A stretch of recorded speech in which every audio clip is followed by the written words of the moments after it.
we got Stronkapillar. We got Fate over there trying to unravel the mysteries of the universe, but is confused about the most basic of things. We got Starkitty over here. I'm explaining to Philip that this is this model is my physical representation of Emillynn in the game. Yeah, and I have here what would be a terrifying fate for all of them. A 30-sided die. So, like, what would we ever use this for? I don't know. It's a life counter. Pass. Thanks. I don't know. Let me see the 30-sided die. You want to see the 30-sided die? Okay. No. By the way. 30-sided die. Let's see, where's the 30? Oh, okay. Okay, that's what we're doing. There's the 30. Yeah. Yeah. Yep, that's scary. I don't know why, but the more numbers there is, it's scarier. I've seen a D100 die. Yeah, Oh, they're yeah. monsters. Yeah.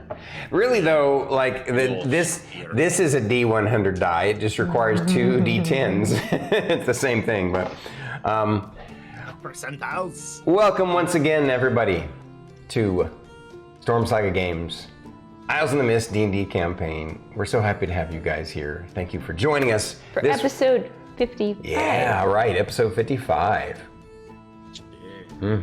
How's everybody doing tonight? We got a wonderful repertoire of folk in the Storm Keep this evening to see what we're up to. And it's gonna be a lot. We're getting straight into the action tonight. Aries says, I can't drive 55. Okay, so recap of last week. Wait, what? Before we move into anything D&D related, congratulations, Aries, you're almost there. You're almost was there. it like 7 away now, I think? 7 away. Yeah. You need 7 more, and then you'll make it.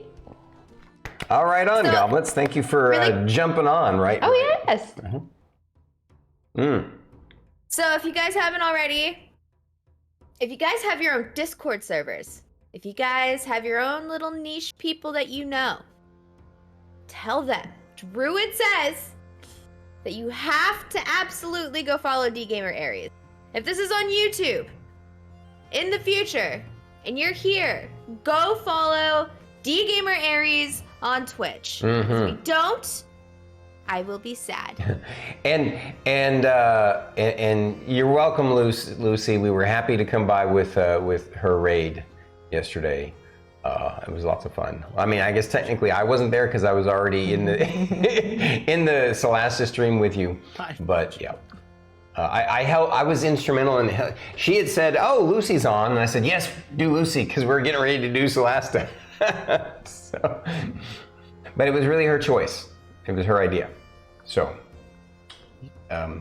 he's amazing as always. We all know that. We're all amazing, and that's what we're here for. Is to help bring out the amazingness in each other, to help each other shine our best selves. So Yes. Thank you so much, Goblins and Warlocks. yeah, thank you so much. I appreciate you. Wow, that's it's very, very cool of you. Dang. Thanks. Right on. So, alrighty. Any other housekeeping before we get into D&D? Zoid says a turkey sandwich and a Stormy Fate Druid Kitty stream. What more could someone ask for on a Saturday? Pure perfection. Chef's kiss. Slurpee. And Slurpee. Yes, agreed. Yes. She's wearing her actual Druid shirt tonight. Yeah. Stronkopillar. Stronkopod. Stronkopod. Yeah. Stronkopod. Yeah, right. He's both. He's still Stronkapillar for now, while he's in Stronkapod form. He's in Stronkopod form. Guys, the faster that we get DGamer Aries to affiliate, the faster we can start attacking him with bits. Please. Yes. And start a second jar cult. Yeah, second jar cult. Cult. Well, Well, I don't think it'd be a different charcoal. It'd just be a different member of the church. And I do want to, speaking of Ares and Druid and Fate and a bunch of other people, I want to thank you guys for the way we came together on Thursday and really supported Banana Tom. So he is close to 100. I think he's at 77, 78, something like that. So let's help Banana Tom get to 100. I was lurking in that stream, but I could not hear anything because I was working. Yeah. Sad face. We'll get him to 100, and then he'll have another banana cosplay. Yes. I did see that. I was like, what? I thought it was 77 or 78. Yep. 78. I'm at like 167 or something like that. By the way, did we get a shout out for Goblets and Warlocks from? Yes, please. Yeah. Goblets and Warlocks has been kind enough to share his community with us, and we're grateful for and honor him for that. Thank you. Yeah. So, iRock is here as well. Everyone can relax. iRock is here. Everyone can relax. I'm here now. Isn't that right? We're so happy to see you, sir. Oh, sorry, iRock. Those are turned off during our D&D streams. Yeah, sorry. Sound alerts. Apologize. Just because we don't want it to be a distraction during our role play sessions, but we'll try and remember to refund you. I wish Twitch would allow you to gift somebody instead of just a refund, of channel points. Is it like exclamation point, give points to somebody? Oh, it's not that? I actually investigated it. There is. Yeah, those aren't channel points. There's no option to give anybody to give anybody channel points. You can refund what was spent, and that's it. But it's a shame. But whatever. Okay. We'll make up for it by spamming Druid stream with sounds. That's different channel, but still. Looks like Lucy's asking if you're wearing lipstick. Yes, I think she am. did. Yeah. So we had an event it was called Pets on the Patio, and I promised one of my customers that I would wear my slut red lipstick with her. She is this older woman, and that's what she calls it, and it is the funniest thing in the entire world. So I told her she's like sweet old lady, and she's just like, I got the same slut red lipstick as you do. Did you say slut red lipstick? Yes. So I promised her I would wear it for this little Pets on the Patio event thing. And yeah. So that's why I'm wearing a lipstick. We didn't even see him. Yeah, right, Aries. But I did it. No, that is not going to happen. Bets everything against me and loses. Points. Why do you think I don't have that on stream? All right. I'm not giving you my hard-earned channel points. Because those are channel points I've been earning since day one of him being an affiliate. Thank you for being my number one cheerleader. Oh, banana. Look at them nanners and them doges. We got the Naboo in the house as well. 1 year and 9 months, Ezo. Wow. And 11 days. Has it really been that long? That's fantastic. I'm honored, sir. Cheers. Did I spell it wrong? Yeah, everybody's all. You guys got to remember, there's a cooldown on that. Yeah. Yeah. You gotta space it out. Space it out. Yeah, it's okay. You guys, thank you. So. Should be able to try it again now. There we go. I have. Hey, I didn't set it up. I didn't either. Apparently, it's like a Twitch thing. Here, since we're kind of just relaxing and chatting a bit, we'll go to this screen. Yes, Banana Time, you are so close to a Twitch baby. That's right. I forgot. That's right. When you get to 100, you're Twitch baby. No, when you get to 9 months. Oh, is that what it 9 is? months. Okay. Every 9 months, it's a Twitch baby. Every 9 The months. baby. Every 9 months, you're a Twitch baby. Yeah, because that's how long. Yeah. So, Because that's how long. thanks for baby. Babies. I am well aware of the biology of human babies. I'm just like, does that mean that we're having babies every 9 months? Like, I'm confused by this. This makes no sense. I can see Wow. being a Twitch So- baby Bird once, tries to. but why multiple times? I don't Well, get I it. mean, you could have multiple kids. Not yourself. That would be cool if you could go back in time. I would totally be 20 again. Well, I'm a Twitch toddler now. Twitch toddler.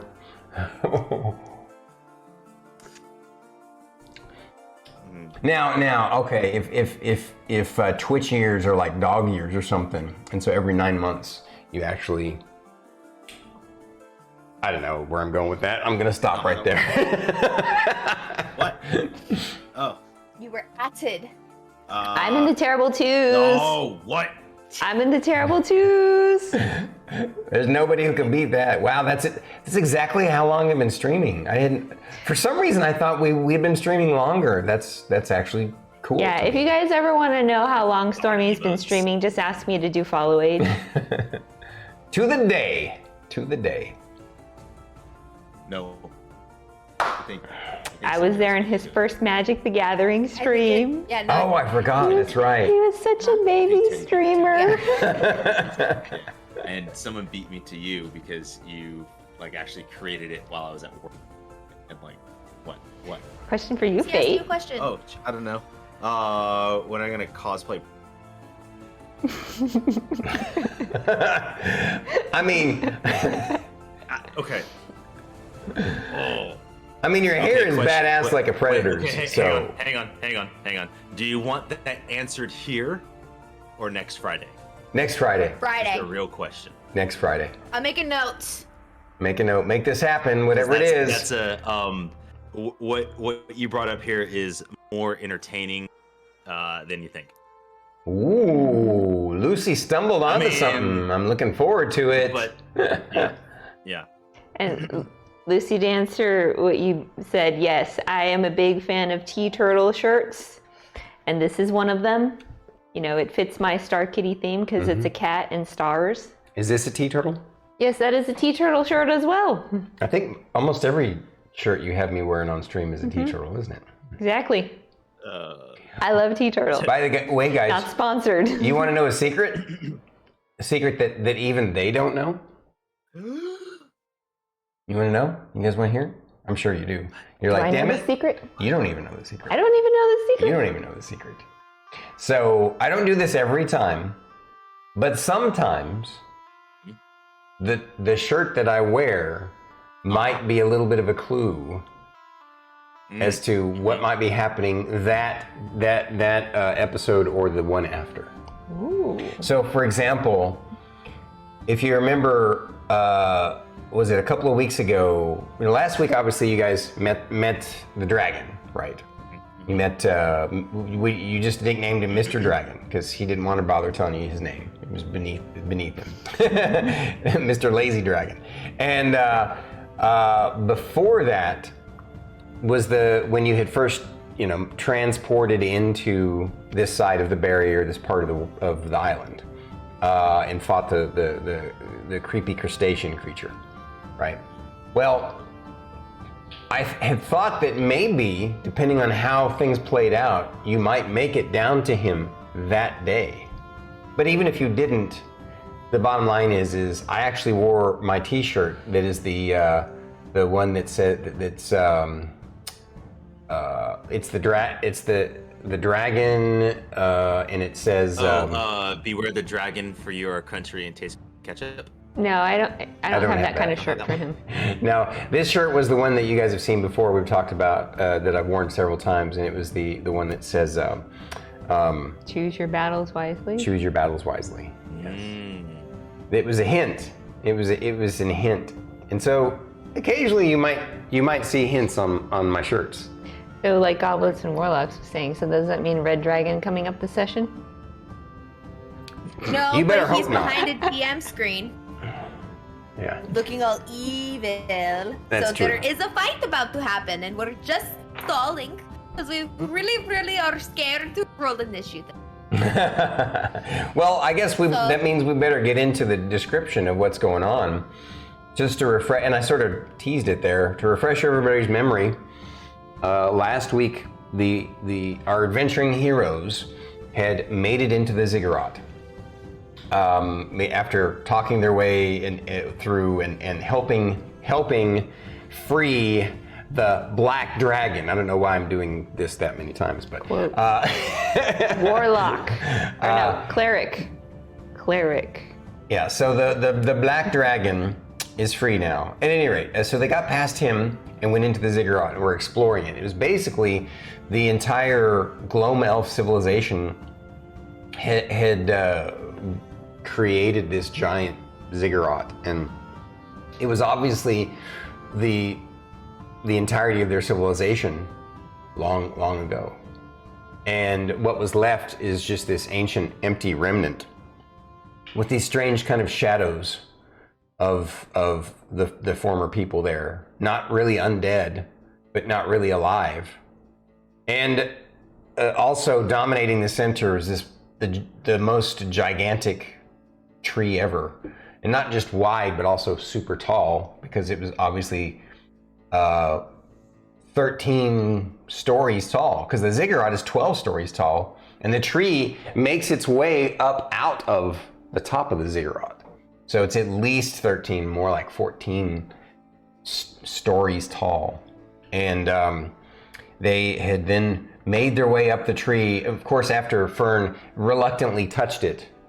Luckily for her, it didn't have any negative effect other than the fact that it made her sad because the tree is pretty much dead. As they made their way up, they got to the very top.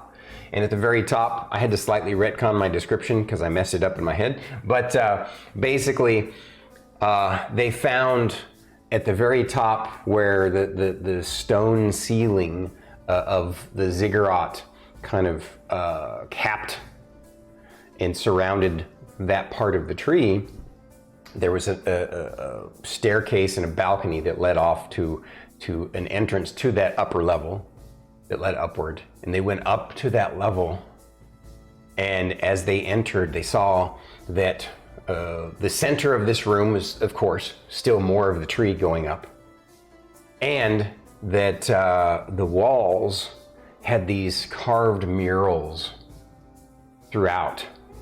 And they didn't even have time to look at the murals before they realized that standing there also in the center of the room, speaking to them from the darkness of the grave, are these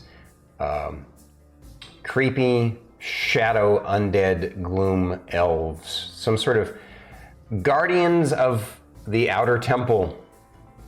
And it didn't even give them time. I mean, they at least didn't try and sneak attack you, which they obviously could have. But, I mean, you know, obviously I would have rolled versus your passive and all that. But, They're probably just as shocked as we were. maybe. But, I mean, that's a good point. At any rate, that's where we left off.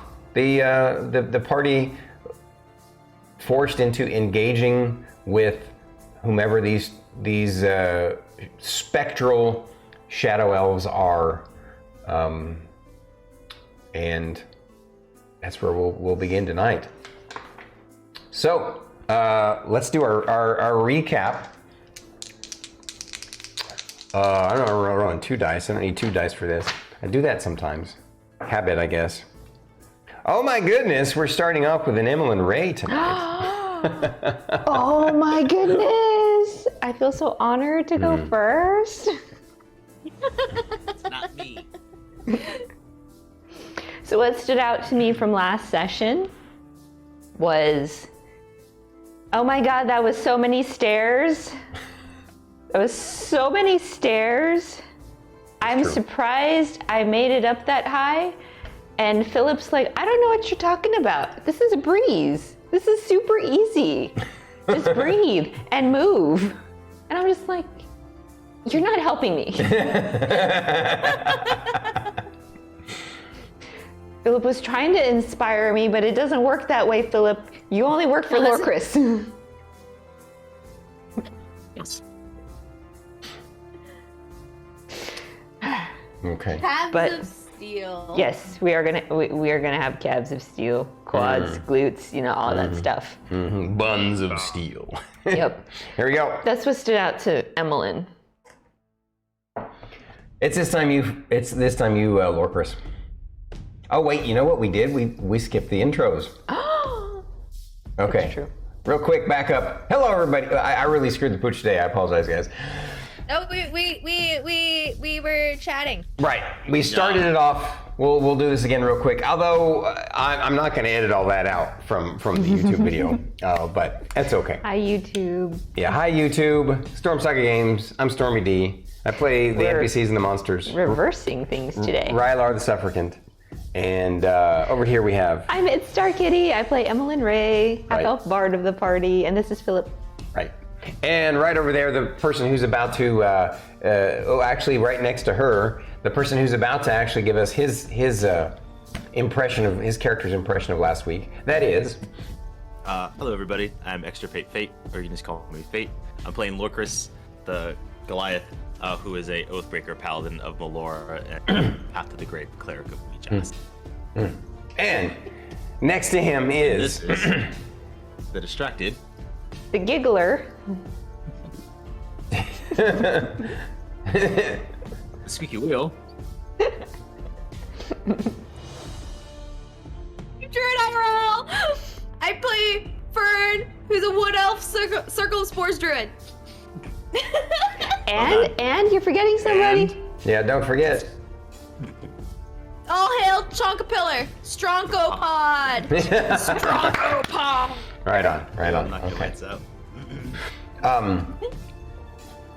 And one other thing, hopefully, is we're doing an interesting little test for you guys tonight. Before we get back into it, we have in the past all this time for what? How long have we been? A year now? Yeah, we've been streaming for a year in March. For streaming D&D for a year in March. Okay, we've been doing it on just a private Discord chat, right? But we've since moved it to its own specialized private channel on my server, and I boosted the server to level 1 with Nitro, which gives us a boost to our video and audio. So we're hoping that it'll look cleaner and sound better. That's our. But if you want to do us a solid and you feel like supporting Stormy in other ways on Twitch, you could boost his Discord server. Thank you for trying to plug that. It's not necessary, but yeah. So Rusty Tonic, thank you for the lurk. Rusty, thank you. Enjoy your barbecue. Yes, enjoy that barbecue. Yum. All right, so intros out of the way. Lorkris, what stood out most to your character last week? You mean Fate? What stood out to Lorkris? Well, Lorkris has to tell Interestingly us. enough, and not scripted nor intended to steal, but man, that was a nice warm up. Oh, Getting up here. the walk up. I mean, I don't understand. Like, it's just some stairs. I mean, I guess tactfully sound. The top of the stairs. Most people will be winded. I'm not most people. Yeah. And then it's like immediately as you walk in. Oh, God.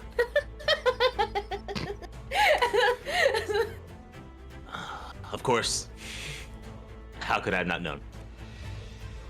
Emillynn. Right on, right on. I'm huffing and puffing right behind you. Go, what? What? What? Oh, well, let's hurry this up. Okay. Druid. Sorry, I should say Fern. And Okay, you guys, I have really little legs, and this was extra hard. And you know, I really didn't like it because not only was it terrible because there were so many stairs, we were walking up with the corpse of a really precious tree, which makes it doubly worse. stomping all over its memory. Wait, what did you say? Say it again. I said we're just stomping all over its memory. Seriously, Lorkris, did you count that many steps? Mm-hmm. Yes. So, it was really terrible. And now we're going to have to fight people that are all they're trying to do is protect this thing, but we don't know if this thing that they're protecting is good or bad. That's true. By the way, while we're doing this, if somebody in chat can go and Google what the average number of steps a 10-story building is, because they went 10 stories to this point. It would be nice to know. Oh wow, somebody already looked. It's okay. You already looked it up? It's okay. We all just need to check our Fitbits after that long walk. The High Hothgar. No, it's the 7,000 steps. Oh, is it 7,000? Oh, Skittles, hang on. Shit, Skittles. Skyrim. I like that. That's good. Yeah, if someone wants to Google that, not our gamers, not our folk. We can let our moms do that. 7,000 damn autocorrect. Yeah. I have a feeling it's going to be a lot more than that, but I could be wrong. I don't know. I am curious, but so I'm sure that you guys. So Rylar, what stood out most to him last week was he's never regretted wearing half-plate armor before, but walking up those damn steps really made him hate his half-plate armor and his heavy-ass helmet. Normally he's like super happy to have them on. It makes him feel comfortable, like a warm security blanket. But yeah. And the other thing that stood out to Rylar, this is in his head, and he might actually ask Fern this later, but in his head, the first thing that popped into his head when you guys came into this outer temple layer and faced off against these spooky spectral elves, he was like, "Man, I sure hope these people aren't Fern's people, because they're assholes."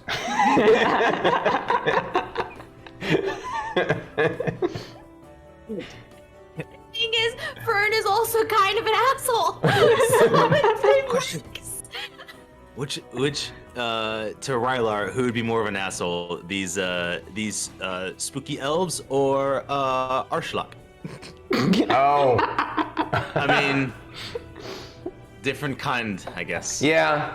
That's okay. He's got a really different perspective. I mean, these spectral elves want to kill him. Arshlock just wants to torture him.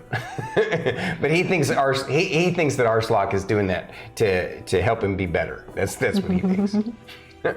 I could just see Arshlock posting on that Reddit forum. Am I the a-hole? To Rylar all the time. I love those when they make them into like little shorts. Face ache from full last night. Okay, that's the recap, right, guys? Anything else to add from anybody? Anything we missed? Oh, no. Okay. Well, I'm excited. I want to say thank you guys for joining us tonight. We're about to go chat dark until our intermission. We appreciate you coming. We're gonna roll dice and maybe kill things. Yeah, I'll get to that. I just want to say thank you all. Enjoy the show. And the other thing that I want to say is roll for initiative. Come on, good initiative. It's decent. What did you roll? What did you roll? What did you roll? Oh, I forgot to 20. go chat dark, but it will. All right.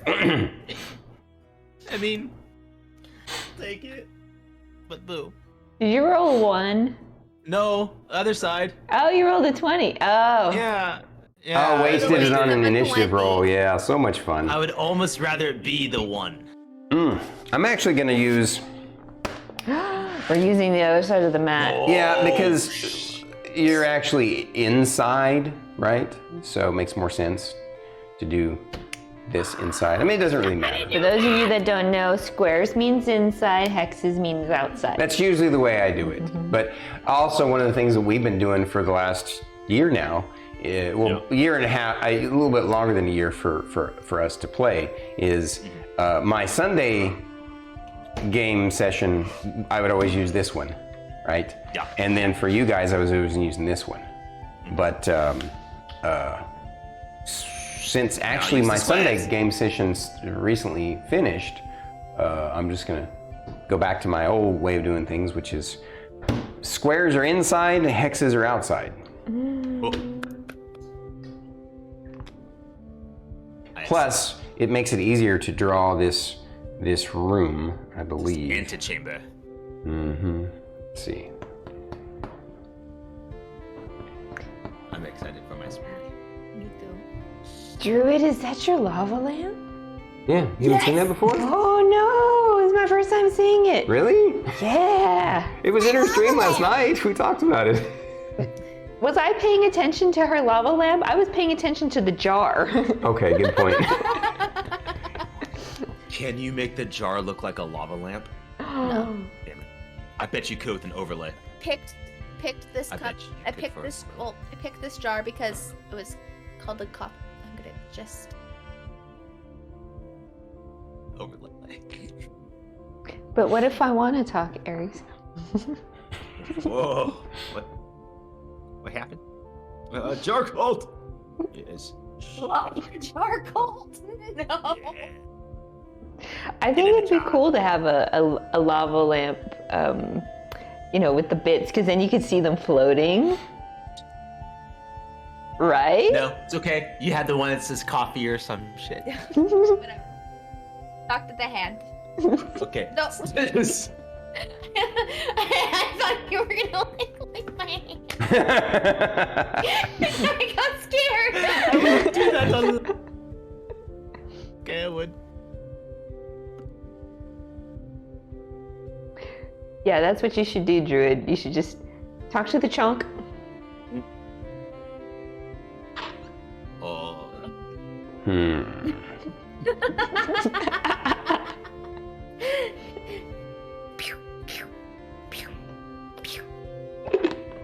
You are.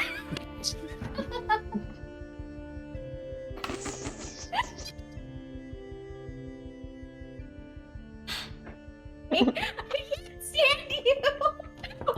That's why you're sitting down.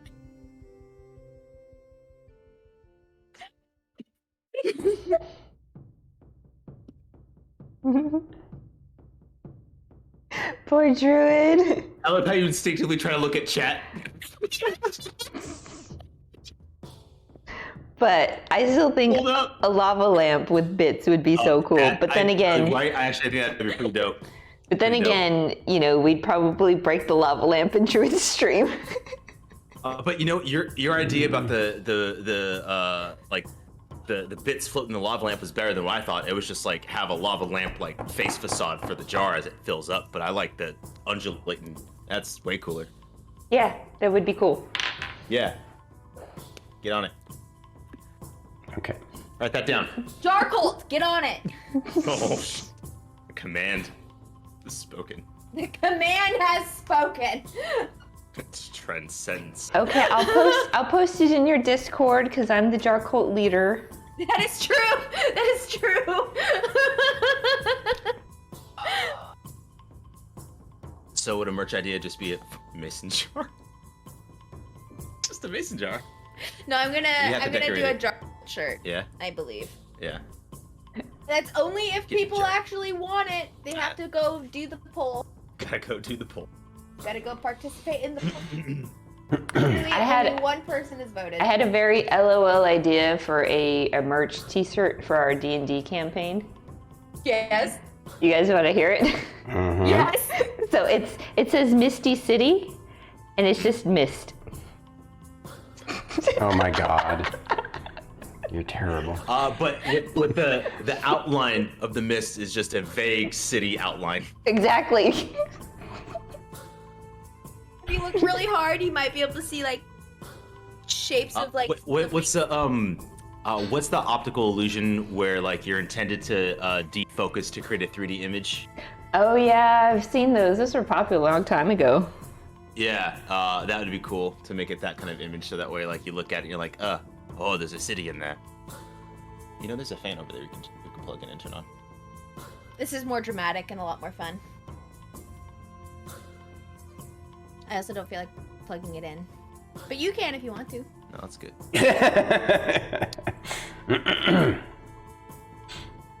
Smoothie's almost here anyway, and that'll work. I'll go get it. I'll go grab it. Thanks. Also because Yeah. you know, I just chugged a whole freaking cup of coffee, so. It's alright. Stormy's doing some mental arithmetic and art. Are we distracting We're you, just Stormy? commentating. Only a 10, that's all right. Stormy, I should promise make from my now on I'll call out your drawings if they look inappropriate. So far, this is not inappropriate. Yet. Oh yeah, that's right. There was that Yeah, I'm just- one. Yeah. It looked like a ball sack. Ballsack tree. Tree.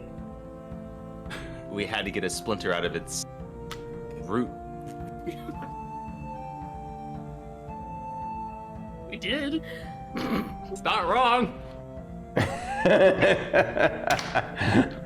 Great. I know, I'm fired. Fired. Yep. I just now saw what you posted in Jar Cult there, Fate.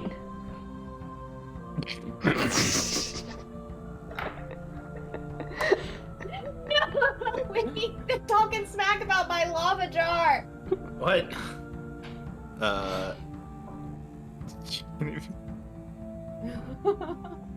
Yes. Yes. I'm just wielding my power. You're just, Oh, they are super close. Gosh. Biscuits. Okay. See, it's Yeah. the Kung Fu Wraiths.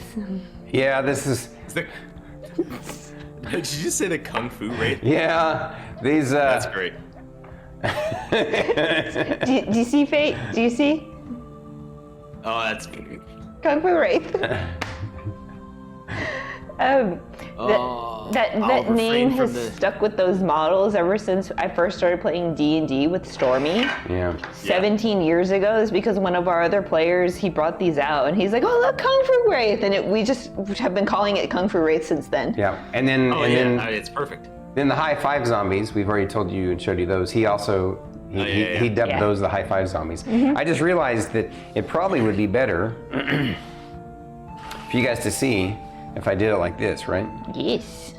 Yeah, I mean, that works for me. I like it. Okay. See, now going forward in future streams, whenever Stormy brings out those models, everyone's like, Kung Fu Wraith! High five zombies. There was. I could have sworn there was another model that we had Oh. a funky name for. No, that's good. Yeah, I like it. I mean, it's such a perfect like notation because as soon as you know it, it's like Kung Fu Wraith, and you're like, ah, yes, that one. I'm gonna grab that thing. It's super easily identifiable. Yeah. Because seriously, it looks like it's doing a pose. Yeah. It's almost a T-pose.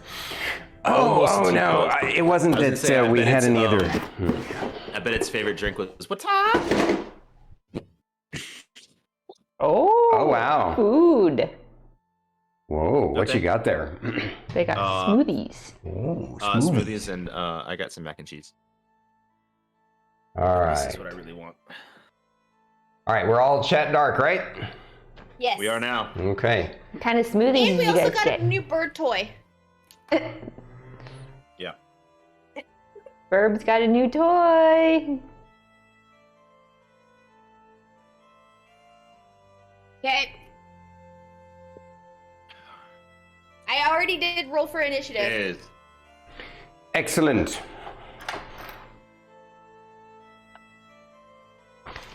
Fern, 19. Lorkris, 23, 22. 22. Okay, I forgot what your dex is. Ray, 15.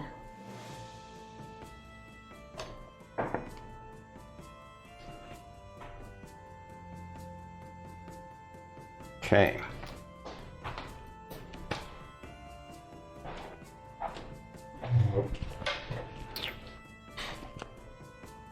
So it is amazing how real addiction to caffeine and coffee is. Me? What? Stormy's talking about his experience today. He was trying to cut off on caffeine. Didn't work.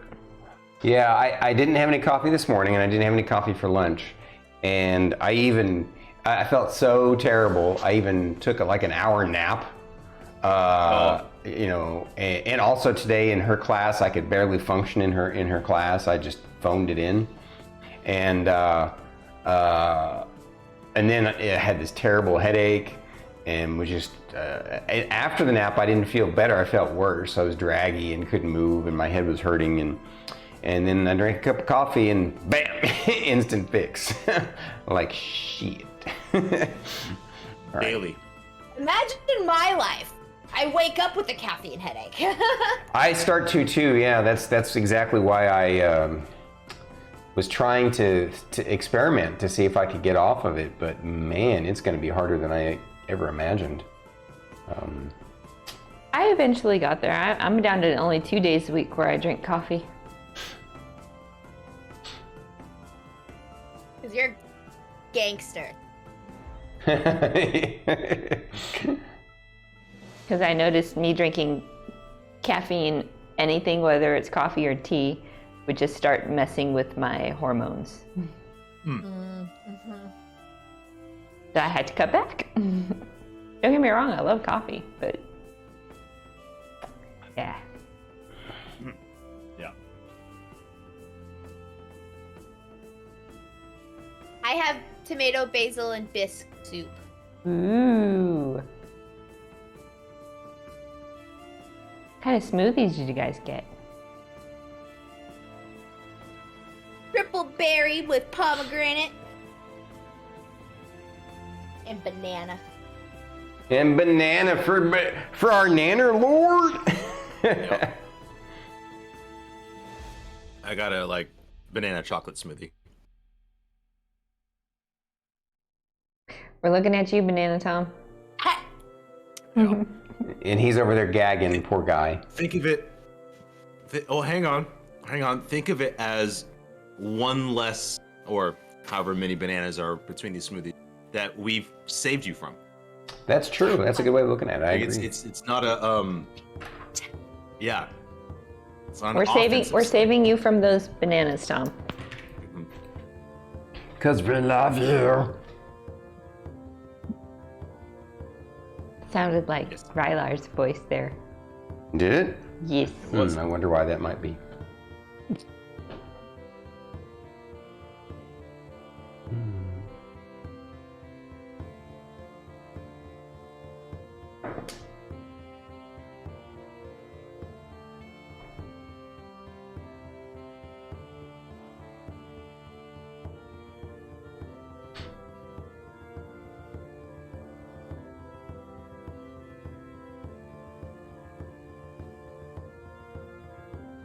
I just wanted to see what you put in your mac and cheese. Appreciate you guys' patience while the dragginess made me forget that I needed to fill this stuff out here. Okay. Have you drank coffee yet, though? Yeah, I've had 2 now. Good. Yesterday he had 4 cups of coffee. Yeah, that was what made me realize, because normally my routine is I'll have an actual cup of coffee in the morning, an actual cup of coffee for lunch, and then a decaf for dinner. Yesterday though, I had run out of decaf, and I had a 4th without even thinking that I had run out of decaf. I just kind of blew it, and I didn't feel too good about it. I literally wasn't feeling good. My tummy was feeling good after I went to bed last night. I think normally coffee does not bother my GERD, my acid reflux, but I think that was literally a bridge too far, right? And so that's what made me think, I need to probably test something here. How bad off am I?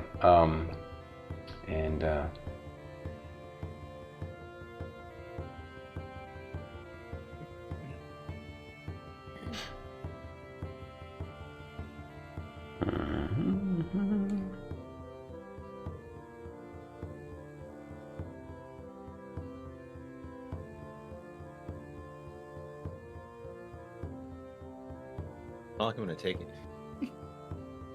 I didn't get defensive. I showed you. Look at that.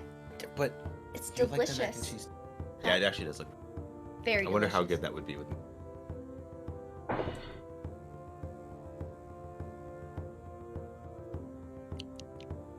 Ooh. Just being foodies over here. Sorry. That's okay.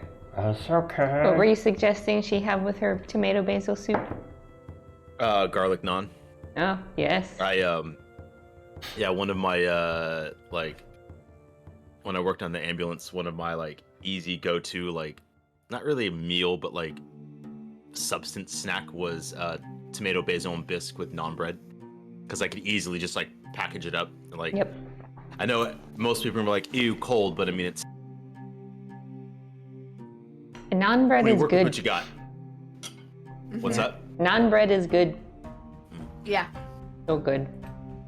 Nom nom nom. Nom nom nom nom. That's what I got. Non non non.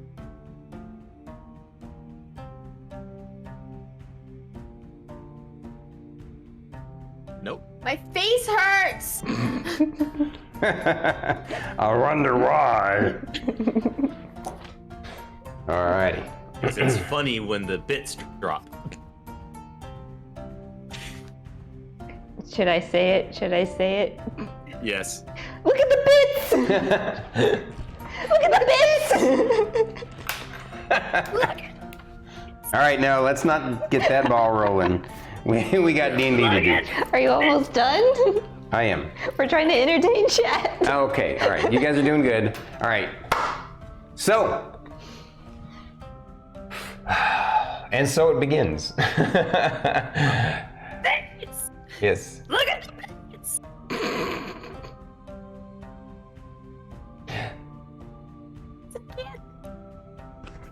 Look at the bits. Okay, now stop that. Screen. It is cutting you out. That worries me, but it's probably because you are like so high and I'm loud. like screaming it. Super loud. Yeah. I'm like screaming it. Feels Okay. good. All right. So, here we go, guys. All right. You come up the stairs, start looking around, and bam, there you are. This little entourage of baddies. Yes, you have a question? Oh no, I'm ninja fighting them. Oh, okay, ninja Don't fighting. mind me. Gotcha. 'Cause Well, She is the player, is ninja fighting them. Your character is not. That is true. character I need is to not- check something here. Practice I unarmed mean, strikes. imagine if I like multi-classed. Fern, what's your That's dexterity? My dex is plus 3. No, what is the dexterity number? 16. 16. Thank you. So the reason I ask is because the bonus only helps me know whether it's 16 or 17, right? If I have Yeah. somebody that is a roll-off with you for initiative, then I go with one with the higher dex. And if it's equal dex, then we have a roll-off, right? In this instance, the enemy had a 17 dex, which is one higher than yours, but it's still the same bonus. That's why I needed to know. So, so I'm going to actually downgrade you to an 18. And, Lorkris, you're going to be first, sir. You've never really seen they seem kind of similar to that specter that you guys fought, but also not. Add a character, refresh my memory, you guys haven't encountered incorporeal creatures very often. I think you fought the specter. In the tomb. Or was it a wraith? I forget. It was which a one. wraith. It was a wraith. Great. Wraith, and then I Oh, can picture them. Will of the Wisps. The will o' the wisps, yeah, yeah. And those are those the only incorporeal creatures that? I mean, technically, I don't know if will o' the wisps are incorporeal. They're just really fast, but there's Yeah, no, you got a fair point. yeah. So I guess you guys haven't really faced any like spectral enemies before, except for that wraith that I can remember. Maybe Banana that's Tom true. remembers. Much vibe with that. But we're chat dark, so we won't know. But So at any rate, your character, at this point, the only thing he's ever faced that was spectral was a wraith. These seem a little bit different than that. They almost seem more like, like I described them, shadow versions of these elves.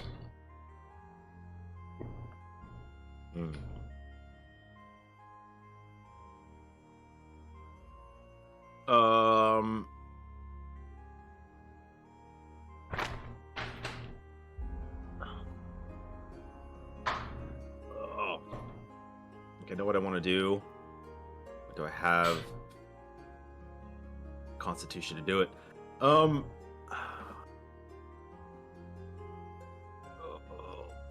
up. Sorry, panicked. Okay. Well.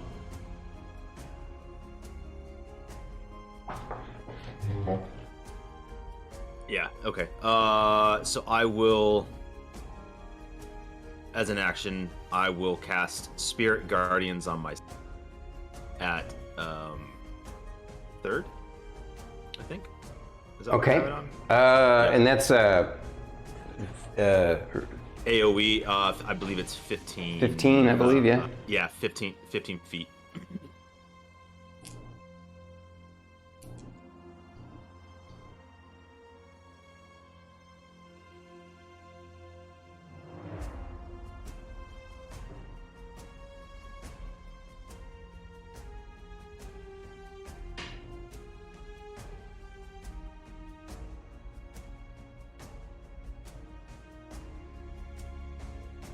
Okie dokie. What else? Oh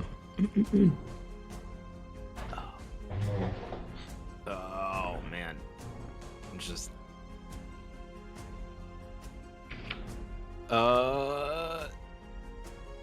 Yeah, Lorkris will. Yeah, everybody. Get ready, and he'll step forward. About. So there's stairs in front of you. Oh, those are stairs in front. Okay, Yeah, you remember how I described it? Oh, that's right. Yeah. You guys had rested on the balcony, if you remember correctly. You were so exhausted from walking up the steps that you decided to rest for a day on the balcony. And then you walked up the steps. You find it interesting that, not that far away when you were on the balcony, you guys rested for a whole day. And these things never came out or anything. You just rested literally right underneath them, right? And, yeah, here they are. So, yeah. Then I will move.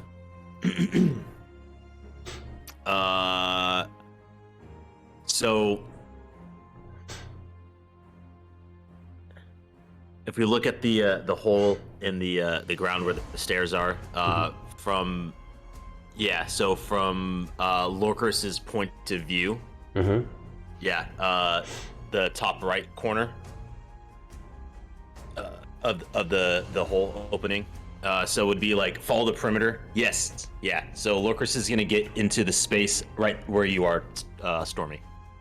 Your last one. So back one, Emillynn. Yeah, there, right there.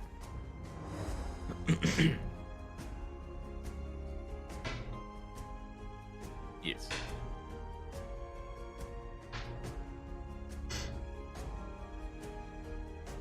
Interesting. Whoops. Huh, interesting. Right on. You, technically they're not quite in the zone of your thing. That's fine. And that's what you do? Or are you gonna... so it's an action to cast that spell, right? So... Yeah. Okay, gotcha. Yeah. Any bonus So actions? So I will say I always kind of struggle with this. If I wanted to bonus action Shield of Faith. Is it a cantrip? It's not a cantrip, that's right, yeah. Yeah, I always forget about that. It's okay. No, I don't really have any yeah. There's really not much more I can do.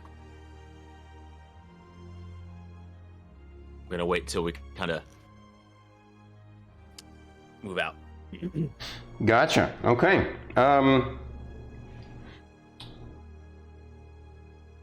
So just to refresh your memory, No. these two guys on the edges here, on the outer edges, flanking this central one, are the ones that are carrying spears. Yep. What? I'm just reading the book. Just seeing which book it is? Yes.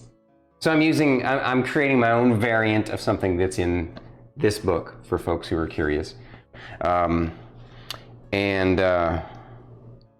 Morton Canaan's Tome of Foes, Yeah. if you're wondering. I basically was inspired by these, and it's definitely my own home brew using their stat blocks, but you know, my own flavor and flair and lore of them. So, the ones with spears.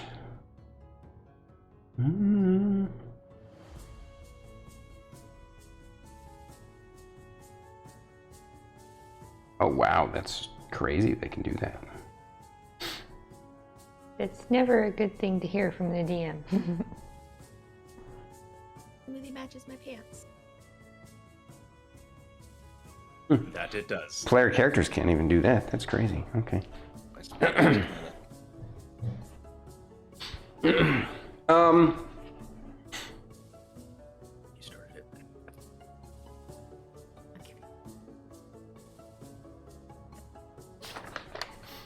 When it says a spell that takes one action, that's basically just like any spell. It doesn't have to be a cantrip, right? As long as it's, as far as I remember. I know I'm the DM and I'm the multi-decade veteran here, but again, 5th Ed is still fairly new to me. Yes, if it's one action, it's going to take up your action for the turn. You can still move, and you can still have your bonus actions.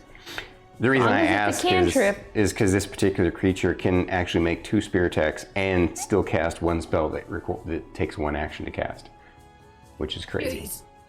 Yeah. Oh no, oh no. A player character can't do that. I know. I'm with you. I'm like, wow, okay. All right, let's get a poll started. Let's see who's going to die first now. Mods, get on it! Me. Even though 2 of the 8 mods are currently in game. Stormy has 8. Wow. Okay. Can you do me an easy favor, Starkitty?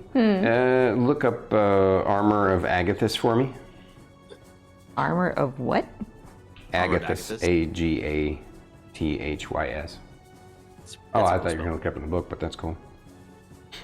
Is it in the player's handbook? I think so.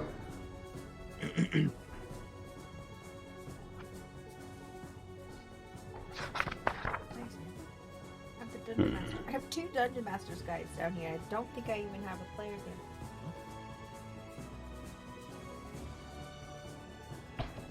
How do we have 2? I don't know how we have 2. Player's handbook is probably. No, it is not in the book. Not in the Okay. PHP. I can look it up for you. Let me look at. So it must be It elsewhere. has a name, so it's got to be in a specialty book. Yeah, maybe. It's a warlock thing. So. Oh, is it a spell? What, Yeah, it's a warlock what would you spell. like to know? Oh, it's a spell. I What thought are it you was looking- actual armor. Oh, my bad. Yep. Actually, this one's going to do something a little different. This first kind of Here's the spell.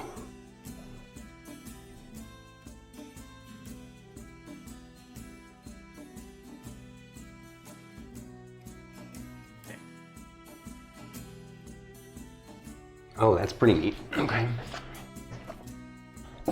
It's a spell, guys. It's a spell, not actual armor. It's a spell.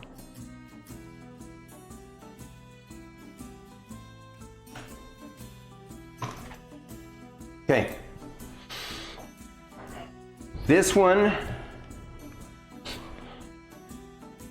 casts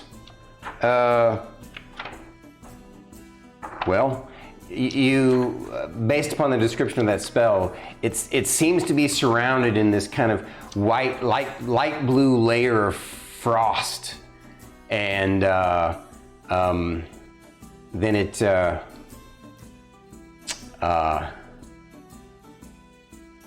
No, sorry. This one is the one that is in a light blue. No, this one will be the one. Yeah, light blue layer frost. And it steps forward into. I forget. Does your thing happen when they step into it? I believe, right? So it's when they enter it for the first time on a turn, start its turn. So if it steps in, it should trigger, and then it won't trigger again until it's at the start of it. Gotcha. All right. So it steps forward into your spirit guardians that are floating around, which I remember correctly are like, they look similar to will-o'-the-wisps, but they're green, correct? Yes. Yeah.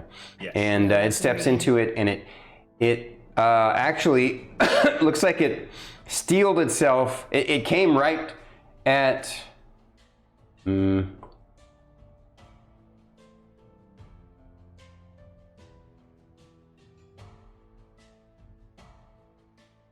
These guys would be smarter than that.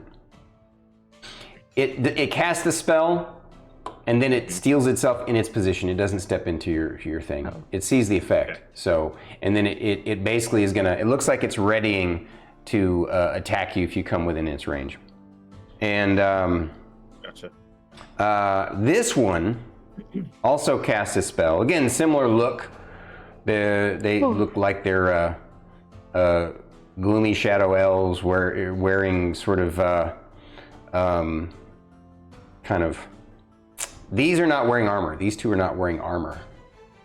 They're wearing look like kind of sorcerer garb, but it's some sort of ancient garb that you've never seen before, right? And you can only kind of see it because it's slightly wispy and shadowy. This one casts a different spell, and I'm going to actually let. Technically speaking, I guess Rylar could potentially know what the spell this one cast is, but I'm going to say that he doesn't, because he doesn't pay attention to his warlock knowledge, because he doesn't think he's a warlock. And you, on the other hand, can potentially recognize what this one cast. It casts a spell. It also, this one is actually going to move forward, though. My bad. And it's going to also ready its action with its spear at this point right here. And this one, you see, it casts a spell effect, and its eyes kind of flash a color for a moment. What'd you get with your arcane knowledge? 33. Wow. Yeah, you're pretty sure it casts some sort of true seeing effect. And then it actually says in the Elvish tongue that they spoke in before. Right? Didn't I say they spoke in Elvish before? No, you said common. Yeah, they spoke common last time. Really? Mm-hmm. I specifically said common, or I just didn't describe what they were? Well, you were talking, and I don't think you specified.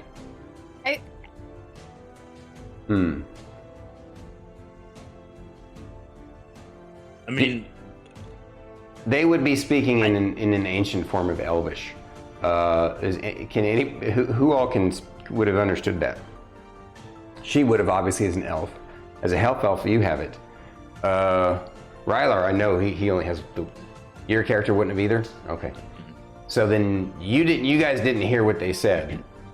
You heard it, you just couldn't understand it. Yeah, and you're already in. Well, no, that's right. That was during the dragon sequence. So yeah, never mind.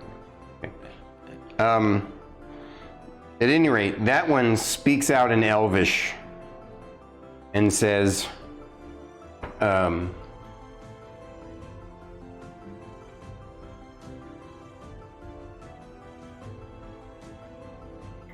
gosh.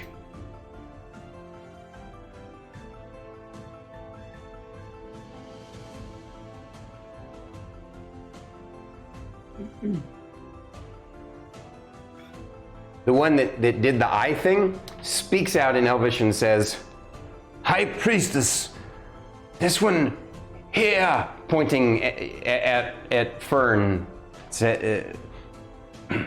She seems to be one of the. Oh, what was the word I had? I had it.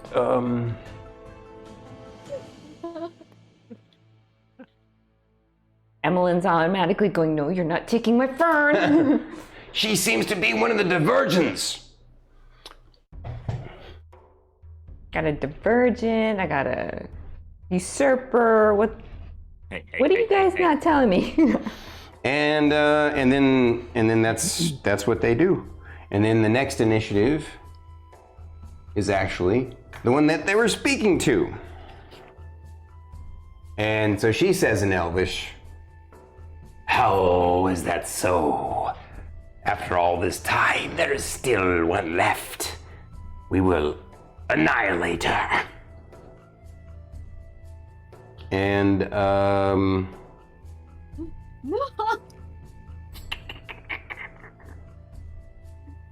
Heavy breathing. Emmilyn's like, "Over mine and Philip's dead body, you are." No. I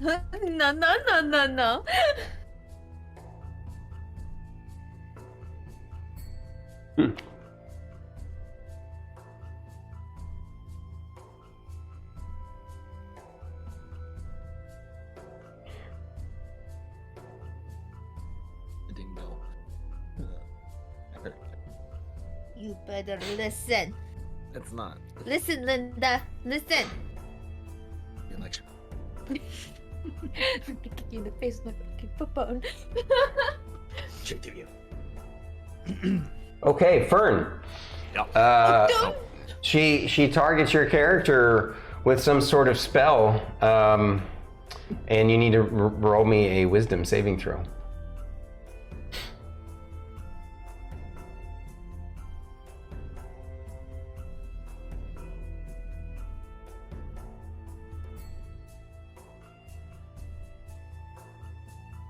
$16.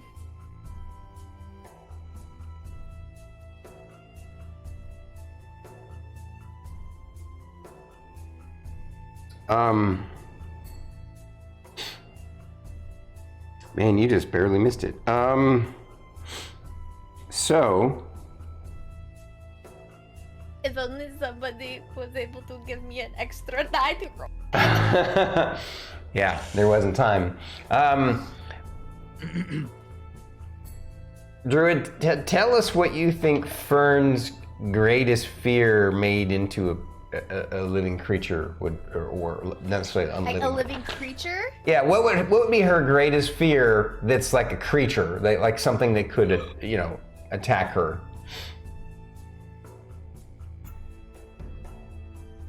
Obviously, her greatest fear would be, something related to nature dying or maybe whatever, but not something that psychological, something that's given form. Or you could just tell me what her greatest fear is, and I can come up with a monster that I think exhibits that form. Question. Mm-hmm. Druid, can Fern be feared anymore? Fern cannot be feared. Oh. I cannot be frightened. Thanks for saying something. Yeah. That's what I thought. I mean, I can't answer that question. Yeah, I'd like to know. Her greatest fear, creature to fight or have turn against her would be Lorkris. Oh, okay. That's fitting, yeah. It's true. For a brief moment, the creature's spell seems to pull out of her head her deepest fear, and she recognizes it in that moment in her head. But having achieved a level of self-awareness that few other beings have, especially in such a short time, as a 14th level druid, right? It's because you're a 14th level, yeah. She recognizes this fear as being, she recognizes it, knows what it is, and instead you would have failed to save, but you can ignore it because of your immunity to fear effects. Of course, this creature didn't necessarily know that, and she feels quite frustrated by it. But you do recognize what it tried to do, and that it has the capacity to do this.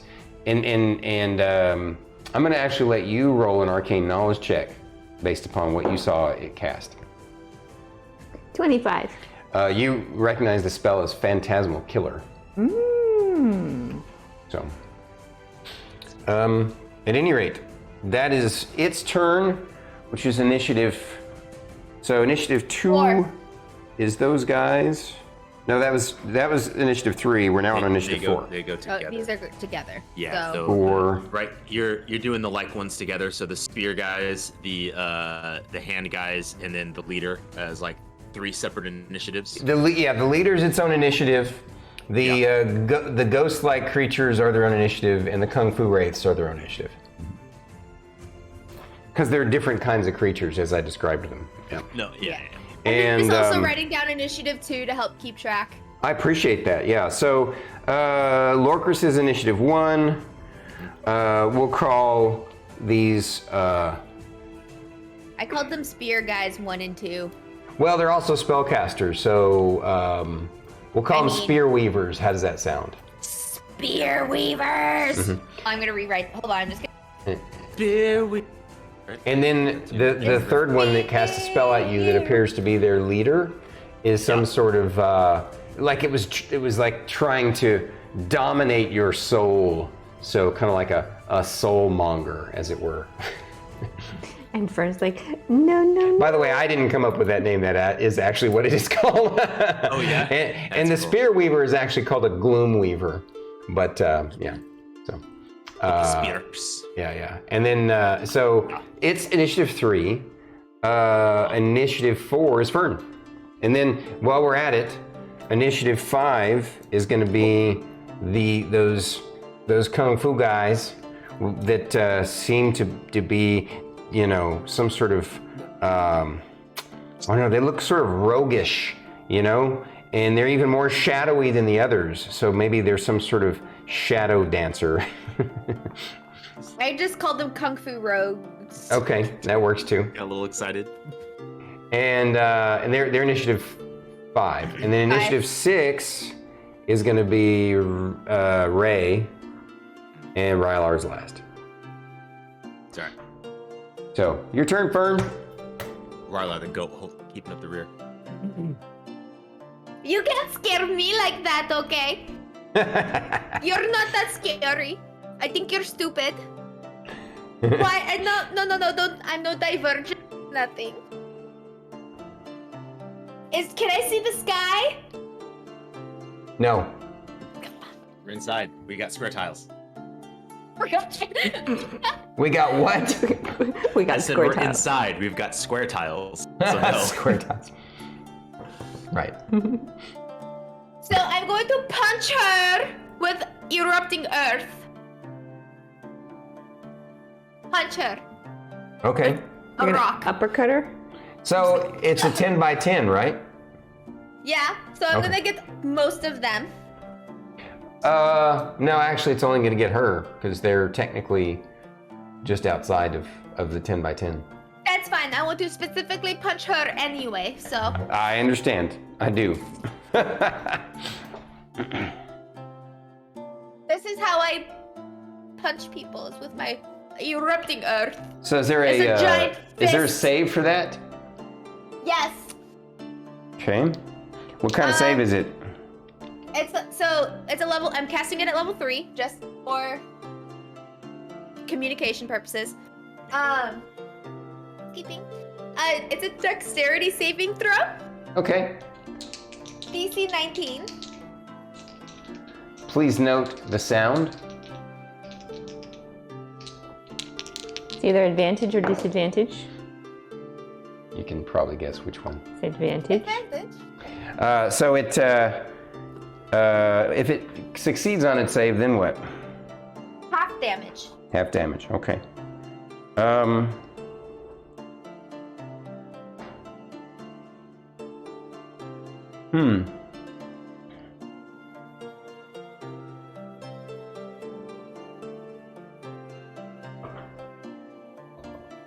I forgot in 5th ed when they do. So if you're taking half of a half, do you actually do the math of half of a half, or you just take off the other half? You do half of the half. So 20 total. Halved is 10, halved is 5. Okay, gotcha. So it appears that some of the effect of the physical, stone erupting underneath her seems to pass through her and not affect her as much. Oh no. There you go. And I gotta. The spot is gonna be like that, right, for a while. Yeah. I just had to see what happened.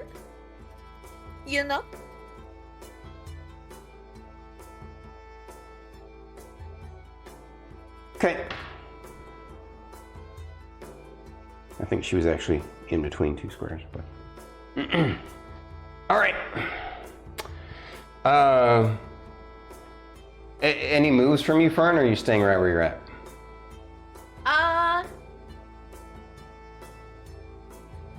Right there is fine. Okie dokie. No, actually, Okay. wait. I'm going to move to the other side of Miss Ray. So I'm within like 10 feet of Lorkris. Like right there? Like in his little like happy spirit things. Okay. Yeah. Okay. All right. And I'm gonna bonus action catch Shillelagh. Got it. All right. That was initiative 4. Initiative 5 is Kung Fu Rogues. yes, the Kung Fu rogues. All right. Ugh.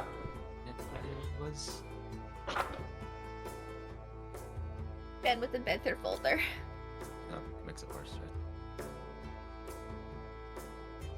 You're expending more energy to keep yourself cool, so you don't really cool off very well. Huh? Hashtag more, E. Hashtag open the window. Mumbles. What's that? Oh, the window is open? Yeah. Oh, wow. It's like hot right now. Oh. It's I think it's like in the 70s. yeah. It's rare. Crazy. Yeah.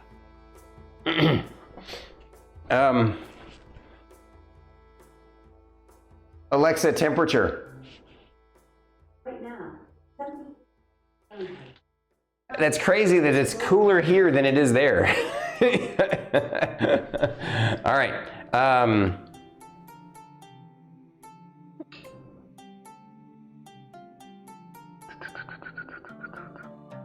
Kung Fu Rogue. I guess I need to mark these guys. I'm so pleased for sticking with Kung Fu Rogue. So this will be Shadow Dance. dude number 1 and number 2 of who they are. I like the Spear Weaver. That's cool. Yeah, that's good. The Kung Fu Rogues is I guess. divergent. I don't want to be divergent. And no, this Okay, isn't wow. some young adult novel that was turned into a movie. Screw that nonsense. But no. All right. Yeah. I mean, I thought of that, but I didn't think it was like honestly like anywhere related. I'm just like, no. It's not. It's not. It's Yeah, not. No. I hesitated to use that word, but it really is the correct word when you I mean, it's once you inappropriate, understand so- everything, it makes sense. Obviously, No, I- she doesn't need a number. Die, but So, that's this one suddenly vanishes into the shadows and instantly appears behind Rylar. And this one does the same and instantly appears behind. Within 10 feet of me, Yes. I'm gonna use my reaction. Yeah, you can. Also, it's going to end up in, I believe, just barely inside. Let's see, 5, 10. Yeah, it's inside his spirit guardians too. So. So I in regards to spirit guardians, well, make sure we're clarifying if it has to willingly move into that space for it to count on a turn for when it enters the space. So like if I were to move in, it does not trigger it.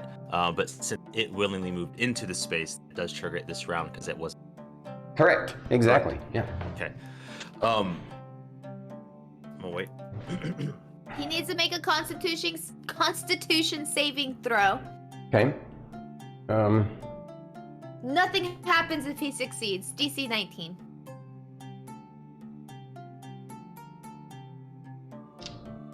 DC 19? Okay. It did not succeed. 6 points of necrotic damage. What happened? Tell the audience what happened there. My halo of spores. Ah. He Do got I have within to- 10 feet of me. Do I have to make a save? No. Okay, because I'm within 10 feet of you and this one off. I can only pick one. Okay. Okay. And yeah. Because it's a reaction. Yeah. All right. So you said how much damage? 6. 6. And it's necrotic, you said? Yeah. Okay. I'm So testing. that's going to be, and this is number 2? Yes. Okay. Yeah. So you're not sure because it's such a light amount, but you're not sure it was as effective against it as you thought. So, So I have a question real quick in regards to Spirit Guard. right. Spirit Guardians, technically, it forces the damage, whether you're good or neutral, is radiant, and then if you're evil, it was necrotic. But I felt that it fit the theme for Lorkris to do initially necrotic damage. Does it make sense to stick with that because that's the theme, or does it function where I could pick either or? And No, I want don't to, think like, that it functions where you could. Well, either or. okay. And that's Because you are because you're a paladin of life and a cleric of death, I could see the idea that maybe you could do either one. Right. Let me think about it a second. No, because that spell is which class is it? The cat. Wait, yeah, which? it was my cleric. Right, a paladin can't ever get that spell, can they? Correct. Then I would say that the paladin side of you would not, because it doesn't exist as a paladin spell. It's going to exist from the source that it's coming from, which is your connection to Weejaws. So Correct. it's going to be only necrotic. Correct. Okay. I just wanted to make sure because I'm like, well, technically reading it, but I feel that it made the most sense picking one, even though I'm not considered an evil character. It's more thematic, and we were cool with that. So I just wanted to. Right. For now, anyway, that is the case. We'll just say that for now, that is the case. It doesn't necessarily mean that, from a role-playing perspective, that might not change. So. Absolutely. So.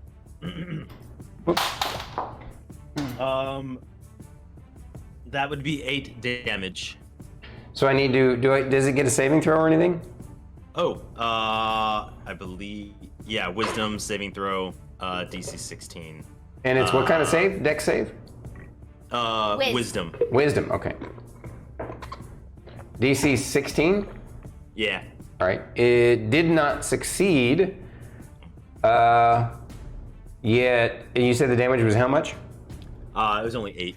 All right. But for some reason, it seems like it still took a little. Like it seemed like it might have been a little bit resistant to that necrotic damage. Okay. Again, it's still a bit too early to tell 100% because it was such a small amount and just immediately. No, absolutely. All right. Next. So what are the wraiths doing? Or not the wraiths? Oh yeah, what are they actually doing? Yeah, because they're doing And these something. are reactions. Yeah. Sorry. Well, what's just the reaction? Mine is a reaction. Right here, that back.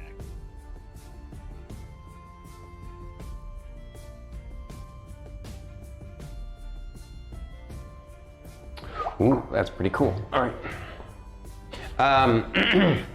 Suddenly, remember how I described these guys as having chains wrapped around their arms and dripping off of them? Suddenly, the chains lash out at Fern, one at Rylar, and wow, that's 3 of them. Okay, so 3 times one attacks Fern, and 3 times one attacks Rylar. What is your AC, Fern? 19. Okay.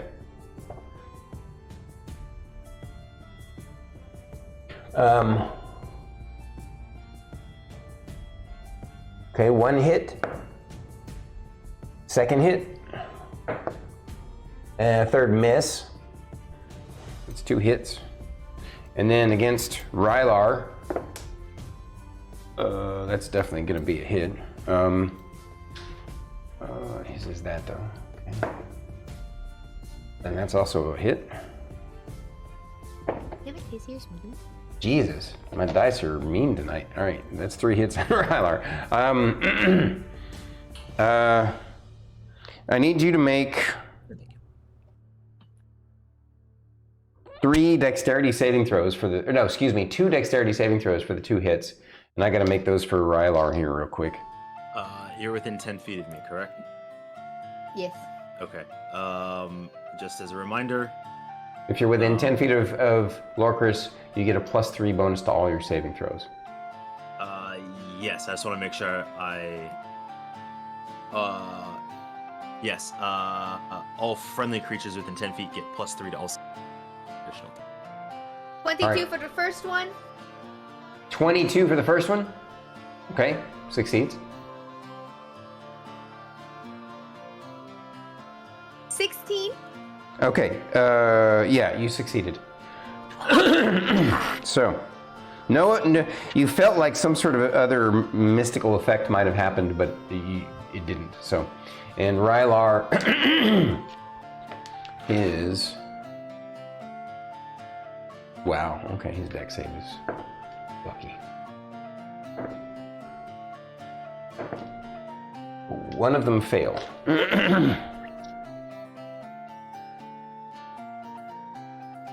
I'll do the damage here in just a second. You see Rylar get knocked prone by the third strike of his little rogue guy, kung fu rogue. And now I gotta do the damage. You were hit twice, correct? Correct. All right.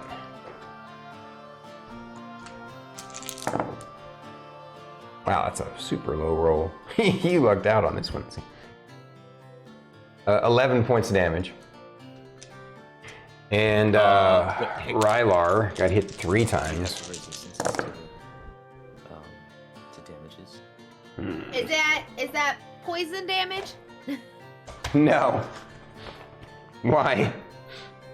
I'm just checking my immunities. Oh, I think that's later. That It's literal physical. It's like physical damage. It's like spiked chains, basically.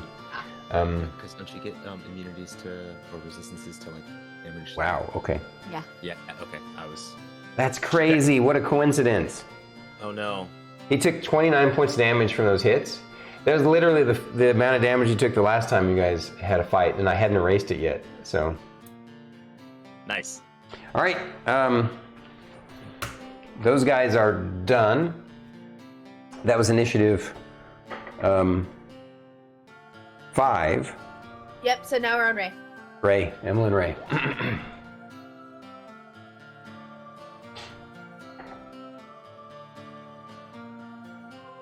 Okay. Lorkris might just be out of it. All right. Do what you have to. I want to cast Fireball, but I'm going to Arcane Substitute it from Fire. Since I just want to. Mm-hmm.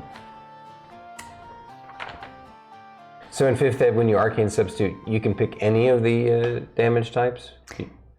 You don't have to pick one. Like in 3.5, when you do Energy Substitution feat, you can only pick a single Energy Substitution. You can pick up the feat multiple times to get different energy substitutions. This one is just pretty whenever good. you cast a spell that does one of An these. elemental it damage. takes up my Damages. bonus action to change the Okay. Okay. the type. Okay. So So you're actually thinking about not doing that, or not doing the bonus action part, since you might want to. yeah, Okay. because my bardic inspiration is a bonus action too. Right.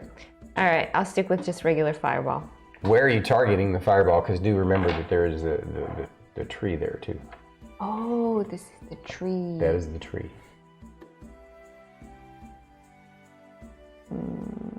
Maybe I should arcane substitute it. Go with your first gut Yeah. instinct. Yeah. Do it. Do it. Okay. Yeah, I'm gonna change it from fire to go with force damage. That shouldn't do as much damage to the tree. Oh yeah. So if I target it right here, 5, 10, 15, 20. Yeah, it'll miss Lorkris. Yes. Just barely. All right. He'll feel his hair blown a little bit. That's about it. If What he had hair? hair. Yeah, what hair? Sorry, had to go Like a there. Nick and Morat. I gotta make those three gotta make a dex saving throw. Those three need to make a dex saving throw. All right, Yeah. so This is only gonna be a third level. let's see, those three. So that's going to be the weavers and the monger. Is that right? I'm gonna do the monger first. It's a dex save. Yes. And the 19. DC? Okay, I definitely made the save. Is it no or half?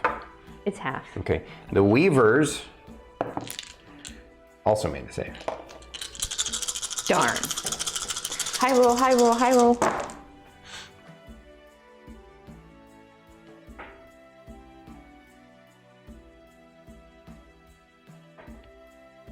$30 points of damage total, so half is 15.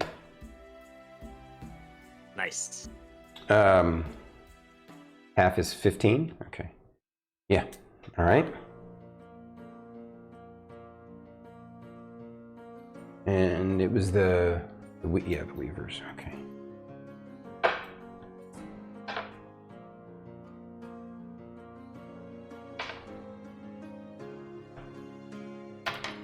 All right. Do they have Any to make moves? do they have to make con checks for the spells that they have up? What spells? Yeah, The- they took damage. So, No, I mean, what spells do they have up? One had. Agathis? Oh yeah, Well, I that's mean, true. That's true. Let me see. I got to technically, see we if. don't know, but I know that there is a magical spell effect that's on them. So Um. I don't. Is this armor of Agathis? Like, it is not, trying Armor not of to look at it. Agathis is not a concentration spell. Yeah, and I don't. It has a duration of an hour. And this one, what about True Seeing, which is what the other one did? Not that it matters because it's already kind of. Yeah. I don't know if they're a concentration. I just check it. True Seeing, it has a duration of an hour, so no. And it's not a concentration? Okay. All right. Thank you for asking. I appreciate you bringing that up. All right. What were we doing again? That was me. I cast a force ball. Are you moving? Oh, that's right. No, I'm not going to give him a chance to Okay. opportunity attack me. I was just asking. I guess it's the last of the round. Rylar, right? Yeah, it's right. Rylar! All right. Fifth edge, you- for, half movement to stand up, right? Yes. And he stands up. He says, "That was not very nice, you arsehole." Arsehole! And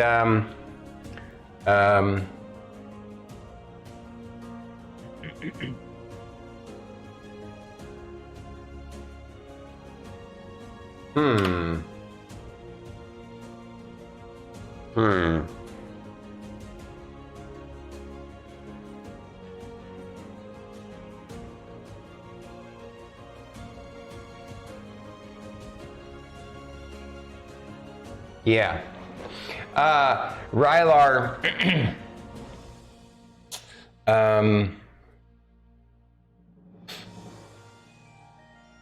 targets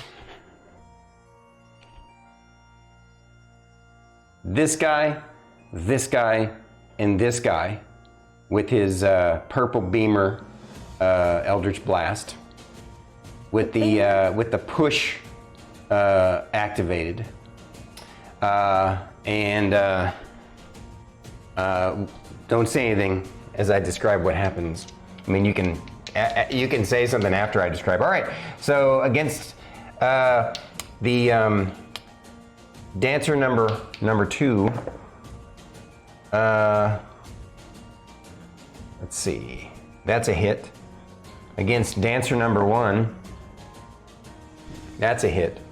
Against the weaver number 3.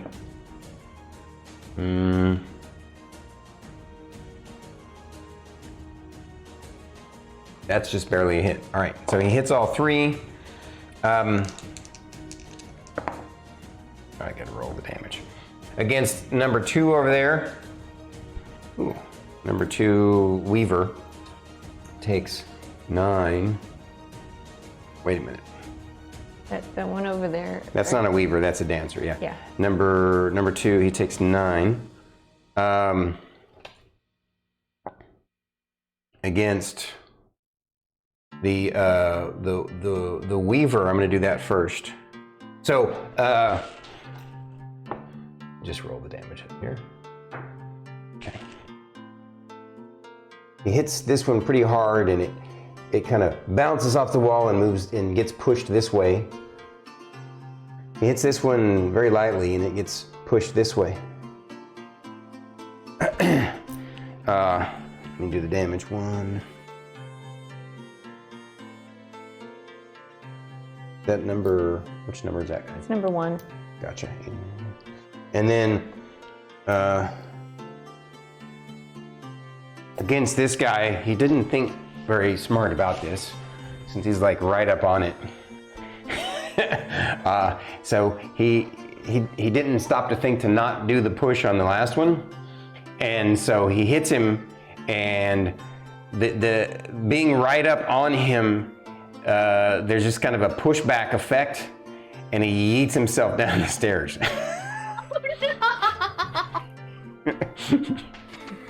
So I'm gonna roll a reflex save. Oh my gosh. Rylar, no! Fern and I are like, Rylar, are you okay? So, yeah, he falls prone 10 feet down the stairs, kind of on the stairs, laying on his back. And there we go. No.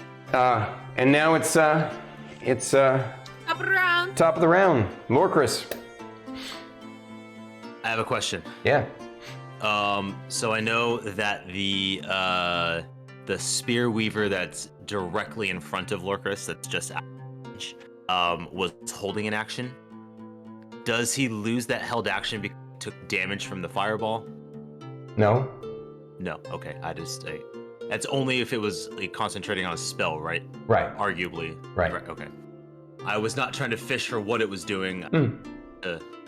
I gotcha. It's all right. I appreciate the questions. We're always learning. I don't care how good of a DM somebody is. There's always some little bit of information or how good of a player is. Like there's always something to learn or do or figure out. And we're here to have fun. So. Okay.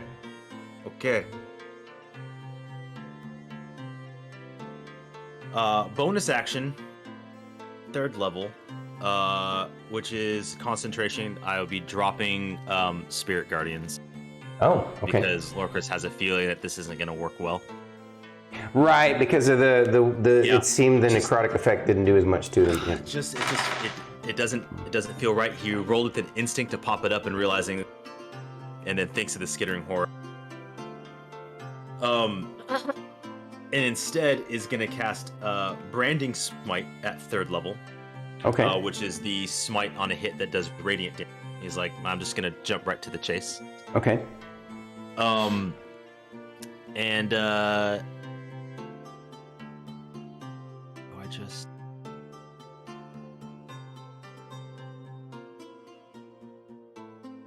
yeah, he's focused. Though he knows that the spear probably has reach, Lorkris is gonna move up into range of the spear weaver in front of him. But yeah, so if instead of going straight line to be less close to the leader, he's gonna be 1 like 5-foot step to the right, like his right. I'm not sure. So move Lorkris to the right one. To the right one. His right. Yeah. Yeah. Okay. And then move up into 10 feet of the spear guy. Okay. Oh, you're gonna have coffee? No, decided against coffee. If you need to pick me up, it's totally understandable. Yeah, but I don't like your almond milk creamer. You don't? Have you tried it? Mm-hmm. All right.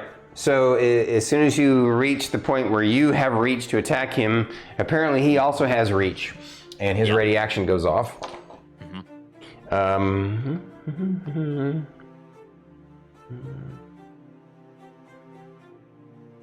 Armor class is 22 or 21?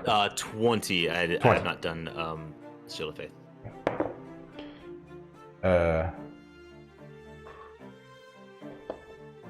That's a miss. Cool. Okay. Swing, swing. Hey. Swing, swing, swing. So I need you to roll me your attack and your damage of each one at a time separately for me. Okay.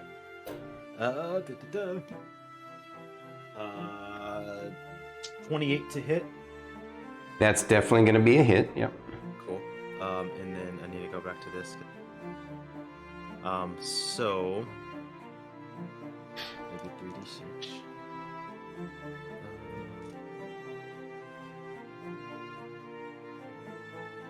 It's number 1? 2. Or 2? Yes. Okay. 36. And that's a Gloom Weaver? I mean, it's a Weaver? Yes. Okay. Okay. So do you want me to roll my damage for make sure all hits and then do damage individually? The mic didn't quite pick you up there. What? Oh, did you want me to roll for both my hits first and then do damage individually, or do you want me to do? No, yeah. Roll. Just roll me for the first hit and the damage. Just let's do that. Okay. Well, that's that's quite strange. Okay. I will give you the damages independently, because of. What do you mean damages? Well, I have the branding smite that went off, which is 3d6. 3d6. So what kind of damage? Radiant. Roll to hit first. Yeah, he already I did. did. Oh, okay. Yeah. It's 28. All right, you can give me all the damage all at once. Actually, no, I do need it separate because the physical is going to be It's different. reduced than the radiant. Yeah, the radiant will go all the way through. You need the physical first. Yep. Gotcha. So for physical damage, it's 19. I rolled a 10 on my die. So that would be. Um, I forget if it you round down, right? So 8. Round down. Okay. yeah. Hang on a sec. Okay, I and the know. radiant. My radiant damage, I rolled all 3s, so that's 9 Okay. on the radiant damage. Okay. On that hit, as soon as you hit it, it has a reaction that goes off, and it basically suddenly, instantly, misty steps. Let's see, where do I want it to go? Oh, it was here. Yeah.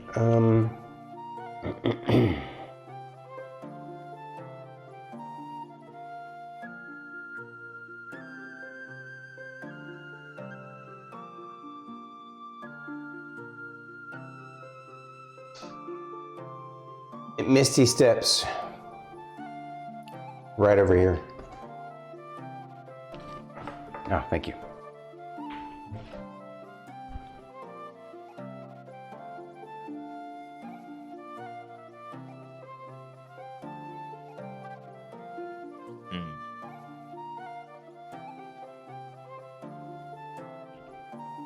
I still have movement. Oh, wow. It's worked better than I thought. You actually don't have any idea where it went. Because it turns invisible and then misty steps.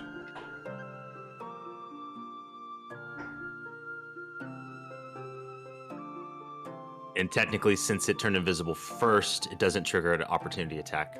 It wouldn't And then anyway. Misty Step doesn't do that never either. allows an I opportunity. Yeah, attack. no, I forgot. Misty Step doesn't provoke opportunity. Yeah. Okay.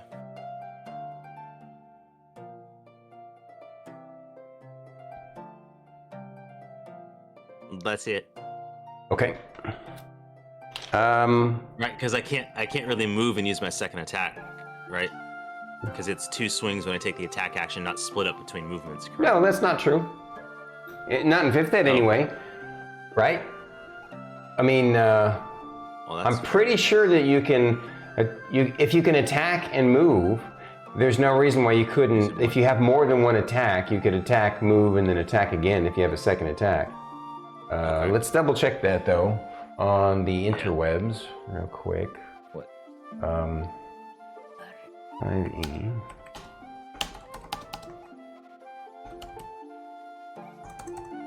Where's the dudes? Where's the dudes?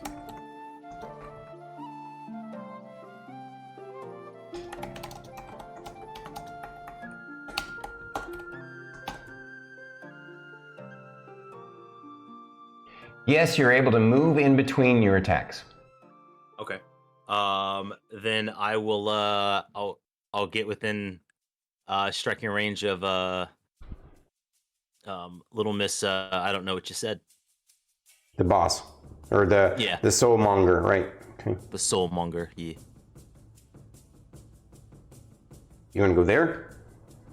Within 10 feet. That is. I mean, it's okay. because it's Is it technically because she's in a- between 2 squares. Yeah. like on a seam? Got it. Okay. And then I will swing. Well, I'll swing. Right. Yeah, sure.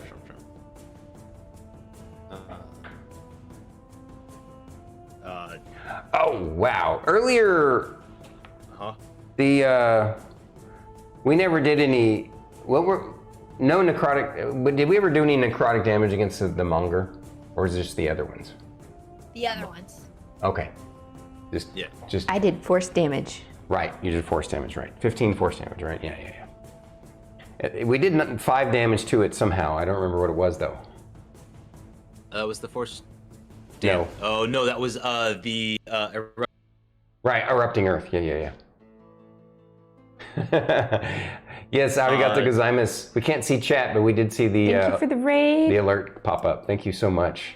Arigato gozaimasu. We're honored to have you. Who rated us? Welcome in, DM Wagon and Raiders. Oh, right on. So yeah, Hola. we're chat dark. We like to focus on the role play. As you can see, we're in the middle of a fight right now. Yes. Oh, But what? it froze. Just a bit of a delay there. Oh, we And got Joker we got SoCal. raided again by the Joker of SoCal. Oh wow! Thank you so much. Thank you for the raids. You guys are amazing.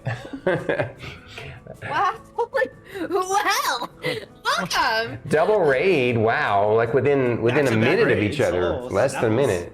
Yes. Thank you guys so much. Normally, like I said, when we're role playing, we focused on the role play and stuff. But since we're in combat, I don't mind breaking the rule a little bit. Since you guys were kind enough to raid us, don't use any channel points or sound alerts, because during our role play, our D&D sessions, we don't use them. During my regular sessions through the week, they do exist. But I wanted to save you the points and stuff. So we will have an intermission a little bit later where we'll chat with you guys and interact with folks if you're still around to hang out. And then we have another chat with folks at the end of the session tonight. So thank you again. Now, where were we? Yes, welcome in, Raiders. 22 to hit. 22 to hit. Okay, yeah, that's definitely a hit. Okay, cool. And then with that, I will Divine Smite at first level for an additional 2d8. Okay. Oh wait. Hang on. Don't I have that thing? What was that thing you were supposed to remind me about? What was that thing? The less strikes. That's right. Yeah. So my next level in Cleric gave me the blessed strikes. So when a creature takes damage from one of my cantrip or weapon attacks, I can also deal 1d8 radiant damage to that creature. I can only use it once per turn. So I'm gonna do that. Say that. I'm sorry, I was reading something. So basically, what you did earlier, you can only do it once per turn, so you can't actually do it again. Is that what you're saying? No.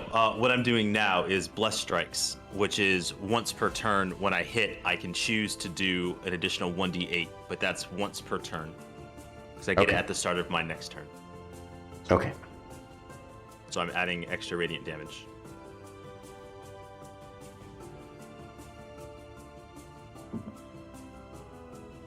It's not too bad. Okay. Oops. This radiant.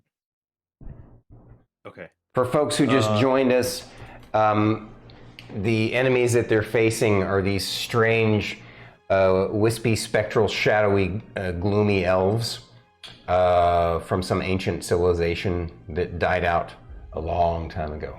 And they're in an ancient temple inside of a ziggurat. And as they came into this room, they were immediately assailed by these strange shadow elf creatures, and it's unlike anything they've ever faced. Chonk loves chat. show them Chonk. Now, what was the damage? So physical damage is 13. Okay, physical damage is 13, so that'll actually be. And then. Hang on a sec. I'm doing my math here. No, okay, you're good. I'm gonna do it. Okay. Wait. No. I gotta undo that. Hang on. All right. Now, and radiant was. I think. Hang on. Yeah. Radiant damage is 20 total. Wow. Nice roll. Right? Yeah. Seems pretty good. Yeah? That ends my turn. Okay. It ends it. That is now Spear Weavers. It ends it now. So now it's the Gloom Weavers, right? Spear Weavers. Yeah, I know. We call them Spear Weavers. Like I said, these are variants of creatures in a book. I changed their lore and their background and stuff, and they're kind of using their stat block mostly, with some variations. The Spear Weavers, as they were dubbed by the players, also known as Gloom Weavers, get to go now, and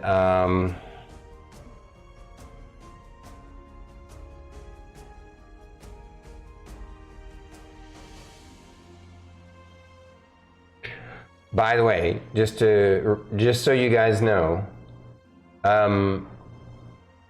while you guys are within 10 feet of, but one is invisible, so you wouldn't necessarily know. And no one has gotten in. Never mind. I won't say anything. Help me remember that if you're within 10 feet of the Spear Weavers, there's some kind of effect. Would it have gone off when I charged the first one? Mm-hmm. Yeah, I guess that's true. Yeah.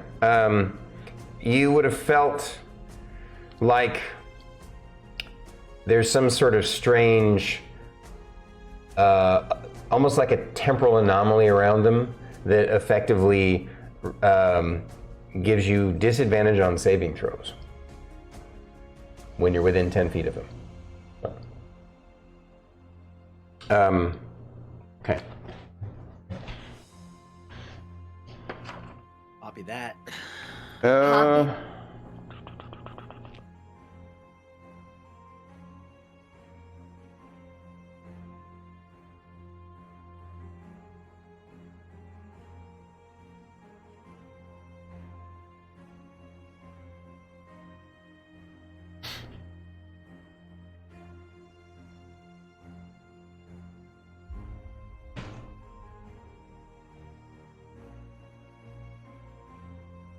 sounds like the nosy neighbor's like in our driveway. It's just loud.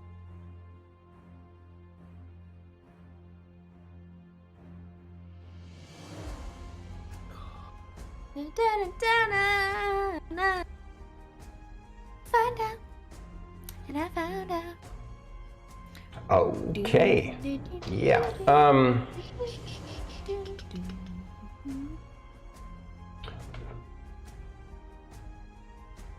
This weaver right here holds its.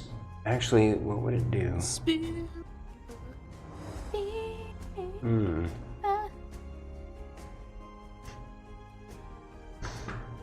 It moves here, and it casts a spell at Lorkris. Oh. Shit. It looks like this kind of wave of black energy shooting out, like tendrils in a stream from its hand.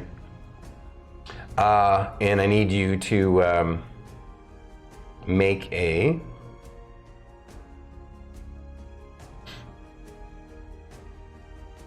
Constitution saving throw.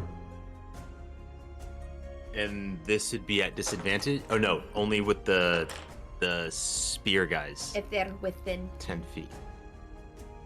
Yeah, Right, right. it's the Oh, yeah, that's right. It would want you to have that effect, but then But then it would move into his range. yeah. Well, I wouldn't know if it's invisible. This isn't the invisible one. This is the visible one. Oh, the one that's casting. Got it. Yeah, the one that's casting at you. It didn't want to move in. It's actually ready in action. Actually, let's see, it was here. I think it would actually move here, ready in action with its spear to hit this guy that would come up the steps, right? But it's casting this spell at you, and that's what it's doing. Wait, is it casting a spell at me, or is it holding its action? Remember, I told you that these guys can do both, Okay. right? These are the OP guys. Yeah, these are the guys that can make 2 spear attacks and cast a spell that requires 1 action. Okay. So it's casting a spell, and it's ready in an action to hit that person down the stairs if it comes up the stairs in its range. Okay. So, did you make me your save?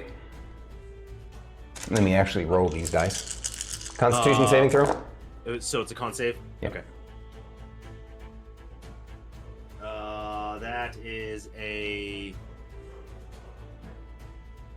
12. What did you roll? 12 plus 7, 19. There we go. Not think of numbers. 7 19. plus 2 is 9, then add 10. I know. So how much is the damage? Oh, wait, what are we doing again? 19. for You the asked me to con make a save. con Oh, save. your save. Sorry. Yeah, sorry. All right. Yeah. So you have a 19 con save. So how much is the damage? Yeah. Sorry. Yeah, you do succeed on the save. Yeah. So you're gonna take half of this. Okay. You find. Okay.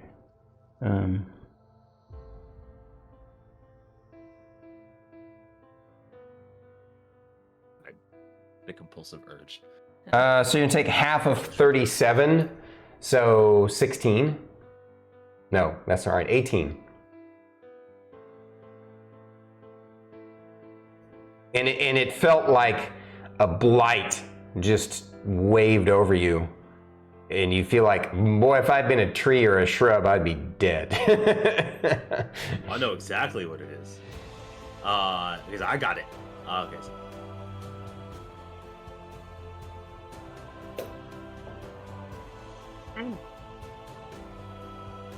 Okay, so Yeah. No. that's what it does. And then the other one, that was the one that you had basically made invisible, right? And fly away somewhere.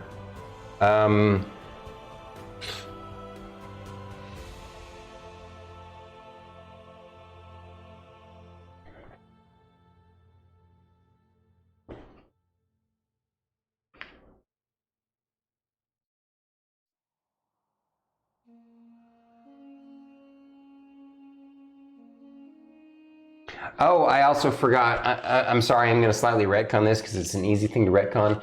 That was the one that had that weird kind of frosty shell around it from the spell it cast at the beginning of combat.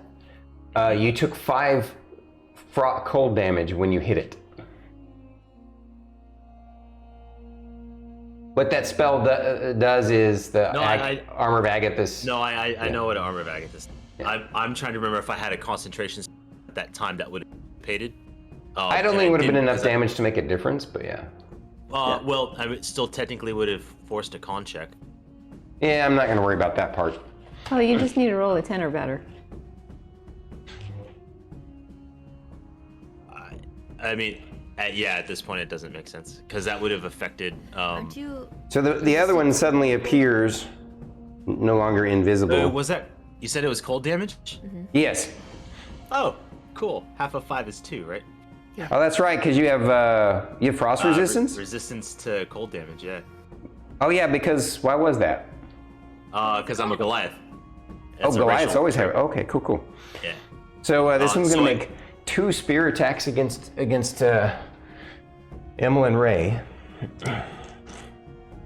So just for record keeping, I just gave myself back 2 health, so I took 3 damage. It was just easy for me for that. Yeah. Just for. What's your AC? 20. I realized when I didn't mean it. Actually, its first attack misses you. Whoa. You know what I mean? Like I feel bad. That's not what I wanted. The second attack gets a hit. And it's gross.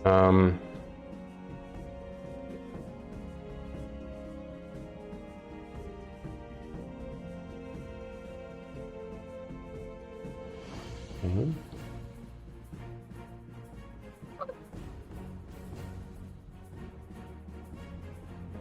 Punch you.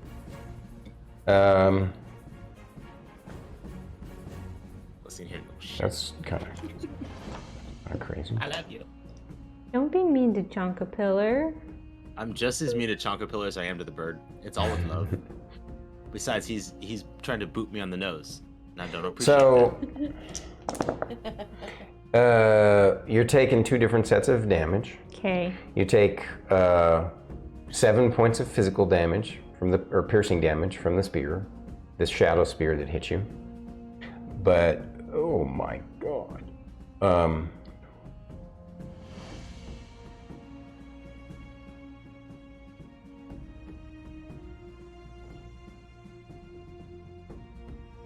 35 points of necrotic damage from it. Jeez. Holy, wait, what? That wasn't a critical? No. Okay, just checking.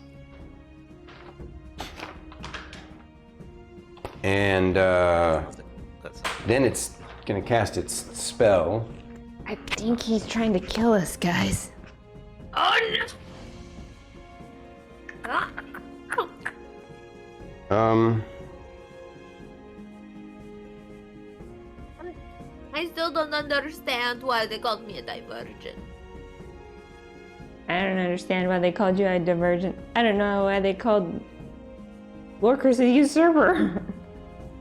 I don't know what they're saying. Oh yeah, you don't know. Don't speak Elvish. Yeah, all I hear is Ooga Booga language. And then it casts invisibility on itself again. Rude. Now, this isn't the same thing. Before, when he hit it and it took damage, it used its reaction to suddenly go invisible and Misty Step. This is literally, this time, it's one of its spells it's casting on itself is invisibility. Yeah. Got it. All right. Now, did I do the other one? I did them both, right? Yes. Yeah, you did them both. All right, so that's now initiative it's the 2. High Priest. Or that was initiative 3, now it's initiative 4, right, Fern? No, I that got was it. initiative 2. We're on initiative 3 now, which is the High Priestess. Yeah, the High Priestess. Yes, okay. Okay, come on, hit me. Hit me with your best So shot. the first thing she does is emits this dark, shadowy, circular pulse out from her body that spreads out 60 feet Everybody needs to roll me a Constitution saving throw, please.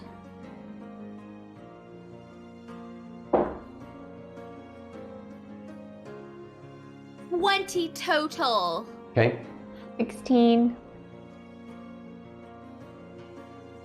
23. Rylar. Oh, thank you. Yeah. What did you say? So 20 or 16, 16. 20, and what was he? 23. 23. 23. Okay, you all succeeded, and so did Rylar this time. Lucky him.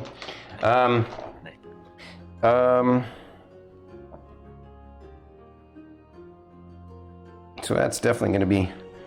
So you feel this wave of weariness go over you, and you feel like if you had not resisted its effect, you would be one level of exhaustion, and you would have taken a lot more necrotic damage. In this instance, though, you're only going to take. Do we all take that? 35. Yes. I'm probably gonna take another 35. No. That's a lot of dice. 17.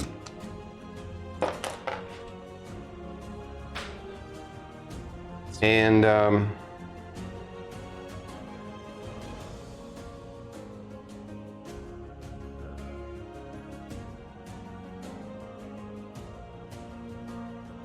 then it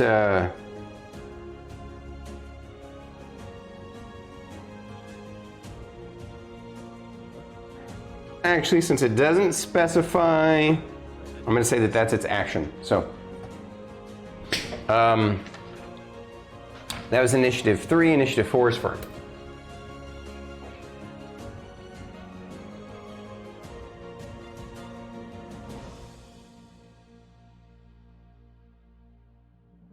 I'm gonna turn and look at the guy that's over there in the corner to my right.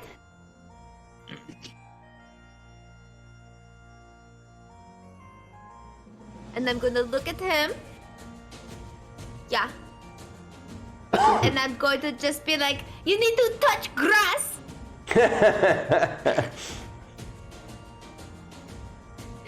But it makes no sense because I'm gonna cast infestation, so he needs to make a Constitution saving throw.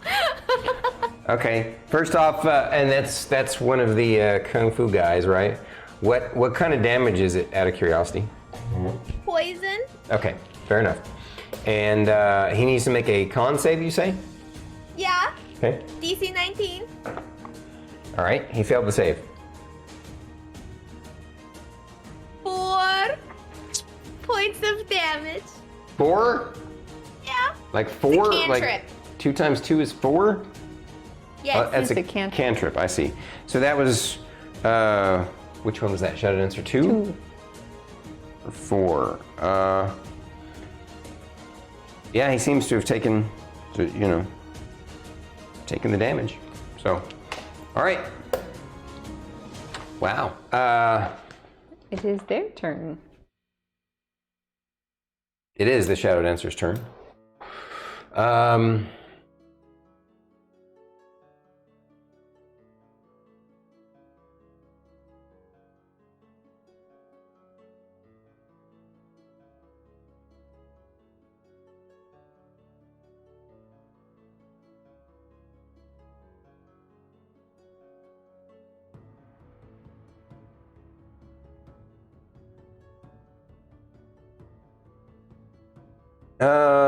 Bonus action, Shadow Step, bonus action, Shadow Step.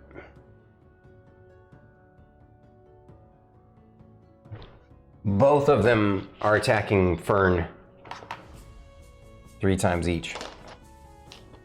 Fern, what is your AC again? Sorry, I forgot. 19. 19, thank you. Okay.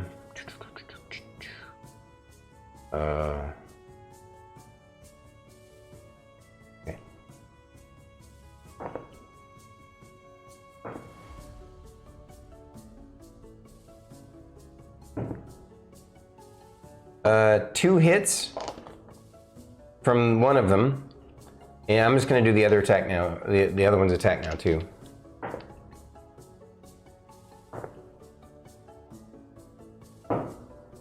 and 1 hit from the other guy.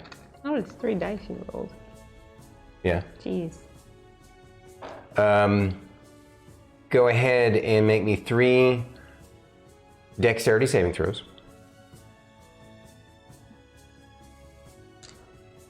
13 for the first one. How much? 13. 13. Okay. 12. Okay. And 10. She prone. Well, there's different effects that they can choose. First, I'll tell you all the damage.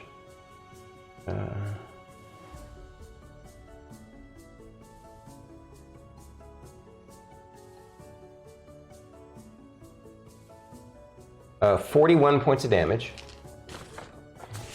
And the first one that hits you because you failed the save makes you prone. The second one grapples you. And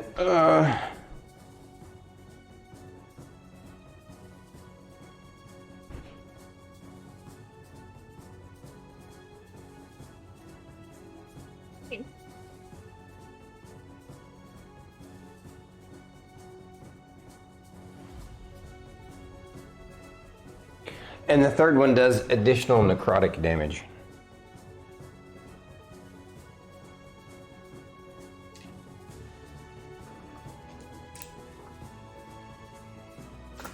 A lot of dice.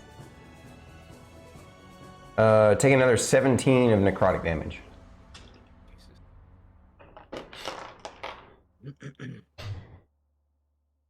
Okay. That was the dancer's turn. Initiative 5. Initiative 6 is Emillynn Ray. Can we reload our last save? Reload our last save at the top of the round. Please. Kidding. Reload our last save to when we were downstairs and finished resting. Oh, yeah. Just be like, I didn't. Come back to there was this a tree part of me later. that didn't realize it. What was that, Fate? Oh, when you were talking about the rest, I was like, I didn't realize you took a short.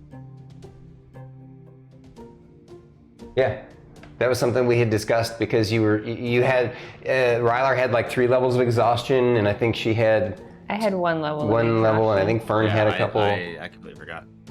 Yep.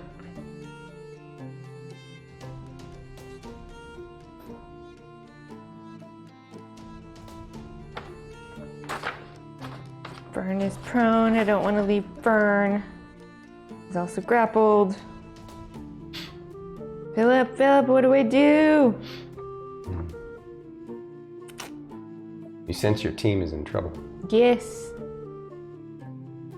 Now I got 2 prone party members down. Well, she's prone and grappled. Yeah, I know.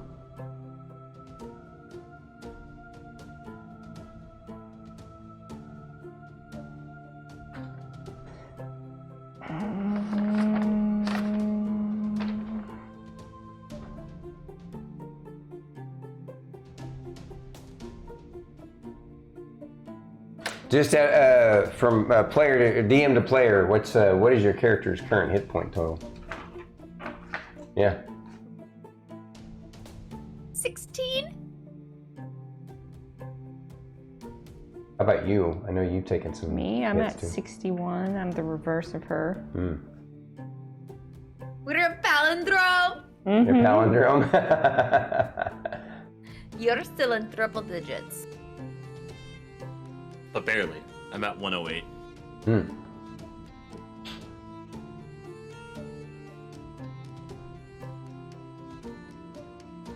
I should have came in there and reverse gravity the shit out of them or something. Yeah.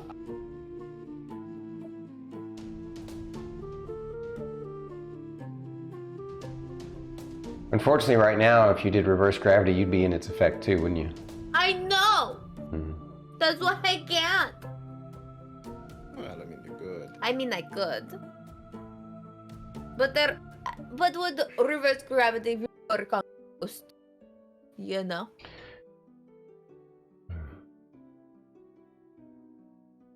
So it looks like we'll definitely need to do some more, have a Tech Talk Tuesday on another day and do some do some resetting of your back end Discord settings, because your audio still has that occasionally dropping words from time to time, and I honestly think it's just a setting in Discord that's making the difference, and it's probably something that we did in our setup. So, and don't let that stress you out. We'll figure it out. It's not too bad right now. Can I do it? Can I actually do it? Ooh. She's got a clever idea over here. Can I dimension door a grappled creature? Yes.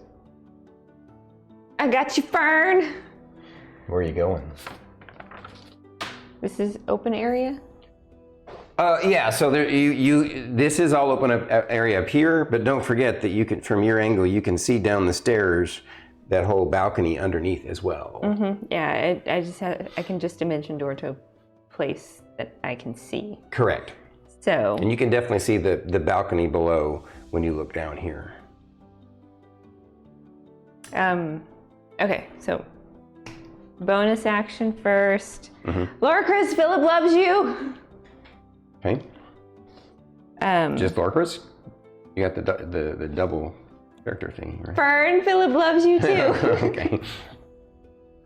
Can you hear the car alarm going off? No. Don't sweat it. It's all right. We don't hear it. Is it outside your door or something? Outside your house? Yeah. That sucks. It was really loud. Holy crap. Yeah, just looking to see if we see our green ring. Reaction. Lorkris, we're not leaving you. And then I'm gonna dimension door with Fern downstairs. Okay, all right. So you grab hold of her dimension door. I'm assuming you said within range of sight, right? So what I'm gonna do is kind of draw the balcony around this as a dot, because it's underneath, right? As a dash.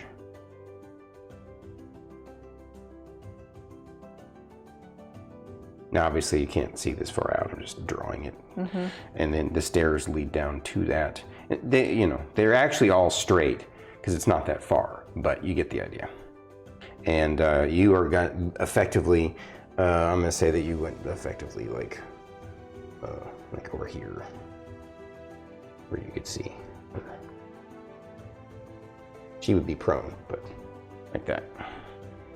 All right. And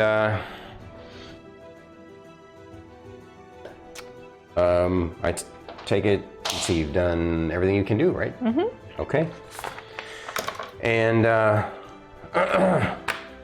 next is Rylar, right? Yeah.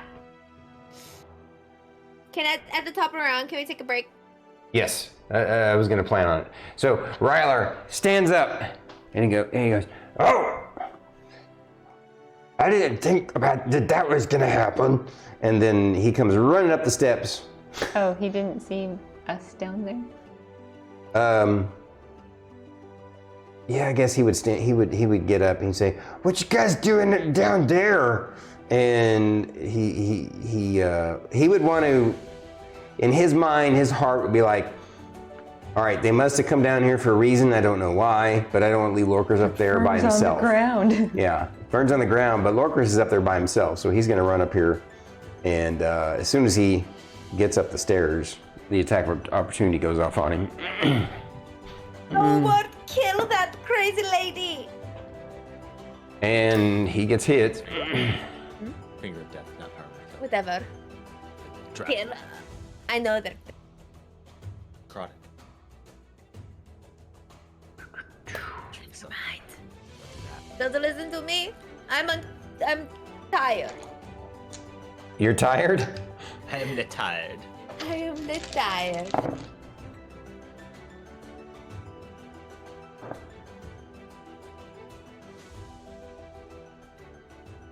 Actually, I'll say that because the ready action happens here at this point, well, no, he would have made it all the way up. Yeah, the ready action goes off just before he gets to that point, but yeah. And he takes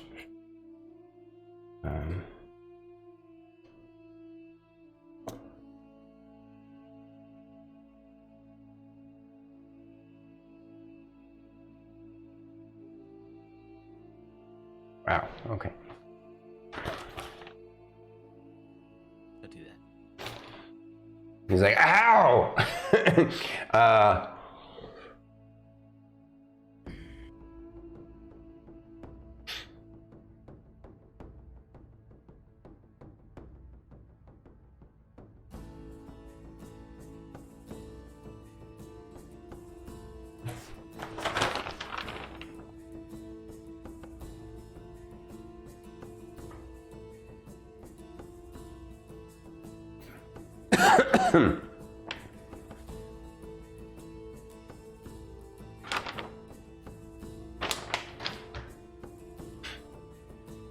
So it's Rylar's turn. Yeah, I know. I'm trying to decide what Rylar is going to do. Purple beam up. He saw that you guys are downstairs and Lorkris is upstairs. Yeah, he's just going to hit the one next to him that just hit him. He's just going to do him against him 3 times because that guy hits really hard. So 1, Yep, they sure do hit pretty hard. 2, Yeah. 3. 2 of his attacks hit. 4. That much damage. Which one is that one? Number 1. And that's the Weaver, right? Yes. I said full damage, yeah.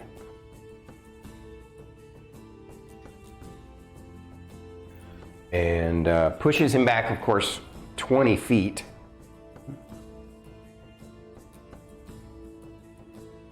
And then he goes, they're downstairs. Fern looks hurt. What's we doing, boss man? And then it's Top of the round. top of the round. And now we're gonna go into intermission mode. Say hey to chat, to go pee, get snacks. Hello, Golden Drake, welcome back. How you doing? Insomnia Nights, Joker of SoCal. Did Insomnia Night get a shout out? Did you? DM Wagon. Wagon. Thanks again, guys. Yes. Oh, you're freaking amazing, you guys. Insomnia Joker, Night, to give you SoCal. a short recap, Fern is down to 16 hit points because she just got hit 3 times? I got hit enough that I have 16 hit points left. Yeah. Yeah, I think you were hit 5 times. Yeah. Yeah. But not in the same round. It was 2 different rounds, but yeah. Yep. I had to dimension door her away. Yeah. You took some I nasty will hits be- too. Yeah. I'll be right back. Okay. One of the issues, before I leave though, you're the best, Banana Tom.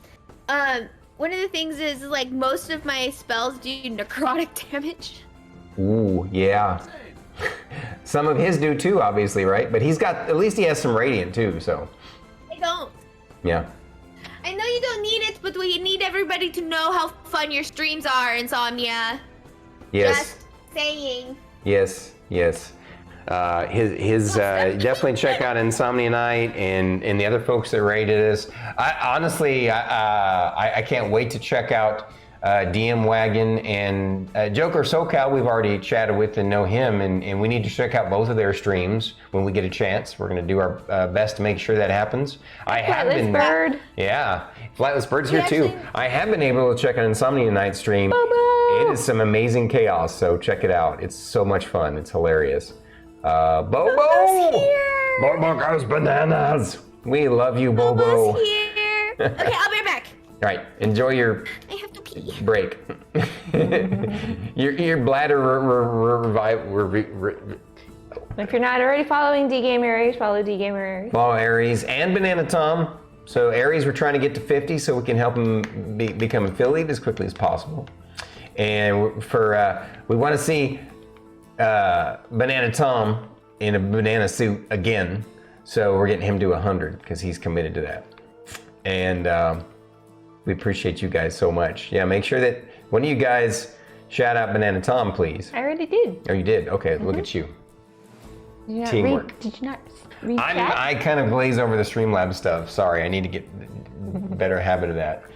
But we are so honored to have all you wonderful folks come to check out the madness and the mayhem.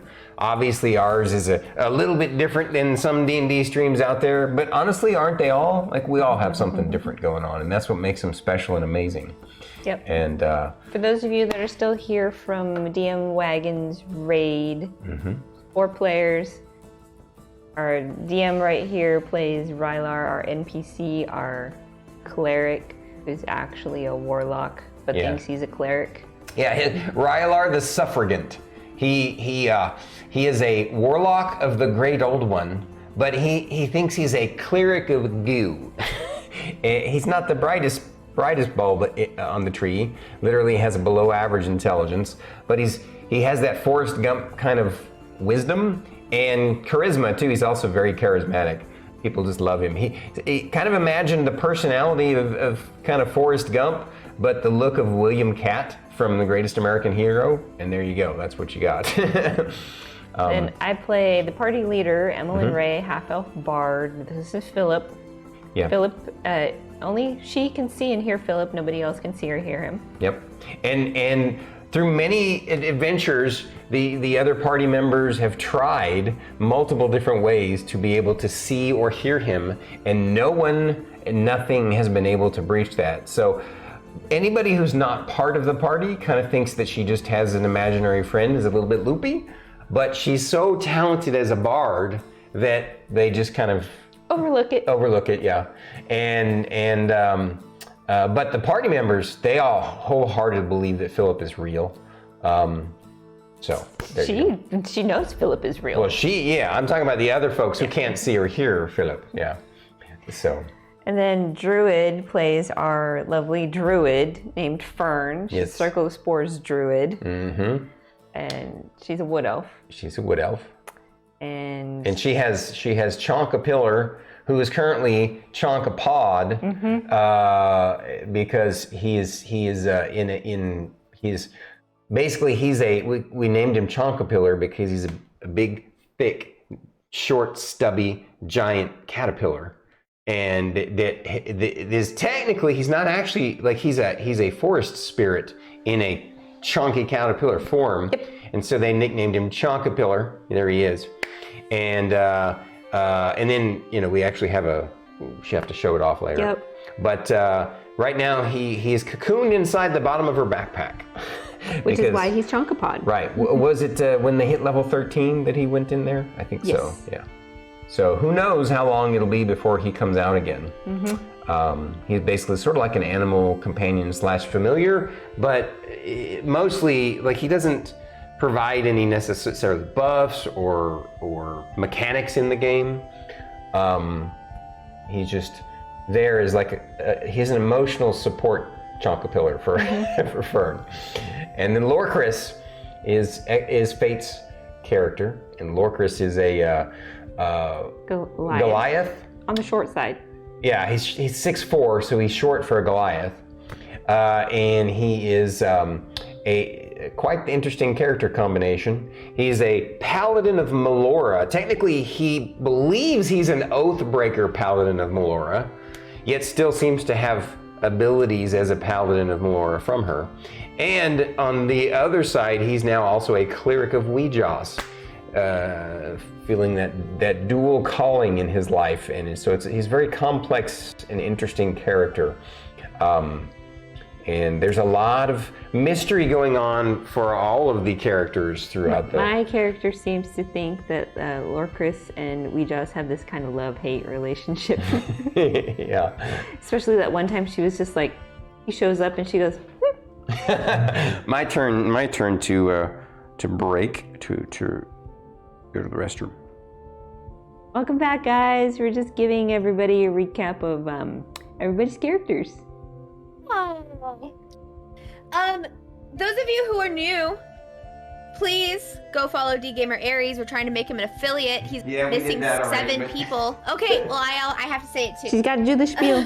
Gotta do the She's got to spiel. give her ultimatum. I mean, do it or you'll make Chonkapillar cry. Show off Just Chonkapillar. saying. Hit Chonkapillar. them with the feels by showing off Chonkapillar. Oh, the feels. The chunky feels. Okay. So, just 7 people. That's all we need. Yes, he only needs 7 more followers. Please help out. Because we are at war. I am personally at war with D-Gamer Aries. We're in a bit war. But the thing is, I can't actually bit war with him until he's an affiliate. So, help a girl out.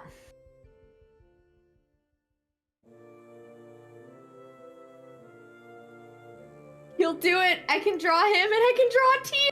Oh no! Really, Joker? You almost TPK'd your party with bandits?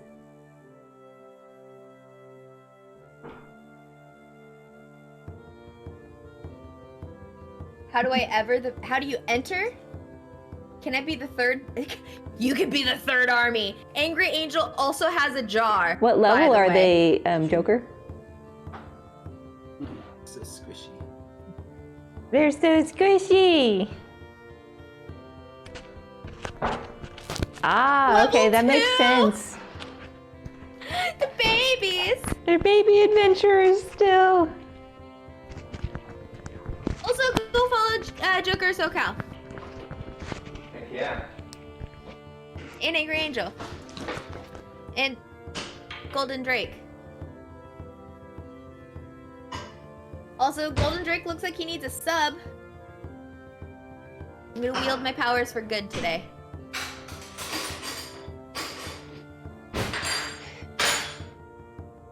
I don't like seeing people without badges in chat. It bothers me.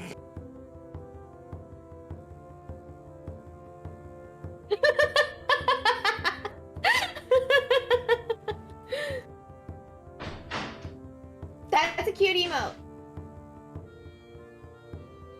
You do have a badge. Badges make me happy. It's an Eevee. It's an Eevee heart. I love Eevee.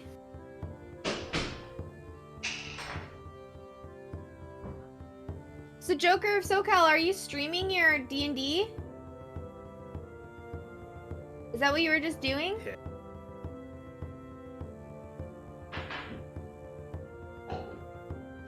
That's so cool.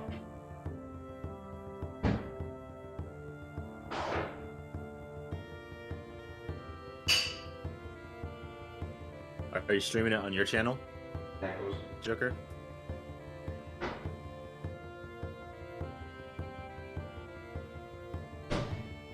I have a strange Snackos here. It's a banana split without ice cream. I just basically took a banana and I split it in half and spread some peanut butter on it. Don't forget your mic. Oh, This yeah. is about to snack. But that's hearty.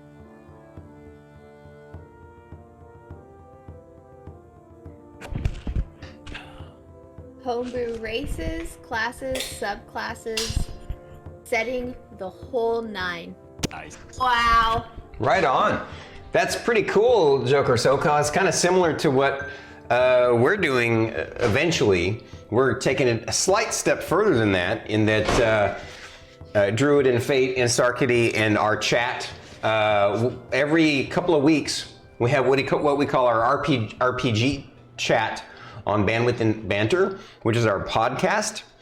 And what we're doing is we're creating our own custom RPG because, we want to get away from having to be beholden to anybody's intellectual property but our own. And so, yeah, we're working on that. It'll take some time, but we're having fun doing it and chatting and figuring out ideas and stuff like that. So, Stormy, you missed me letting Fate and Druid know I almost TPK'd the party today with bandits. With bandits? Oh my god! Party was level 2. Oh, level 2. Okay. How unceremonious. Do you want me to tie it up? No, it's okay. Yet at level 2, everything is epic. So I approve. There should be hair ties in here somewhere. It's okay. Want me to go grab one? Oh, they were level 1. I just leveled them up at the end of the session. Okay, no wonder they almost Good. TPK'd, yeah.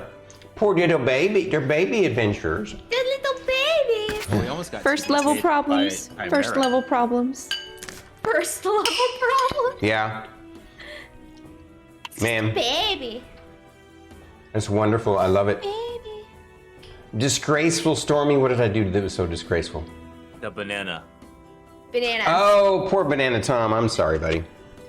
Banana Tom, he's saving you from another banana. Yeah, you should be thankful. You should be grateful. Oh, that's fun. Wow, 8 bandits and a bandit captain against 4 PCs. That's a bit cruel, but hey, they pulled it off without a TPK. So there you go. Wow. Right now, this party seems to be in trouble. This is Fine. this has been one of the most challenging fights ever so far.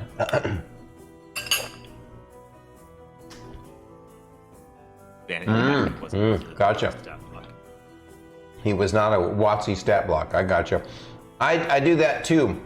I'll sometimes tweak a stat block here or there to make it a little bit stronger or a little bit weaker, depending on what I want to do with that particular encounter. Little secret stuff, sauce behind the scenes for you guys. I figured you can't help it, but like tweak stuff. Yeah. I don't always do that, but like most of the time when I do it, it's either because I need the fight to be a little more challenging, or like in the instance of these guys, I want it to fit the lore that we've created with them a little bit more. So. Yeah. So. Is this a 5th edition campaign, Joker?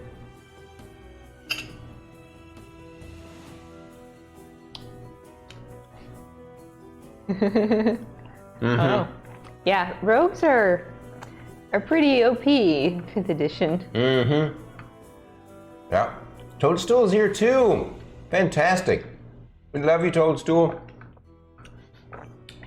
Oh my gosh, we got amazing people here tonight. All right. So, I'm enjoying my snackos here. But it sounds like you and your players had fun there, Joker of SoCal. And that's the key. That's the name of the game. As long as you're having fun. I do. Gimme. What? I want to see the Radon sneaky peek, man. Radon. And somebody did listen to me and went over and followed. You cut out. Thank you. You cut out half your words. Say that again. Oh, I said somebody in chat listened to me and went over and followed D Gamer Aries, which I really appreciate. Yes, So, thank you guys. Thank you. Good sir, those need to be stickers, and I need them. Who's Bonnie Radon? is dope. I think that's a Elden Ring. Yeah. Yeah. Radon looks great, dude. I don't even play the game and I knew. Oh yeah, dude. That is dope. So, Joker, you've got a rogue, a forge cleric, a war priest, oh, a homebrew, and a wizard. Cool. Nice. Nice party. Yeah, They all had a blast. They started calling it like Minecraft because I threw the bandits at them in waves. Ah, okay. So, while we're here in intermission, I do want to make a cool kind of announcement. I got something special commissioned from our very own Banana Tom that I intend to share with you guys later this week. Some of you might have already seen some version of these before, I don't know. As long as, yeah, actually I know one person, we already know one version of this, but as long as you guys are okay with it, I'm going to share this week. Banana Tom created chibi versions of all of the D&D characters for our campaign. And there's one of them, a tiny little emote version. That's the tiny little emote version of her chibi. Yep. And this week we're going to share all of them. We got all of them because Banana Tom took a lot of effort, and it's incredible what he did. And he was super patient with me because I was really picky with Rylar. And I am so grateful to him for that. Yes, Banana Tom, Emillynn looks amazing. Yeah, she does. Yeah. Actually, all of them are just perfect, like without a doubt. Lorkris, which one do you prefer? I mean, I'll probably show both if you want, or I'll only show the one you want. He's got one with and without a helmet. I think you liked the one without the helmet the most. Is that right? Yeah. And that's mainly because, like, I imagine Lorkris doesn't keep the helmet on because it's the dark vision. So he's like, if there's no need to use it, like, he doesn't plop it on because it doesn't give him any other armor benefit. Right. But typically, like, combat or adventuring, and when, like, yeah. But I think of him often in RP moments, and like visually without it, and it's usually like hanging on his hip, very Mimir style from the new God of War. Cool. I know, Banana Tom. Right on. But yeah, but both look great. Absolutely. I think they're both phenomenal. Yep. I do not mind which one you want to put up. I mean, I can share both with everybody later this week. So be looking out for those in my Discord. I'll put them up for everybody to see.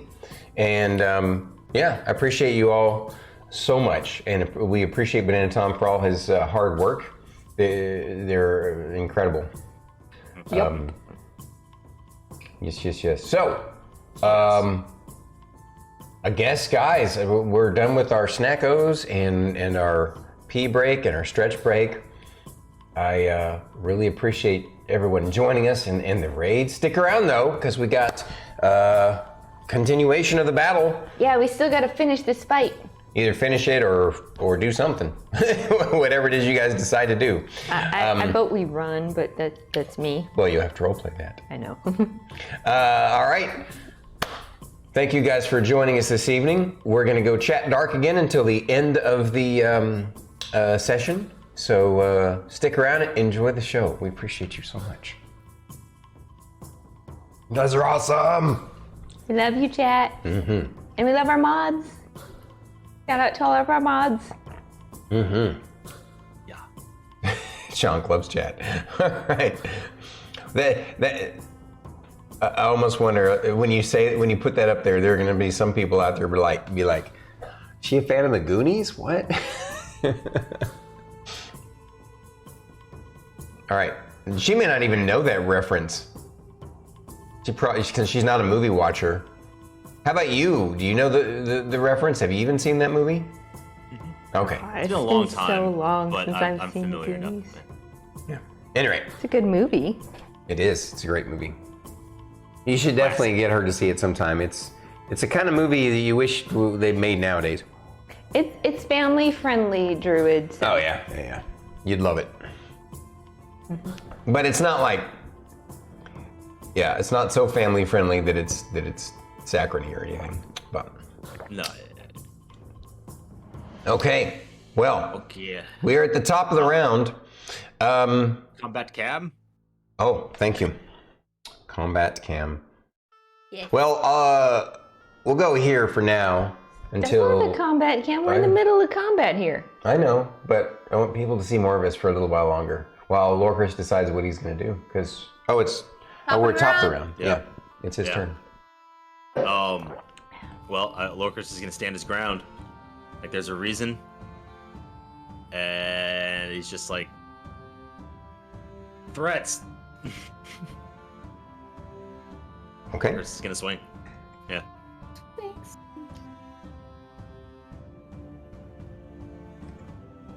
Lorkris is gonna swing. She's gonna whack him.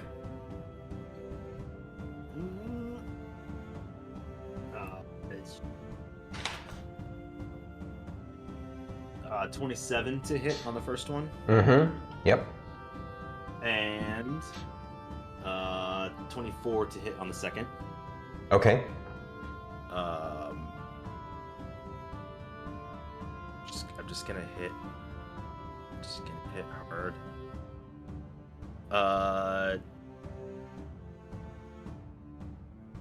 First hit, I'll do a level 3 Divine Smite. Okay. Which is second, third.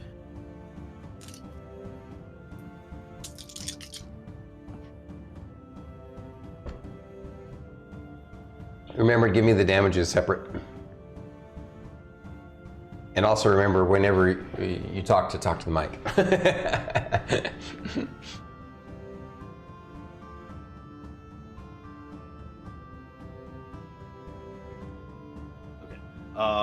For physical damage, total is 18. Okay. And then for the radiant damage, it's going to be.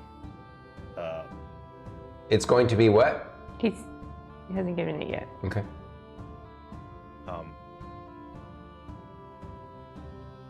22.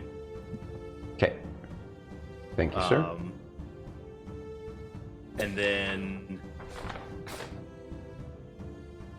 I will use my Blessed Strikes for the second one, adding a 8 for my second melee attack.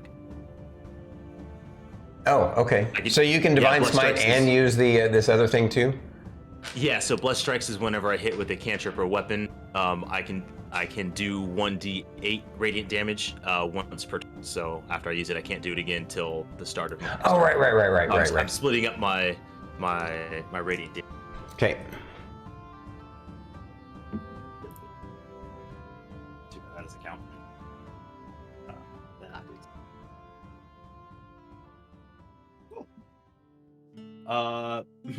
Max damage. So 19 for I thought you said it was 1d8. No. Well, my second weapon damage was a 10 on the die. Yeah, this is Plus the second 1d8 attack. radiant.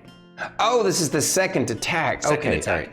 Yes. So mine is so physical damage is how much? 19. Physical damage is going to be 19. Okay, so 9. And then radiant damage is an 8. Radiant damage is an 8. Okay. Yep, I rolled an 8 on the die. All right.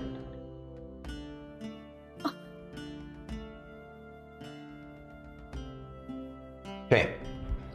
And then Anything else?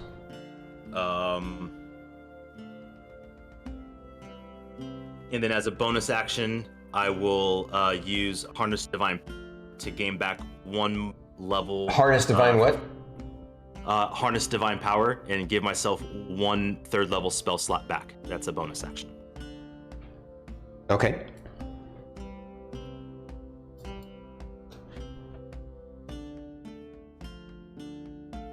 Alrighty.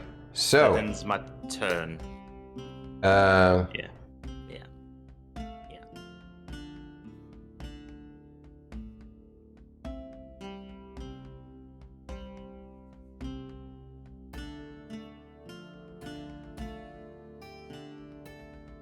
It's the Spear Weaver. Yep. It's the Gloomweaver's turn. Are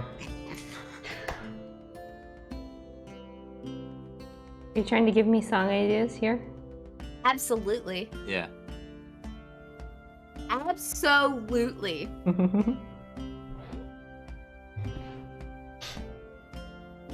This one sees you beating up on their high priestess. So it's gonna move right over here. I know it's rough terrain, but these guys aren't affected by that because of their kind of spectral nature. And you're technically like right at the 10 foot mark reach. So at least in 5th ed. Of course your sentinel goes off, and it's but it's coming over to it wants to attack, and now that you're within 10 feet of it, you sense that same thing where you're now, if you make a saving throw within 10 feet of that thing, it's a disadvantage, yeah. So. Okay. Yeah, I don't like it. Lorkris doesn't like getting ganged up on. 19 to hit. Roll a 5. Let's see, this is number, which one? Number 1? Yes. Okay.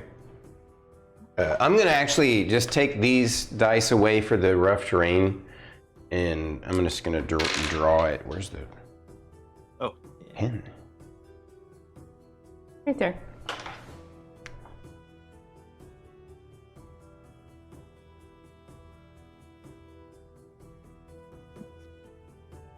Okay. Gonna do it again. So, I'm sorry, I told you hit, right? So. It was 19 was to hit. 19 to hit? Oh yeah, no. Damage? Damage. So, because I hit, Lorkris is not happy about it. He's gonna throw another 3rd level Divine Strike. Oh, okay. Against this, the Spear Weaver, okay. Yes. Okay. Yes.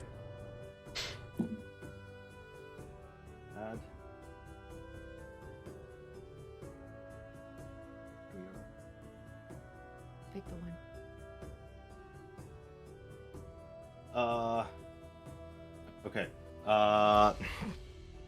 19 for physical damage. Again. Well, these guys don't seem to have the same level of. They have some resistances and immunities, but these don't seem to have any kind of resistance to physical damage the way the boss Soulmonger creature does. So, Okay. at least did I say that before? I'm pretty sure that I didn't. You had me roll damage independently last time I hit one of them. And I'm happy to keep doing them separate so we don't get confused moving forward. Like Well, I'm pretty sure. Okay, yeah, no, that's right. The Weavers also have the same effect. So, but it's not the dancers do not. I remember now. Okay. All right, and then the Radiant you said. Radiant is going to be 18.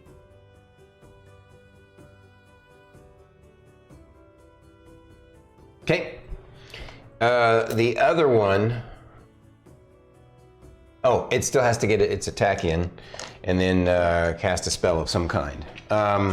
So 2 attacks, AC of 20, correct? Yes. Okay. I feel like my voice cracked. 1 hit. Okay. So the physical damage is 8. You don't have any special resistances to necrotic, correct? Resistance to cold and lightning. That's so. Okay. That was a low roll. 18 points of necrotic damage. And then the other one.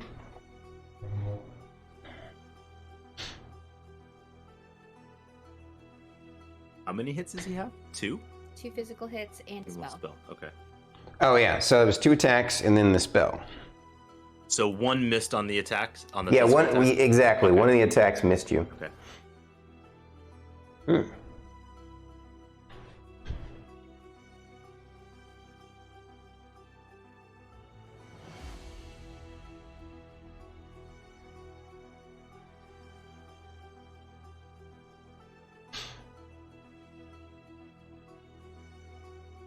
Suddenly, appearing in front of it, right around you. Now, keep in mind that these 2 folks are down below you, right? Mm-hmm. So it's only affecting you. Suddenly, there's this 30-foot cube of twisting color patterns that, wow, looks really similar to what I think Rylar calls his, what was it, rainbow vomit? Unicorn vomit or something. Unicorn vomit, was that what it was? Okay, yeah. Something like that. Yeah. And so, need you to roll me a wisdom saving throw. At disadvantage. Correct. Do you have any specific resistances or immunities to Charmed? No. Okay.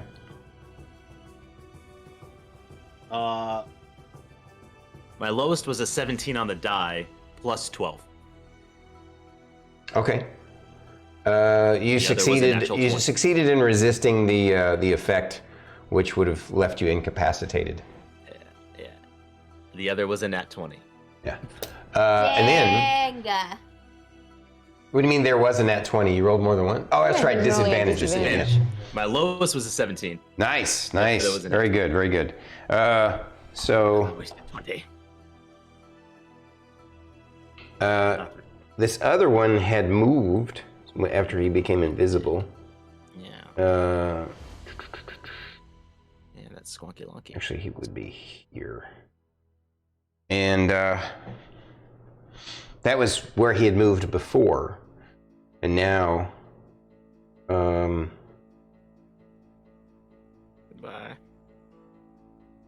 this is going to be awkward. I'm going to move you guys slightly over here. That you're underneath, right? He actually moves into a flank position here.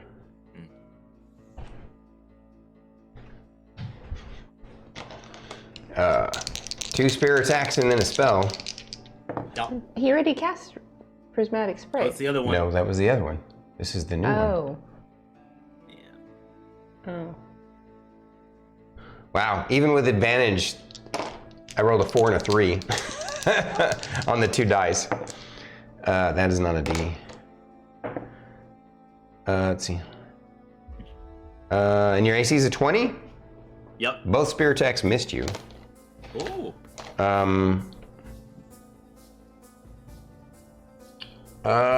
Spell-wise,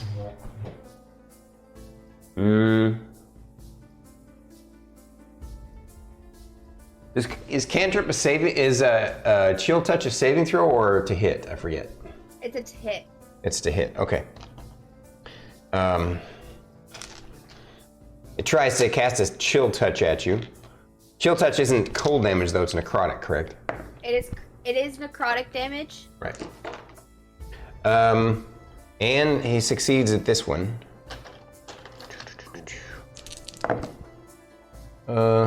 Take 12 points of necrotic damage from the chill touch.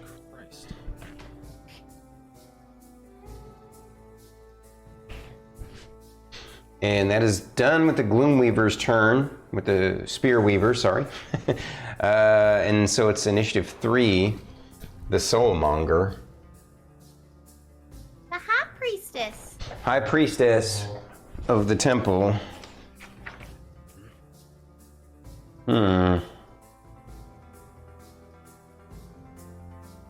Jesus Christ.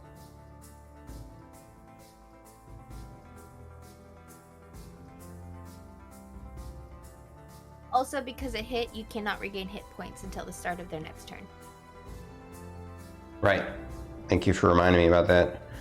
There are no heals for you, Lorkris? The Soulmonger casts a spell and suddenly goes into gaseous form.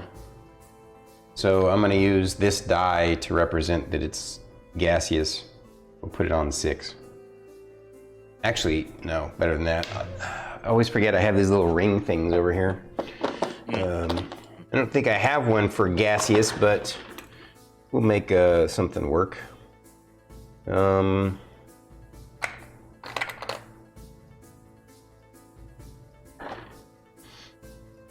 use this this yellow one. So it goes gaseous, and then fresh my memory, gaseous form in 5th ed. I got it right here. Oh, thank you. You're right on top of it. Scroll up. Stop. You transform a willing creature you can touch, along with everything it's wearing and carrying, into a misty cloud for the duration. The spell ends if the creature drops to 0 hit points. Incorporeal That's creature speed is of 10 speed. Speed of 10 feet? Mm-hmm. Okay. 5, 10, moves away. And that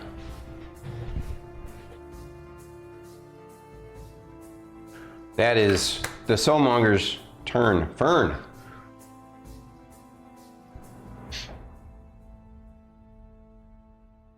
You see a really concerned, like, you rarely see this level of concern on Miss Ray's face, and you obviously know what happened. She yeeted the two of you away with her Dimension Door spell. Yeah, you're on the ground right now. Yeah. With me, like. You're just prone, so you can use half your move to stand up if you want, but. Okay, I'm gonna use half my movement to stand up. I'm gonna turn to Miss Ray. I believe in us, Miss Ray. We could kill them. And I'm gonna use the rest of my movement to try to get to the bottom of the stairs. The bottom of the stairs? Okay. Can I see those two fucks at the top? Language. Two jerks at the top? That's fine. So, let's see. You were here. I have 35 feet of movement. Yeah. Nope, You can go doesn't even one really step matter. further if you want. Up the stairs partially, or stay at the Sure. bottom of the stairs. Do you want to stay at the bottom of the stairs or be halfway on the stairs? Halfway on the stairs. Okay, you're halfway on the stairs. I can see those two, yeah? Oh yeah.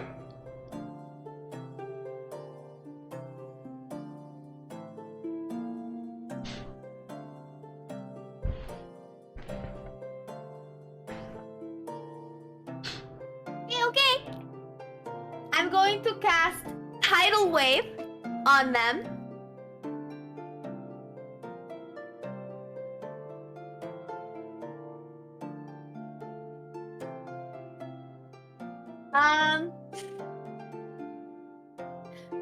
They need to make a dexterity saving throw.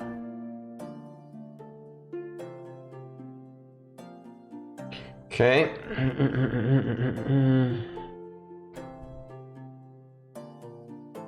DC 19.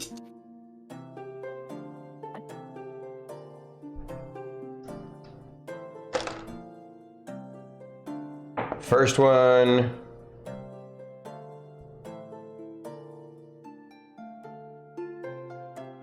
Fails.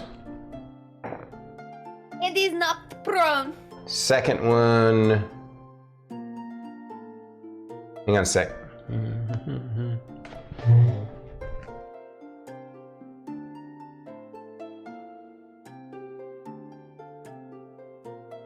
Fern doesn't like fighting ghosts. All right, second one also fails. Okay, perfect. So they are knocked prone.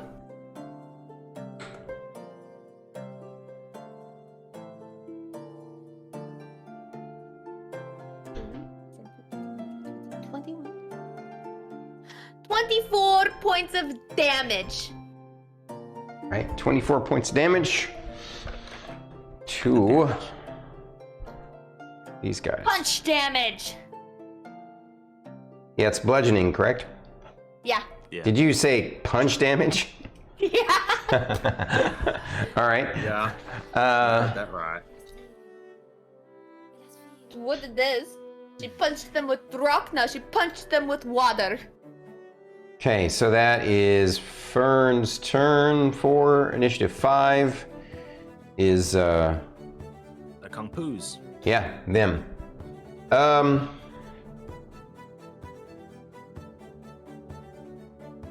Those two I just knocked over, yeah? Exactly, the ones you just knocked over. They're gonna use their move action to stand up.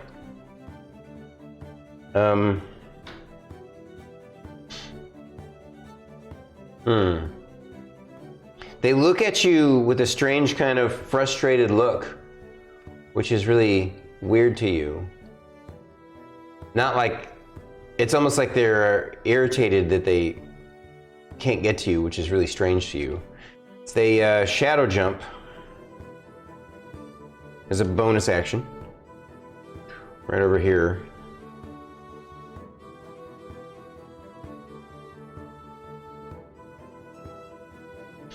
Yeah, but fuck. They technically technically. are not flanking, so. Oh no, Lorkris. All right. AC 20, correct? Yeah. Okay. I will send you to Ouija. I will send you to Ouija. Somebody clip that and send it to me, please. I'll send you to Ouija's Oh my part. God. That's it. We'll make up better. 2 hits from the spiked chain on one of them. I'm gonna have to put that on the t-shirt now. Yep. And 1 hit from the other. So you need to make me 3 dexterity saving throws.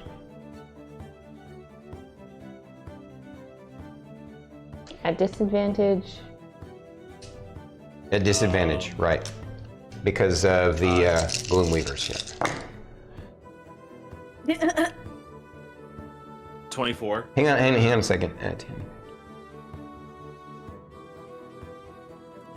I'll just write them down. That's funny. That's how much damage you're taking. From. Wait, no, I'm sorry. It was 27 actually. You'll take 27 damage taking it. And the saving throws were what again? Was that 27 damage total? Yeah, from all 3. Yeah. From all. Okay, Yeah. I was about to be like, bye. Yeah, no, 27 damage from all 3. But you need to make me the 3 dexterity saving throws. You're- 17 plus 6. 17. No, 17. 20, 23. So he's writing them down. He already has. Cool. So 24 for the first save, 23 for the second save. Is dexterity one of his class saving throws? No, he just No. rolled really good. I was watching. I believe you. Huh? I would. And then 20 total for the. Okay, so you succeed at making all your saves. Well done. And that was the Shadow Dancer's turn. Miss Ray. Fern, don't run off. You haven't been healed yet. Is that all you're gonna say? No, I'm Okay. gonna cast Healing Word on her at 5th level. Okay. Because she ran away from me.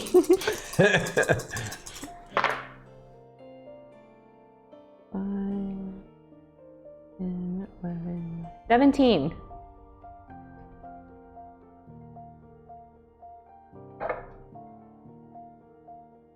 Let's go. Yeah, whopping 33 hit points now, right? Yeah. All right. See, I'm facing you. I'm keeping an eye on you. Yeah, you are. know. By the way, because of where you're standing on the stairs, you're kind of halfway up the stairs, so you're actually partway up into there. You can see them. Yeah. Fern just sees the look on my face go. As I see Lorkris being surrounded. Yeah. Yeah. That's it for me. Oh, you only did the bonus action. Is there anything else you want to do? Right? Because I believe Healing Word is a bonus action spell, so. Is it still a bonus action if I cast it at a higher level? Yeah. Yeah. Oh. You just can't cast a spell. Right. You just, But I can cast a cantrip. that's true. That is true. Yeah. Let's go Eldritch Blast! There you go. Who's getting hit? This one, and this one. Okay. So the 2 Shadow Dancers and one of the Gloom Weavers.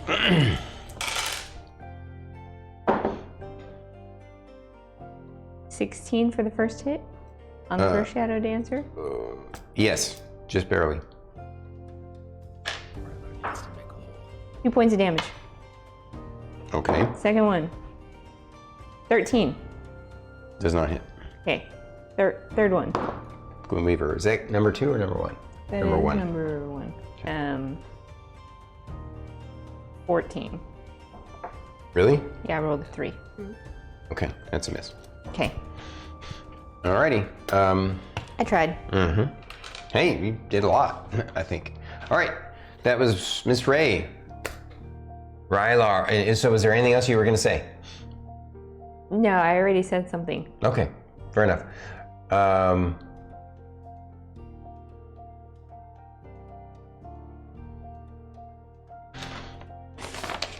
Rylar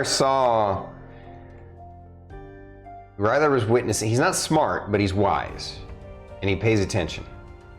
And he saw that it didn't look like the necrotic damage you guys had been doing was doing anything, and he saw that Lorkris stopped his spirit guardians, and so he's thinking there must be a reason for that. So that kind of hurts him because a lot of his spells are necrotic. So he's like, What is it with you guys and necrotic damage?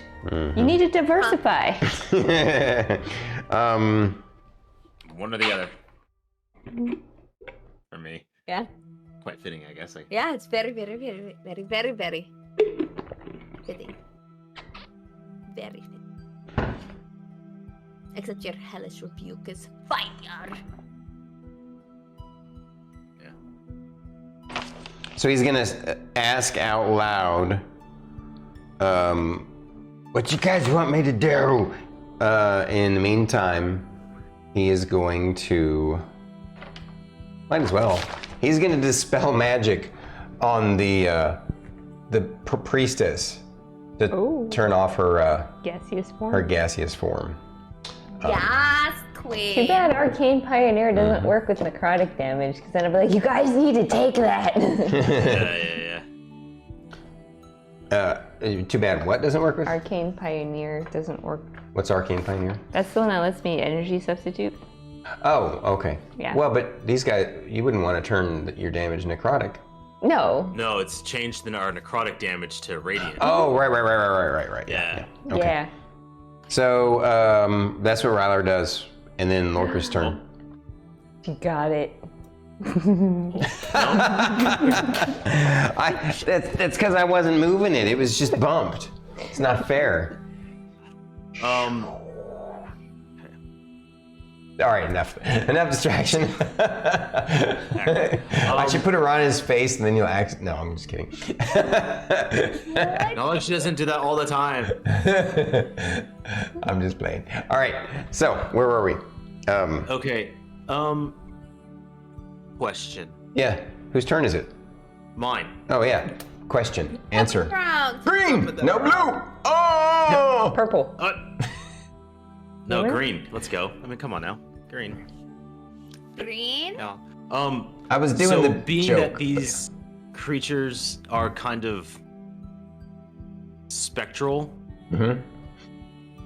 I know we technically can't pass through an enemy space, but would their composition allow for that? No. No. Okay. Oh, did Rylar's spell fail? Oh no, she fell off her base. Oh. That's funny. Oh no. Wardrobe malfunction. Wardrobe. Where was it? Here? Yeah. Okay. One more in. We One know more? it's One all more about to. the base. Yes. Yeah. So I technically have a 5-foot gap between the priestess and the spear dude. Yeah. Yeah. Okay. Cool. Lorkris will take the disengage action and bolt through that and make it. I say 10, 15, 20, 20, 30. Then 10 feet. So just so you may not notice this, you actually have a space in between here, if that makes a difference. Is that an acceptable gap? Yeah, I mean you're disengaging, so sure. Okay. Yeah, Lorkris is gonna like crouch down and almost like in a position and like bolt and do like that baseball slide to like get underneath the stairs. Like I he's gotcha. going right. So I gotcha. Yeah. And your intent is to go over the stairs? Well, so over the edge to the stairs below, like ducking into cover. So are you gonna go straight over this spot? onto her? No, Lorkris is gonna go towards the center of the stairs because it gives him the most amount of space to catch himself, not at the edge. Okay, makes sense. Makes sense. Yeah. All right, so you're gonna flop down right there. Yeah. Okay. With your height, your head is kind of poking up out of it. Can I just duck? You're just done. Right, because you disengaged. Correct. And then just gonna be yeah, necrotic bad. Don't do that. Anything else you're gonna say? Fern, can you wall them off? And then leave it at that. Okay. And then it is the Gloomweaver's turn. Spearweaver. No, it's fine. It's fine. It's fine. It's fine. I was gonna say, but unless you can't. Yeah, I can. It's the start of my next turn. Oh, my knee! Or start of its next turn. Sorry. I was thinking about doing Shield of Faith, and I was like, should I do it now? I don't know. And you got that from the Spearweaver, right? I got what? And that was the Spearweaver that hit you with that? Hit me with what? The Chill Touch. Oh.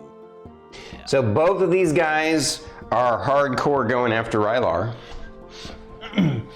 That one was able to get within range to do its 2 spear attacks and a spell. And the other one can only do a spell. I'm gonna do the one that can only do a spell first.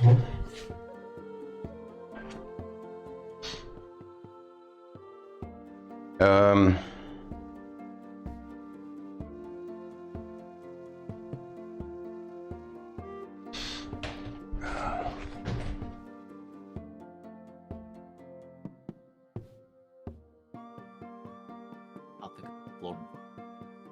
I don't know. They can't leave the space. Yeah.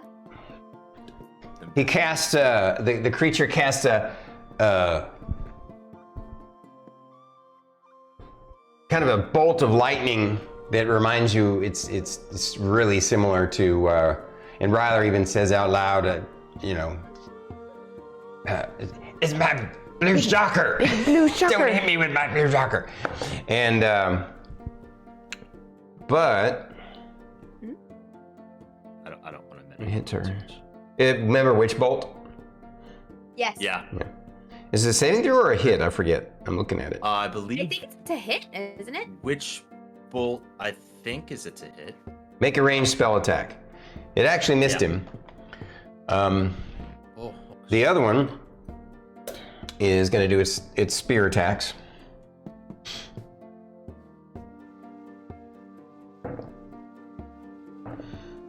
One hits.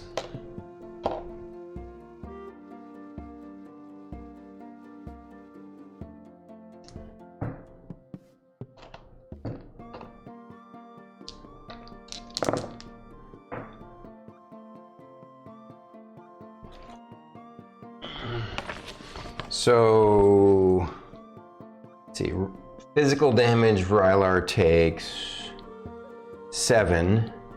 Necrotic damage, he takes 27.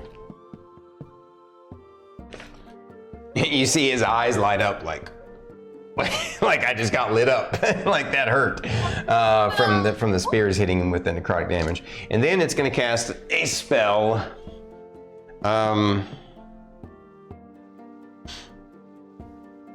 It tries the same hypnotic. This is a different one, or is it? And that's going to try the hypnotic pattern on Rylar.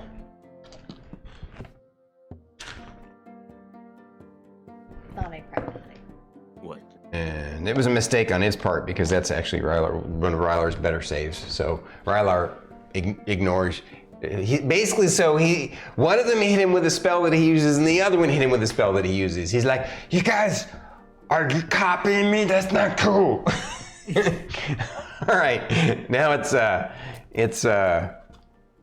High Priestess. High Priestess's turn. Yeah. Excuse me. Chatter. made sound. No, I heard it. Okay. I heard it. I heard it. Okay. I heard it.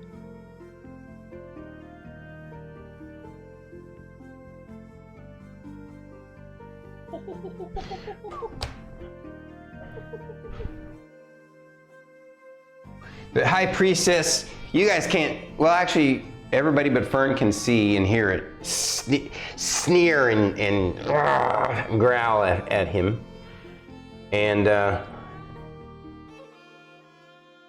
it's gonna move over here.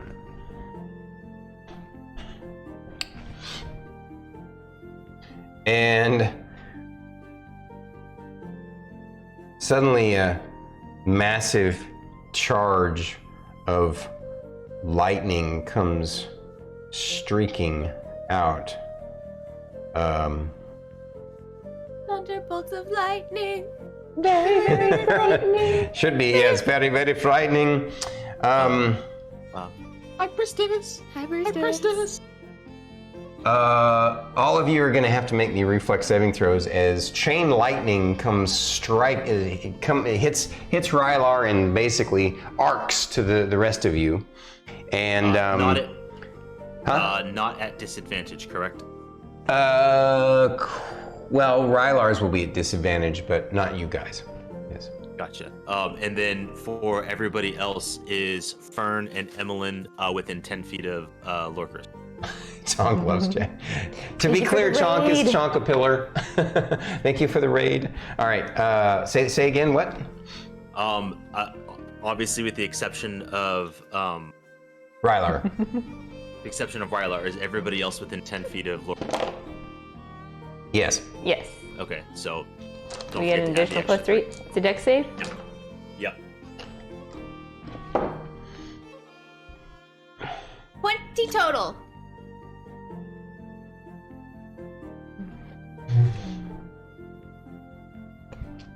Got to break out more D8s.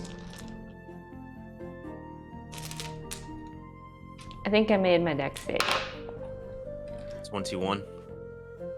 Oh, I already have on my. No, there's another one. 33 for my dex save. Holy crap. Nice. Jeez. I rolled a 19. Nice. Oh man, can I borrow a D8 from? Here, you can borrow the purple one. That's Back. fitting. We got That's raided fitting. in All right. for a chain lightning. So, yeah.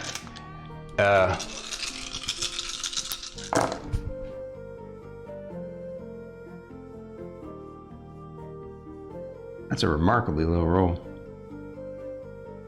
Not complaining. Planning it all. Yeah.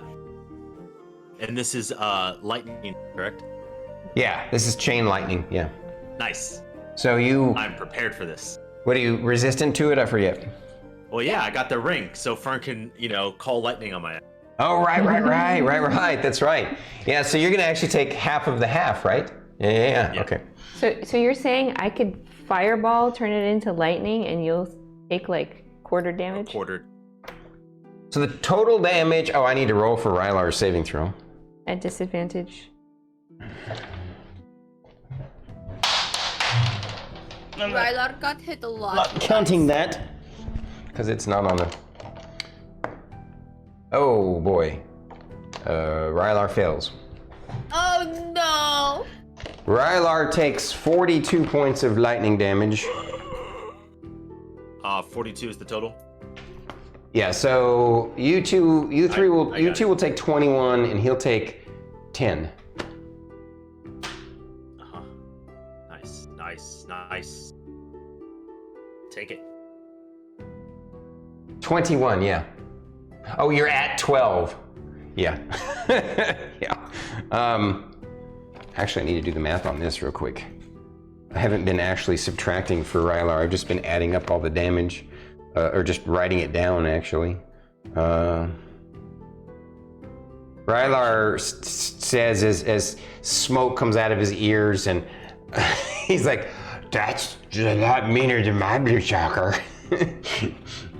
It's amazing how he can actually make comments out of turn. It's weird.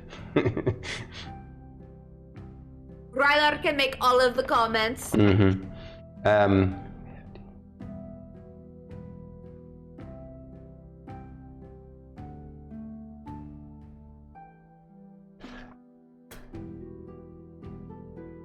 Okay. What is he at? Is he at 1? You're gonna have to roll a medical check to tell. He is smoking and bloodied and beat and like he's been taking such a pounding. He looks more tore up than you've ever seen him before. I'll just say that. No. Well, No, we've seen him die. Yes. almost. Okay, except for yeah. All right, good point. Good point. Good point. You got me. Still standing. This is the roughest he's been. Yes, yes. And so now next round. Yeah, I know. It's like, will we get to see the eye again? So it's Fern's turn now. Oh, that was only the Oh, That it's was- the priest. fuck. Okay. Okay. Let's just say, I mean, if you guys want, no, I better not. I better not.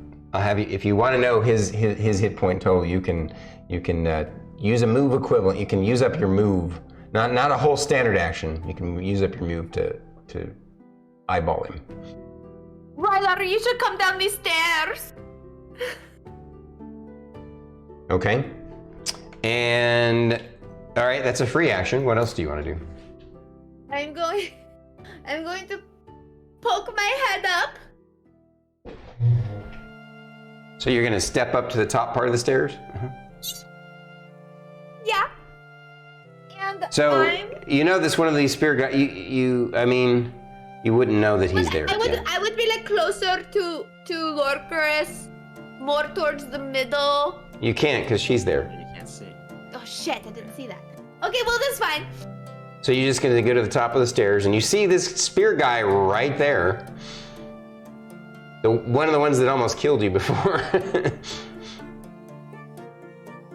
And I just kind of take a look around at everything. Yeah. Really quick. Like survey everything. Okay.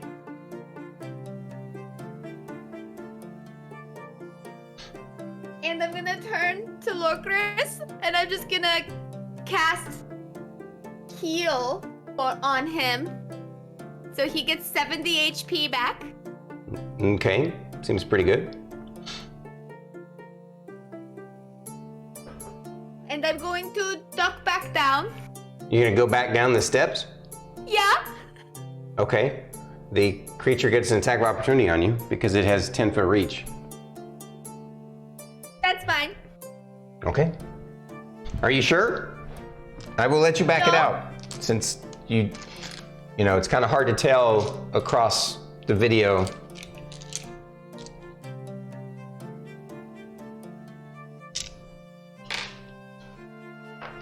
Yay, nay? No, she'll duck back down. She Okay. thinks she's quick enough. Okay, fair enough. All right. AC's a what now? 19. All right.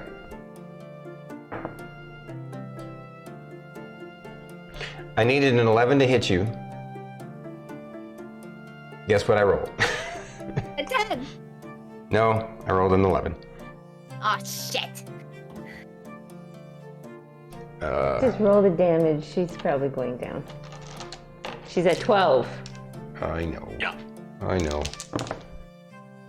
So I think the, Rylar's at 1. Yeah, Close, but I not auto quite. stabilize though. yeah, that's true. You do. So you're gonna take 9 points of physical piercing damage. Huh? And Wait, is it 9. 9? That's physical Yeah. damage. and 19 necrotic. Yeah. Bye. Yes. So she, But then as she stabilize steps back as I- down, she gets hit, and she like falls over and slides down the stairs. But I'm stable. Yes, No you're death saves instantly throw. because of the special magical. Was it a brooch or pin? I forget. Yeah. That's or a necklace. My necklace. Amulet, basically. Yeah, Oh. you were stabilized instantly. Does she stabilize at 1 HP? That No, No. stabilization is at 0 HP. You're unconscious still. I just Wait, wanna make but sure. what did we? I remember it had 2 abilities. The other one was for like being poisoned, I think. Okay, That's how I have immunity to being poisoned. gotcha. Okay. Yeah. Okay. Fern's down, but not out. That's fine. And that was Fern's turn. Initiative 5 is the dancers. Poor Rylar. Oh, the dances of the Erd Tree. Poor Rylar.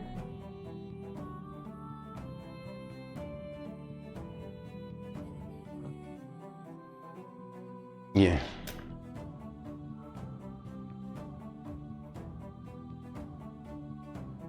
Well, luckily, only one of them can get to him. Oh, they can't shadow jump? Oh, that's right. Thank you.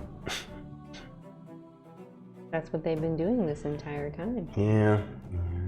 That's why I'm like, poor Rylar.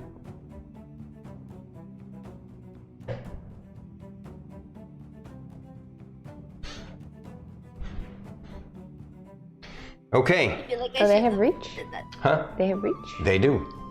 They just weren't using it before. The spear guys have reach. The chain guys have reach.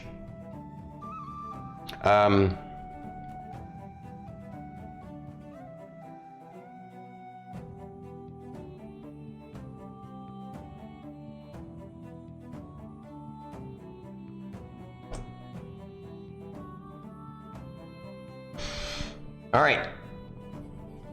6 attacks on him. Oh, Rylar, no! Not Rylar! And Rylar has disadvantage on saving throws.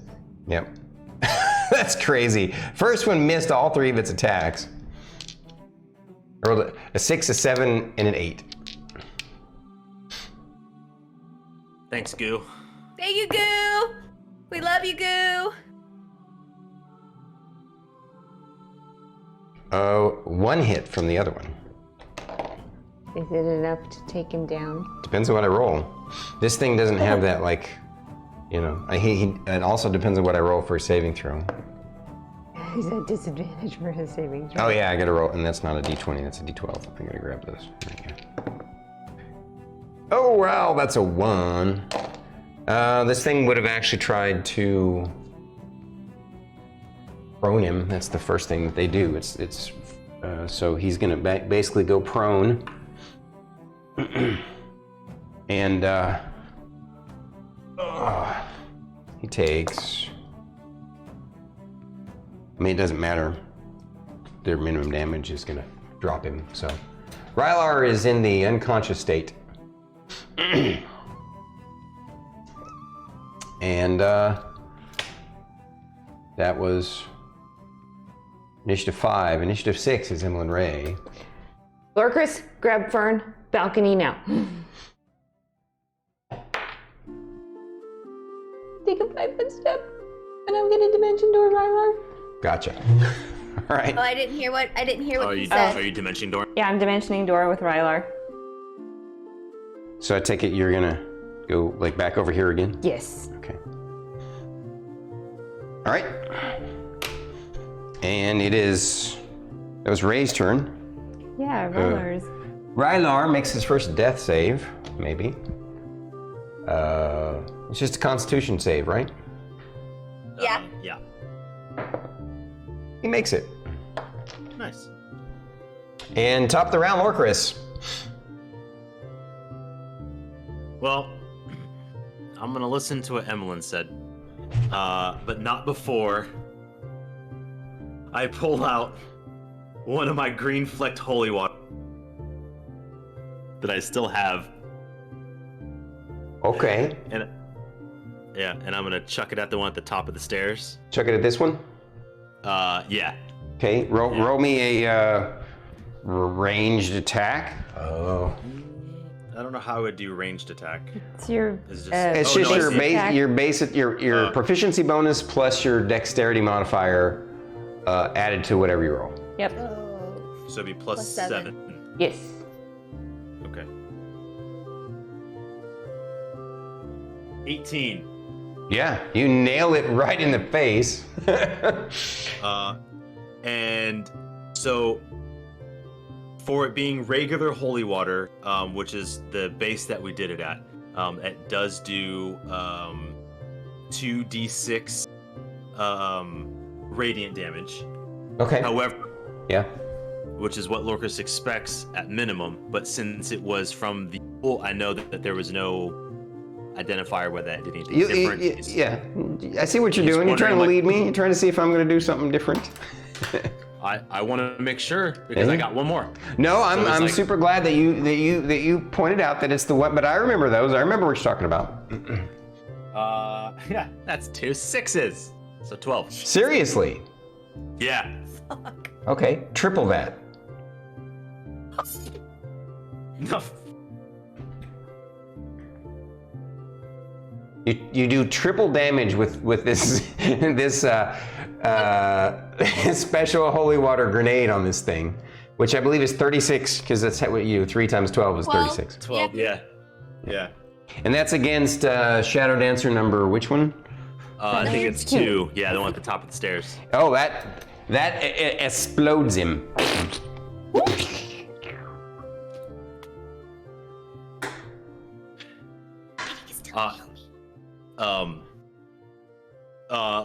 Lorkris is just gonna be like, oh, like, oh shit, and then and then he's you're gonna like, then you're gonna grab. Yeah, and I'm gonna grab. Yeah, I'm gonna like scoop Fern, and bolt for a second and be like, Emillynn. Emily, did you see what I did? Did you see? Yeah, You did see. I think You could see from that angle, barely. I'm like, I got one more. Wait. I want to see the facial reactions again. Do that again. Excellent. All right. So back to combat cam. Thank you. The thumbnail. Thumbnail. Yeah. Stormy, I hope you notice that often throughout the stream while we're playing, I tend to like find some moments to do some type of exaggerated face just to help you. Thank you. I appreciate that very much. I have noticed that more and more as we've played more and more. I also noticed that Fern doesn't need to do that. That Druid doesn't ever need to. She has the most animated face ever, and I probably don't do it enough. You do enough that I can find something. Although I have to admit, you are actually more stoic-faced than Lorkris. But you are the party leader, the captain, so it makes sense. So, you got to put on strong. Yeah, you got to put on the poker face. Yeah, it's like I'm scared, but we can do this, guys. We can do this. All right. So you grabbed her and came downstairs, and now it is initiative 2, right? Yes. The Weavers. Still had a bonus action. So. I'm gonna argue that with that bonus action and movement that I'm picking up because I did throw something which was throw. Anyways, sorry. What were you asking about? Oh, well, Druid was like, can't you still use a bonus action? And I'm gonna argue, even though I know much that kind of move down the Holy crap, you're movement and cutting out. action. But I get what you're saying. Yeah, basically, I would have just said that I think throwing the grenade is an action. Grabbing Fern would definitely be a bonus action, I think. Yeah. So. Yeah. All right.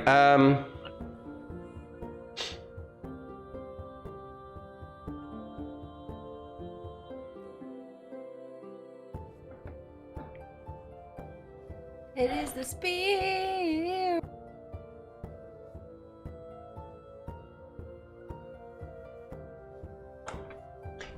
From you guys' angle, you really couldn't see what happened, but it was the Gloom Weaver's turn, and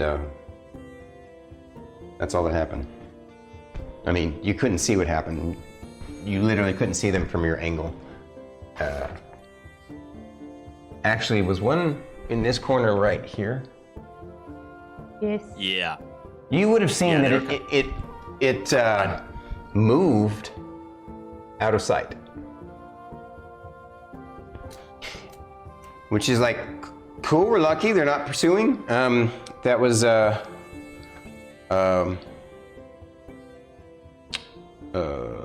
Gloomweaver's turn, so now it's, the Monger's turn.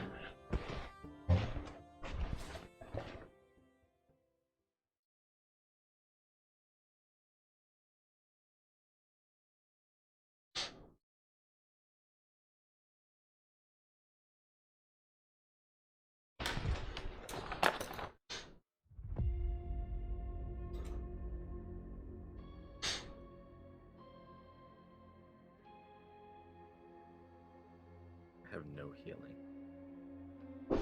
Let's see. It's I a mean, technically I have life what protection, but that's not smart. level? It's okay.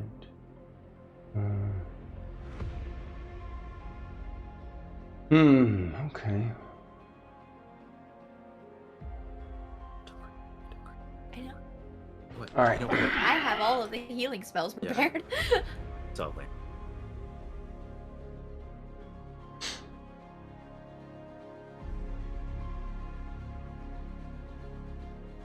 And that is its turn. You wouldn't see it anyway, so You would have gotten everything back. yeah, that's fine. And then initiative 4 is Fern. He is unconscious. Right. Chips. But but you don't have to make death saves. You're okay. Initiative 5. Kung Fu Ray.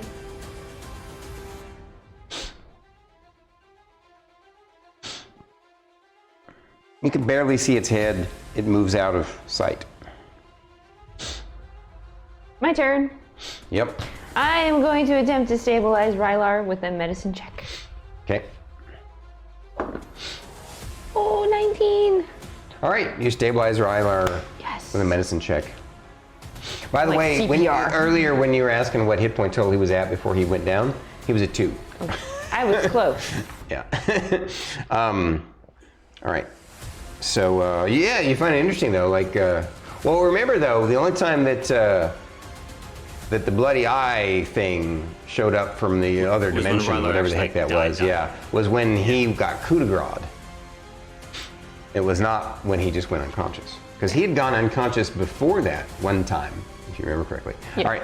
So which turn were we least on like- now? So it was me. I'm doing CPR on Rylar, going, not today, Goo, he's mine. On Rylar or on? I thought you. Oh yeah, right on Rylar. Stabilizing Rylar. All right, he's good. He is stabilized. And now it is. Or actually, I should say, not today, Joss, he's mine. Oh my gosh, Oh, Brandon Wolf! Brandon Wolf, buddy. Oh my gosh, thank you so much. We need to call out the other raid team. We got rated earlier. Yeah. Yeah. Espions? Huh? Espions? Am I pronouncing that correctly? Yeah, there's another Espions. raider earlier. Wow, Espions, thank you if you're still here. If you're not, that's okay. Maybe someday you'll see this somehow. We love you and appreciate you and your folks, and for sharing your folks with us. Brandon, my brother, he and his crew are amazing. Brandon Wolf Gaming, Brodesai, Phaser, Closet Scully, just and others. If I've missed some, Hydrate, please. Stormy. Everybody Everybody hydrate. Thank you. Everybody hydrate. I just hydrated. We have no water. We ain't just hydrating. I'm just drinking air. Yeah, you guys are beautiful and amazing, and we love you so much. And I'm so honored that you rated us. Normally, we're in what I call chat dark mode during the session until the beginning, the intermission, and the end. But we wanted to thank you guys so much. Yes. I just as a quick recap again, I'm StormyD, Storm Saga Games. Over here is my lovely significant other, itsStarkitty. Over there, fellow streamers, the sexy gentleman on the right with the alien on his shirt, extirpatefate. He is a fellow streamer. Check out my about section below for links to him. And as well as Druid IRL, she is also a fellow streamer. And we have a podcast together called Bandwidth and Banter. Go check out Where we them and interview give them people follow. who stream and stuff. that is the Fern voice. And we love That the is Fern true. voice. We love Fern. We love Fern. And, Fern hey, is ridiculous. Though. you got to show off Chonkapillar / Stronkapod. Honka chonk. Yeah. This is Stronk Opod. Yeah, Stronkapod. He So, has- Chonkapillar is her big, chunky animal companion. He's a big, fluffy, chunky caterpillar. And but right now he's actually in a cocoon inside her backpack. So he's Chonkapod. So he's Chonkapod. Large. Yeah, and that's But I why got that's eaten why he's down the wrapped in what's that? stairs. Toilet paper? No, it's cocoon silk. Yeah. Duh. We worked hard on that It's idea. cocoon silk, yes. Yeah. Actually, tissue. paper. Not toilet paper. It's Kleenex. I couldn't think Oh, of it's Kleenex. Okay, right on. Banana Tom, did we get a shout out for our earlier raiders? I'm sure Banana Tom did it, knowing him, because he's always on the ball. By the way, guys, check out Banana Tom, OG, and D Gamer Aries. Both of them are phenomenal, fantabulous streamers as well. Check out Espion's from her Let's get earlier another raid shout out too. for Oh, you know what? Espion, Since Espionage. we're taking a little break briefly to say hello, we should probably go full screen. So, yeah. Hi, guys. Hello, everybody. Yeah. Can I please do my announcement? And your Can announcement? we please go? Not announcement. I'm pitching a thing. Please go follow our friend D Gamer. Trying to get him to be affiliate. He only has a couple left. We need to get him to 50 followers. I am currently at war with this man, and I need to chuck bits at him to get back at him. We're at war. So follow him. That will help me. I am trying to win and build an army against him because I have to have an army against the god of war. Please help. Please. Can you guys shout out Aries for these folks? Yeah, Banana Tom just did. Oh, he did. He did shout him out. Cool. Right on. Yeah. Guys, I'm so honored. Brandon Wolf and his crew are amazing. I hope to someday get a little nostalgia action and potentially, if they would have me, play some Counter-Strike Go with them. I've been watching them, and I love watching them so much because I used to love Counter-Strike. I don't own the game, so, but yeah. We would even just watching them. It just makes me so happy. They're such a blast to behold. So. Oh, Scully's asking you to play CS:GO? I have not. I've played Counter-Strike, the original Counter-Strike. I need to pick up CS:GO. But yeah. For as little as one. As for as little as one follow, you too can save a god of war. No. Love it. We're trying to take down the god of war. Yes. Trying to end him. Yeah. No, we're actually. Yeah, the battle is to it's funny. The All battle right. is to shower him with love. So quick recap for all you folks. What's going on here? The adventuring party members. Wow, lots to recap for these folks who may not have seen it. We have itsStarkitty is playing the bard Emillynn Ray. She's the leader of the party, captain of the party. She's technically, they call her a war bard because she's a College of the Battle singer. And she has an imaginary friend named He's Philip. not imaginary. Well, to everybody else, he's imaginary. Is real. He's right here. Yeah, see him. nobody can see him or hear him, and she can't describe him. He looks like Philip. Yeah, he just looks like a Philip. Yeah, and across the way there, that is Druid IRL. She plays Fern, who is the Circle of Spores Druid. Yeah, take it away, Druid. I'll let you introduce yourself. I should have done that for you, baby. I'm sorry. I'm Druid IRL, and I play Fern. She's a wood elf, Circle of Spores Druid. And this is Stronkopod, Yep. formerly known as Chonkopillar. Yep. And we love him. And we do, yes. And then next to her is her wonderful significant other and sexy bearded god. I am no god. I am just fate. Arguably worse. Yeah. Hello, everybody. I'm extirpatefate. I'm playing Lorkris the Goliath, who is a Oathbreaker Paladin of Melora and a Path of the Cleric of Ouijas. Yeah, a little bit of inner turmoil going on there. Yeah. Not only to be contrasted with his really tall, short stature. He's a short Goliath Yeah. that's 6'5". You are. Oh, 6'5". walking Okay, I thought it was 6'4". Confusion. You are the yin and yang symbol. You've grown an inch apparently. I mean, the boots really. Oh kinda yeah, help. that's it. And the helmet, right? He put, yeah. he, I mean, yeah, he puts how lifts in big are the boots just to heels be on like, your boot? Yeah. How big are he's the got heels? Got the heel lifts in there. Yeah. Because everyone always looks up to him and says, "Aren't you?" Yeah. He's just like, yeah.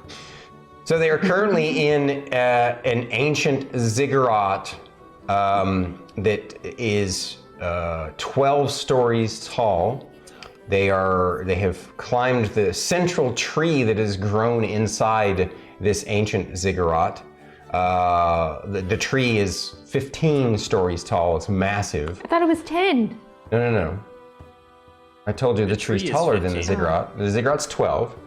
Getting up to the second level, that stone level inside the ziggurat was 10 stories, right? I forgot. Yeah. And then it's okay. It's All right. the stairs that we had to take. All the stairs. Levels of exhaustion except for Lorkris. And then as they made it to this first level of stone at basically the 11th floor of this ziggurat, they found some sort of inner or outer temple slash, it's the walls are covered in murals, some sort of historical documented room, something, of that nature. But they were immediately beset upon by these spooky, spectral, gloomy shadow elves. And that's what they've been fighting against. You can't see them right now because the party down the members. level. Yeah, you're at the bottom. So they went down the stairs, and these dots are underneath this level, and so they're basically on a balcony. Yeah, because we got 2 party members down. Yeah, 2 party members went down, not dead but unconscious, and they're getting messed up by these spectral shadow elves pretty hard. Killed one of the shadow elves. Yeah, they exploded him with a holy water grenade that seemed to have done triple damage to it, because it had previously been it had been created from a special sacred pool over a ley line node. So it had some sort of special, quality Properties. that obviously just was way better than he expected it to be. Oh, I need to find another one of those. You just need to make more. We can't go back. But they're stuck on this We island. could go back later. We just need to find the 3 and make fresh. All right. You're not even awake. I just want to say thank you guys one more time for joining us this wonderful, fine Saturday evening, and for bringing your folks over. Brandon, you're a god amongst men. And We should also get another shout out for the other person that rated us. yes, earlier. I am so sorry that I did not get to give them more. It glazed you were in the by. zone. You were DMing. I know. I know. did hearts. I acknowledged. I- Chad acknowledged. I just noticed that we had Tater in as well in Spud Solutions. I don't know if they're Yeah. still here, but thank you guys. Brandon mentioned later that Tan says hi, but she had to jet. Okay, she had a jet. Okay, right on. Well, we got to get back into it, guys. So thank you all once again. And actually, we usually start wrapping up about now. And so were we at the top of the round? Yes, because I just stabilized Rylar. You just. And then Rylar goes after me, and then it's the top of the round back to Lorkris. It was back to Lorkris' turn, and you guys are down the stairs in a safe zone. It appears they are not pursuing you down the stairs. So, I can't contribute. I'm unconscious. right. You and Lorkris can make a decision on what to do.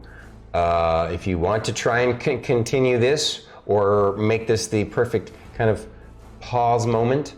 All these folks did come to see some action, so I totally. I'm happy to keep going for a little bit longer. Well, it's kind of like, so Lorkris, Yeah. we have some peace and quiet. Yeah. Well, for now. For now, yes, because these 2 are asleep.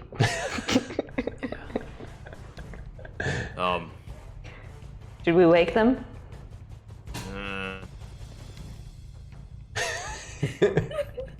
Lorkris is just like shocked, like, you know what? Yeah, this is normal. Yeah, should we wake the up? Yeah, they're sleeping. Because he's just like, what the just happened? So apparently we're going to keep going. I just want to thank you guys for joining us. We're going to jump right back into it again. So enjoy the show, and we'll chat with you guys again as soon as these guys finish where they want to stop, which I think they might be able to do it. We'll see. Maybe. I don't know. Is it Or going to take run. another hour to finish this? I mean, I guess it depends on what you do. so as a context of like over the table, I know it's starting to get a little late for you guys. I'm okay with pushing on for like another half hour. You guys are but I think that would also really depend on what you do. It depends on what. Speak a little louder. On what we actually decide to do, I Okay. guess. Yeah. But I just want to be respectful of your time as well. Yeah, because we need to heal both of them up to at least a pretty decent amount to survive against the spear guys. And yeah, I mean, I still have spell slots, but I have no healing. So, Except for land add a hands. character. I know in 3.5 you could do this. Can't you do this in 5th Ed, where you can blow a spell slot for a cure wounds as a cleric? I do not have cure wounds prepared. No, that's what I'm saying. I could have sworn. Maybe I'm thinking of then no. 3.5. That's So probably 5th Ed 3.5, doesn't let because I've you never seen- blow spell slots for cure wounds at any time. Are we sure of that? Okay. All right. Fair enough. I fair mean, enough. I've never seen it where it states that. Yeah, I've never seen it either. Because otherwise, I might have been. Gotcha. Downside is that I have Circle of Mortality, so I really know. should be carrying a healing. I'm only slightly annoyed about it, but I know. I mean, unless Starkitty finds something. Otherwise, I'll just do lay on hands pool and bring up. Who are you going to do that to? Yeah. Good idea. What- All right. what's your domain there? Cleric? Death, grave cleric. Great. It may not actually be in the main book.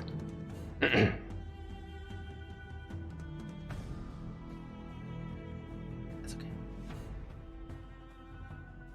I think one of the domains lets you blow spells for heal spells. I don't think the grave domain does. So, but he already said he's going to use heal pool. How many hit points are you going to give her?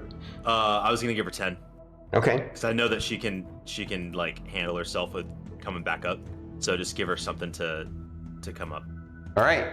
Fern, you're now conscious at 10 hit points. All right, let's wake Rylar up. Hey, not smart. That's not smart. 5th level healing word. Oh, What So now that happened? you're awake, are you going to do anything? You guys are out of initiative, by the way. Oh, They have not pursued you. You're not sure why. They had you on the ropes. Rylar gets 17 hit points back. 17 hit points back. Who was it that had the suspicion that they wouldn't go? That was Fern. That was this one.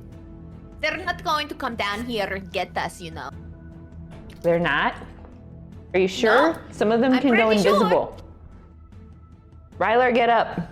Are any of them here now? What? I wasn't sleeping, I promise. Hold on.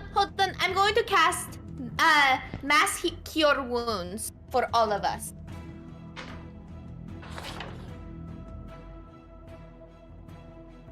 I clicked the right one. Everybody's up. Mm-hmm. Why aren't you doing the third? Got mad. Say again, a little louder. She got mad. I was like, Uh-oh.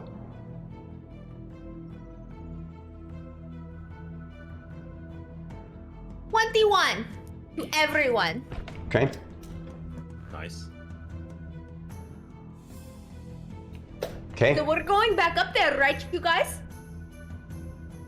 We need to regroup and re-strategize how we're gonna finish these guys. Do you have any more of that thing that you threw at that? Road. I have one. You only have one? I have one left. Can I you only make made more? 3. I mean, I can make more. Unless you've got vials. No. But nor could I make more of this from I can make regular holy water. I don't think that will do with this.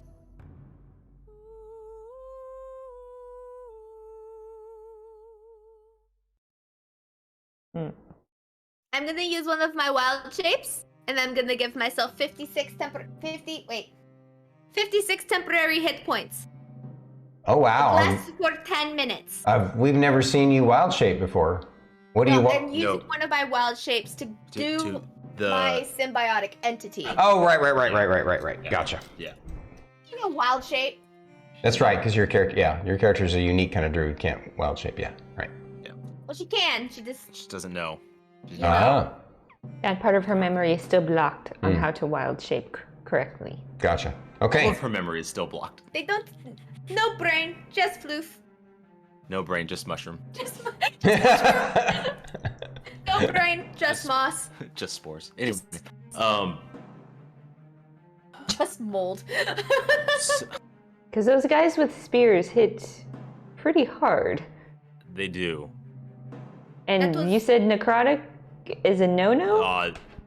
It didn't heal them like that thing in the tree, but it doesn't really do much. Don't remind me of the thing in the tree. That thing was creepy. Yeah. Yeah, but not as dangerous as these guys. These guys hit hard. Yes, I know. They're scarier than like Steel Dawn. Because I noticed they can. They seem to be able to go anywhere on the map. It's crazy.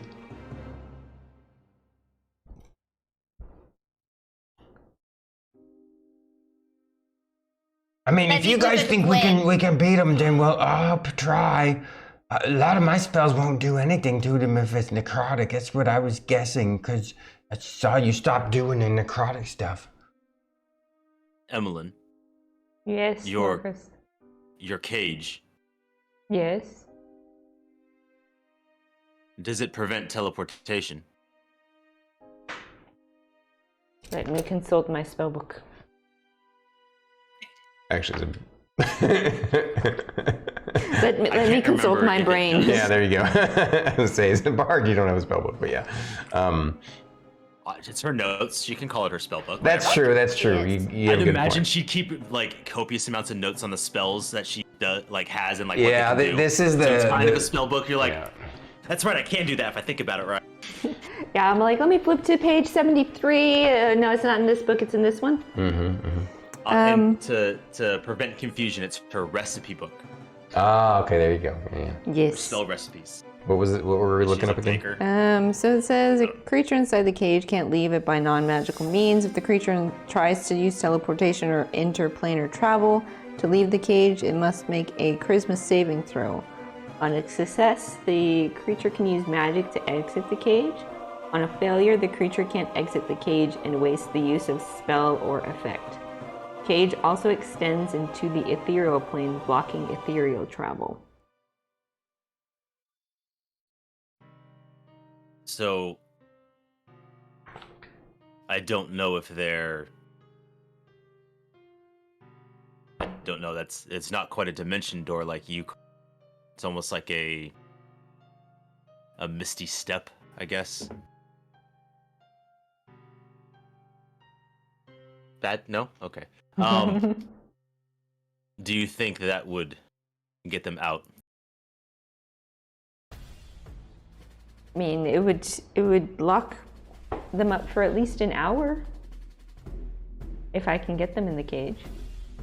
Well, again, roll your arcane knowledge.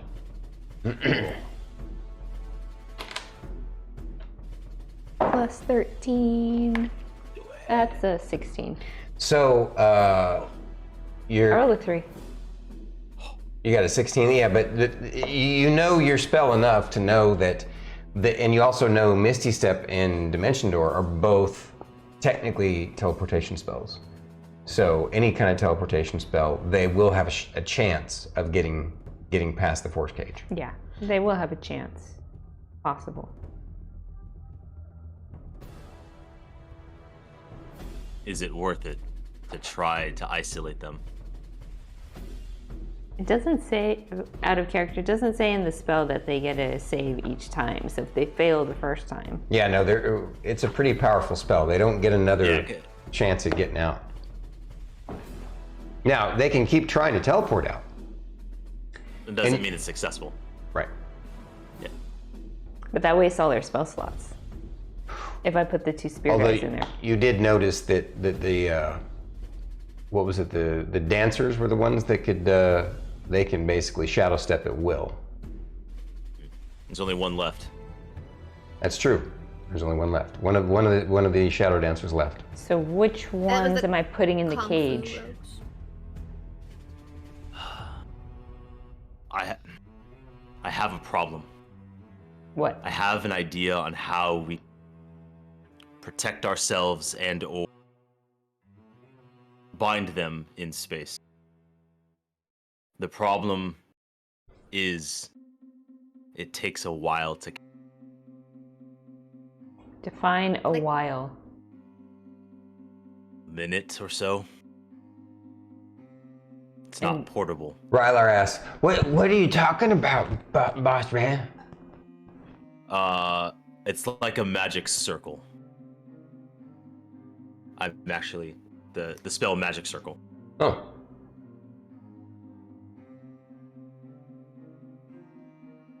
I mean, But a minute, that's like a whole lot of sets of 6 sections, isn't it?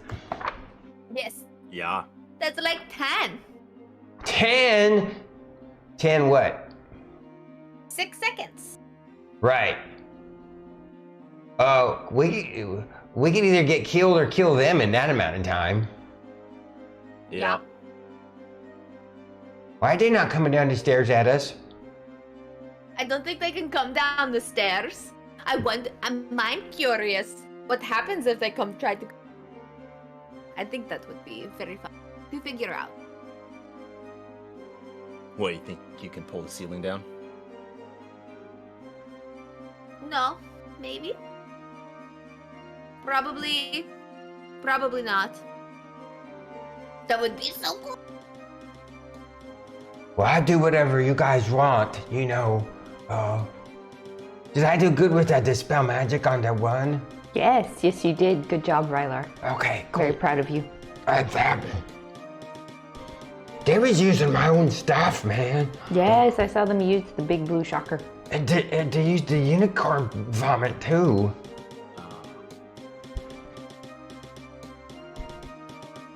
Never mind. I wonder what they're clerics of.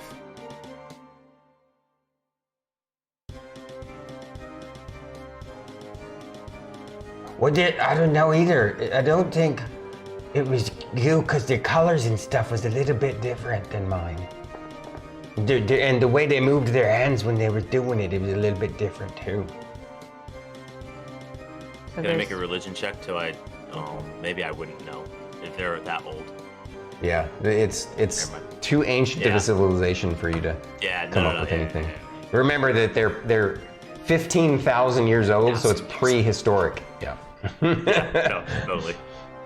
Prehistoric. Yeah, no idea. Prehistory. So I think we should go up there, take a peek. Can I try to be sneaky and take a look? Fern, no. Lorkris, can you go look? Well, aren't you the sneakiest, Miss Ray? No. I'm the sneakiest. Oh, okay. But Lorkris doesn't have to go up the stairs as high to take a look around. Oh, that's just smart. Mm. He's also not as hurt as she is. I know you want to go look, Fern, but... Okay. All right.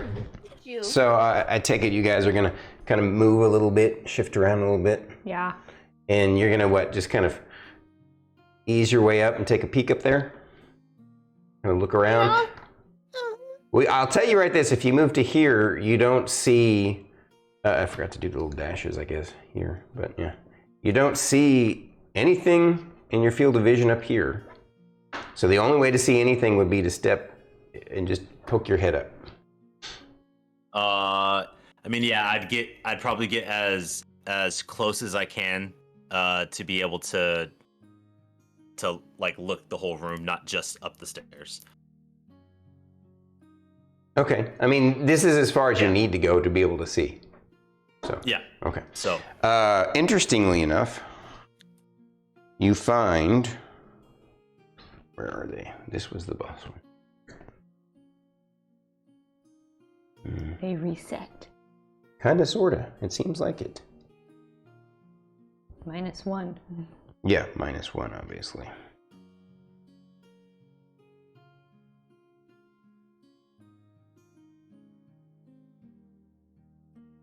I believe that was the way I had him before, right? I think so. So. Or actually, this one was here, I think. Yeah. I think no. So. Oh no, we've spear lost your guys video. Are further out. Oh, it's back. Okay.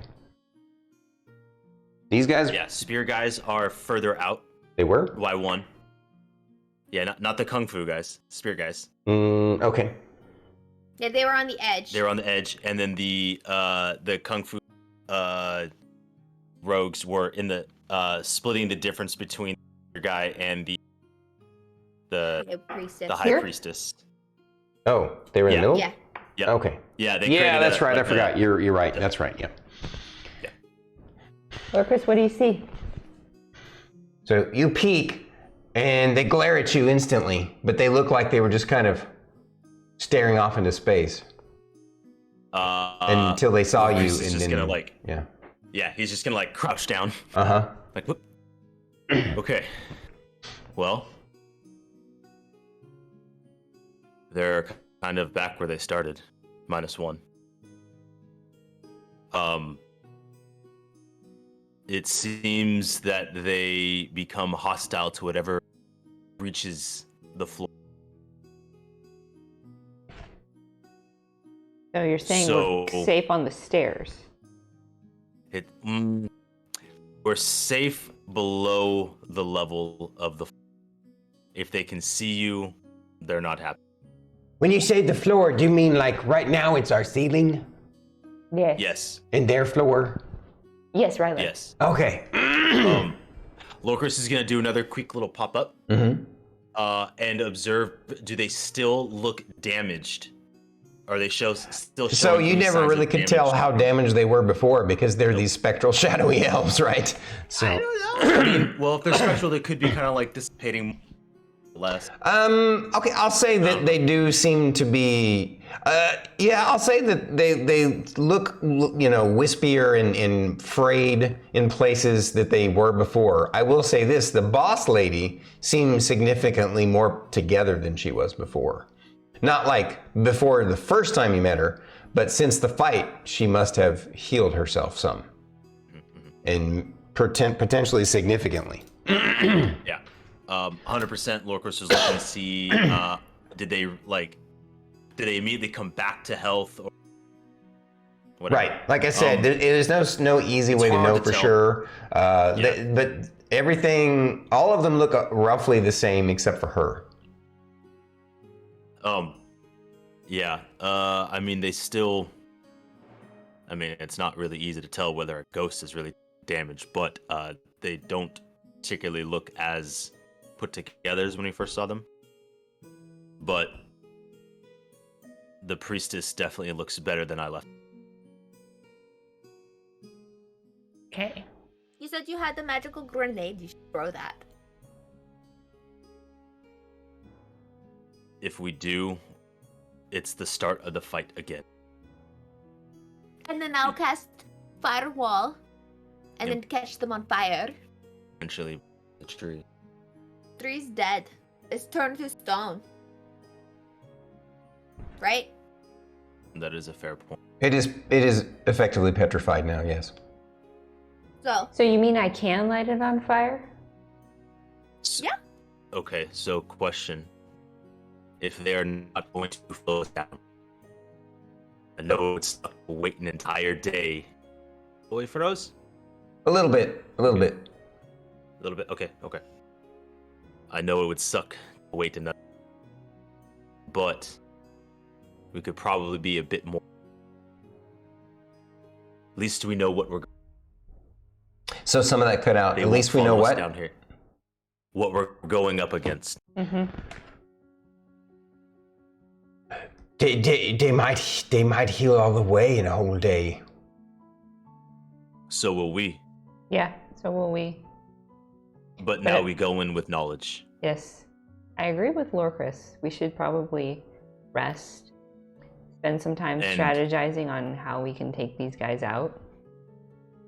I do like and go in with a plan. throwing that to start. Right at the crazy lady.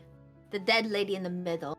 Emillynn, you should be good at ranged. I think you guys are smart and I would trust your instincts and stuff, but I do want to, I'm thinking, wouldn't it be wise, since we're at this kind of sort of, you say that they're kind of stuck in a way, right? So we haven't used up all of our resources, right? Miss Ray's always telling me about trying to be efficient, yes. Yeah, that word. And then maybe we should try and at least maybe if we use up some more of our heal spells to get ourselves back up now. So are you saying we should do hit and run, maybe I peek my head up there, toss a fireball at them, see if we can take out some more? Well, yeah, he says that they're frozen except when you go right and pop up, right? So if we time it right at the same time, you could do your fireball and you could do the thing you were talking about, and you could throw your nade and whatever a nade is, and I could I don't know if I have something. Oh, I have wait, I got the fireball in my ring. No, I don't. I have a counter spell in my ring. You could just purple beamer 3 of them. And push them back up against the 3. Oh yeah, I could do that too.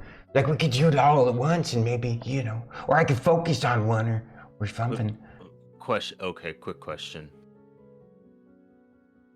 Do you think they would try to escape your wall of fire after it is thrown up if we drop below? Probably not. I don't know. I have no idea. I mean, I would not be opposed to doing so. However, I am... You're a what? You cut out again. Pretty much useless at range. Oh, you have, can't? Sacred Flame.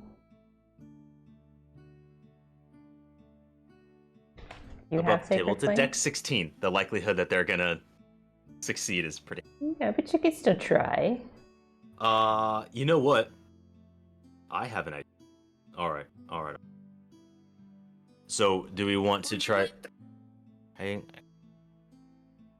Do we want to try some hit and run tactics real quick? If it's not successful immediately, we rest and try again. Yeah, we could definitely try it. I've got some fireball slots left. Should we how many heal spell slots does Miss Fern have left? Should we get somebody up some more hit points first, like her? I'm right now. I'm pretty good because I have my, Oh. my temporary hit points and stuff. Oh, right. I guess I'm the one who's all effed up. I'm gonna go over and I'm gonna boop him on the... You're gonna boop him on the what? On the nose. On the nose. Uh-huh. And I'm gonna cure wounds at level 1. Level 1? Okay. Did you want to do a medical check by chance? Oh, you'd already done a medical check. I gave him 17, she gave him 21. What is he at? He's at 38 of 140, yeah. I mean, if we are doing hit and run tactics, I can use a heal spell on Rylar. I'll give him 70. I used my heal spell already on Lorkris.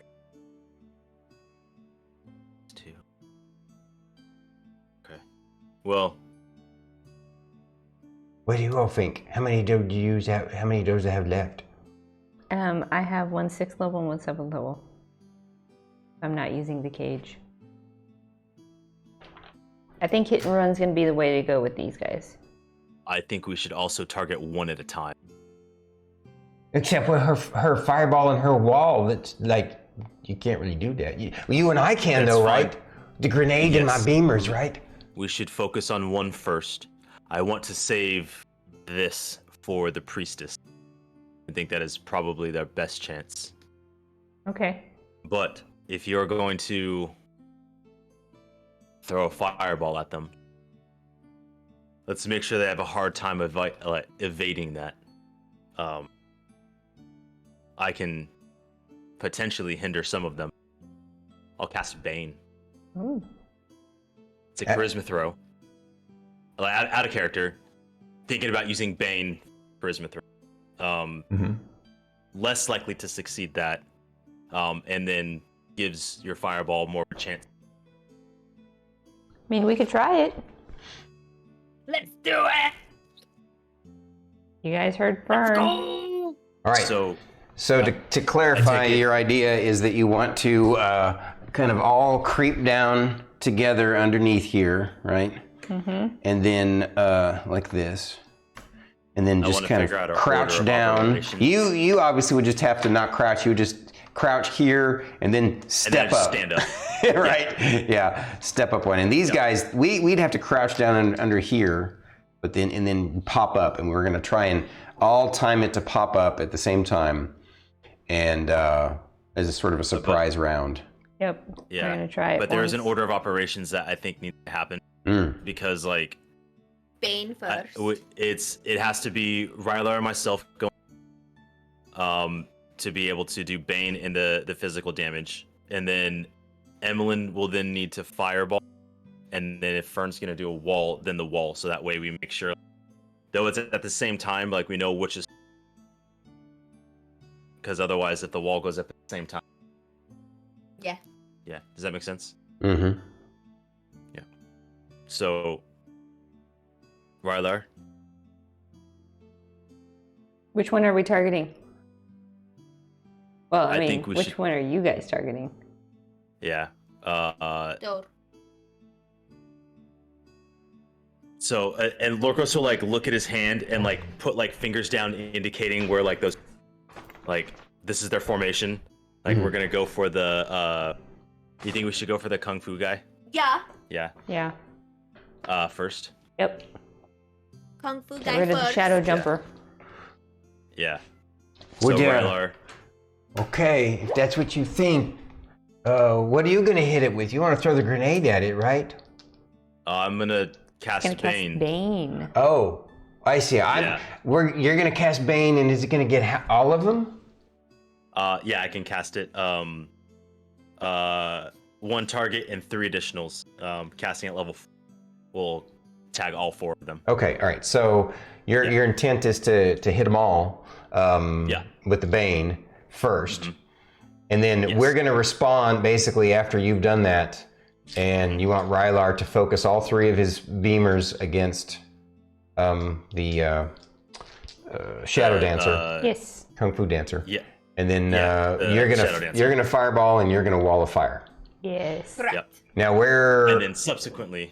Gotcha. Yeah, and then we'll kind of figure out what we're gonna do next for the next pop up. Boom. All right, ready? Right. I imagine that's the plan. Yep. That's what I was thinking. Yep. Okay. All right, everybody, let's roll some Ready? dice. Okay.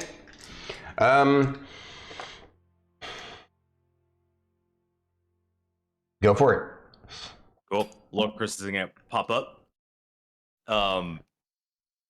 And he's gonna like. How would Lorkris cast Bane? I didn't think the first time he's ever casted Bane. Doom on you. Or you could go dishonor on you. Dishonor, yeah. Dishonor in your cat. Or no, it would be Bane. I Bane was- on you. I was- Bane on your Yeah. cow. I was thinking something like, we just dislikes you more than she dislikes me. No, I'm just kidding. You guys didn't Yeah. see what I did. No, yeah. Giving the super finger. Yeah, no, because of where Lorkris is at with being like head up on the floor, Lorkris is gonna like pop up and tag his hands on the ground, Mhm. and cast Bane. And from that, you see his eyes flare, and then pulse runs along the ground. And Okay, sounds You good to gotta me. make charisma saving throws? yeah, charisma 16. All right, first the Shadow Dancer, which strangely enough actually has a decent charisma save. Oh, that's a D12, not a D20. DC is what? 16. All right, the Shadow Dancer failed. Oh, okay.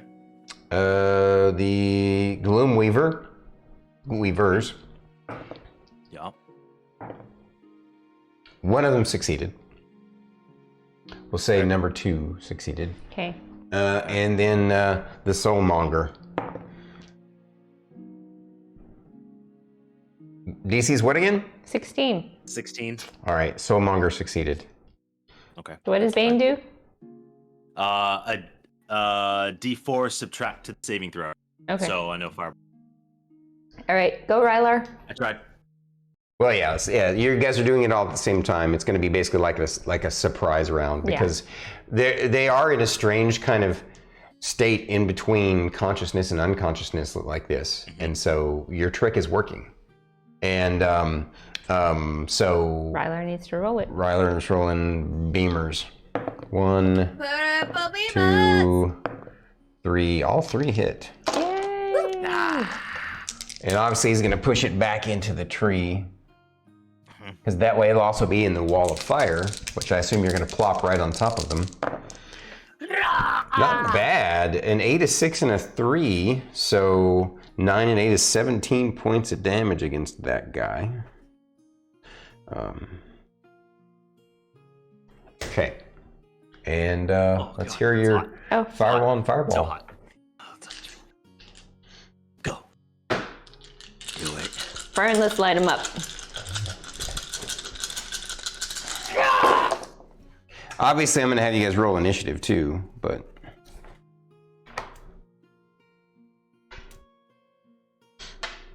Because technically, you're now re-entering combat.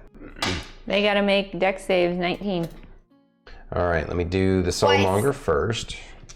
Twice. And then don't forget the Kung Pu. Does a negative D4. And so does one of the Soul Weavers. Oh yeah, because I got 2 of them. So the Shadow Dancer failed, and one of the Gloomweavers failed. The other Gloomweaver also failed. 27 points of fireball damage. Oh, that was a mediocre roll, wasn't Yep. it? I rolled 2 how much? ones. 27. Oh, 27. I thought you said 57, and I was like, that's not chump. What? 27. You rolled a 27 damage? Yeah. So did I. We have the Uh, same save DC. All right. Because you and I both have our spell modifiers, spell abilities at You pop the 22. You pop the Shadow Dancer. Woo! And the let's see. I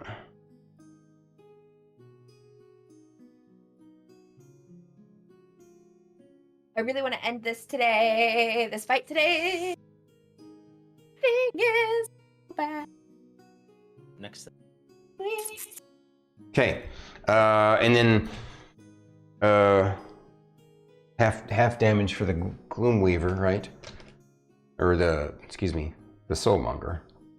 And you said it was 27, so that would be 13. Yeah. 13 twice. Because of wildfire. I haven't done her damage yet. I'm just doing yours for now. Oh, okay. Because I got to roll their saves against hers. Because they get dex saves against yours too, right? Correct. Yep. Okay. So 19 as well. But the Bane still is in effect. So, all right. I only need to roll for the one Gloomweaver. A -3 because you said a D4 negative, Yep. correct? So Correct. that drops it to a 13. It's a charisma save. Yep. Yeah. 13 plus 5 is an 18. For what? Yeah, he fails because her DC's a 19. Oh. Yeah, no, it's a dex. It's a dex save. Oh, it's a for the dex wall of save. fire. So yeah, sorry. Yeah. 7 and 13 is 20. Okay. So He passes. he passed. So and then I need to roll the saving throw I of was the other one. confused with the charisma thing. Yeah, well, because Bane was a charisma save. And then finally, the soulmonger has advantage on, because it has magic resistance. It has advantage on saving throws. So, but I rolled a 6 and a 9. 9 plus.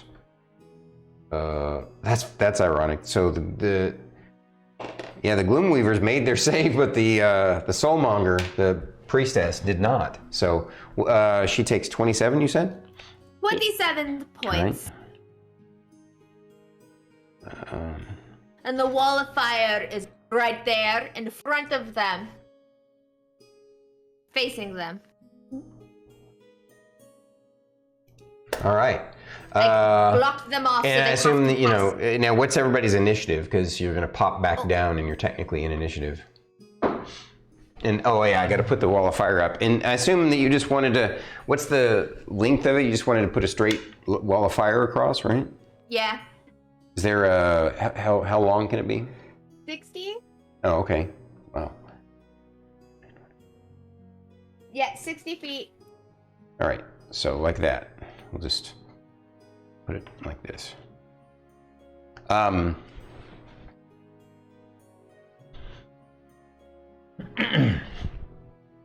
And so Fern's initiative? 17. Lorkris. 20. Wow. Ray. 16.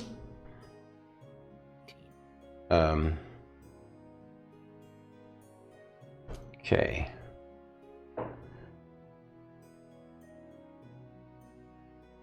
You want to go over the initiative again? Do what? Yeah, I'm just rolling their initiative again now. Ooh. Depending on what you do, obviously, but We're just gonna keep popping down and up, like gophers. well, but I'm sure you want to figure out what's going on with them. So you popped down after you did this, and we're technically in initiative. So it's now. Oh, that's funny. It's now Rylar's turn because he got the highest initiative this time.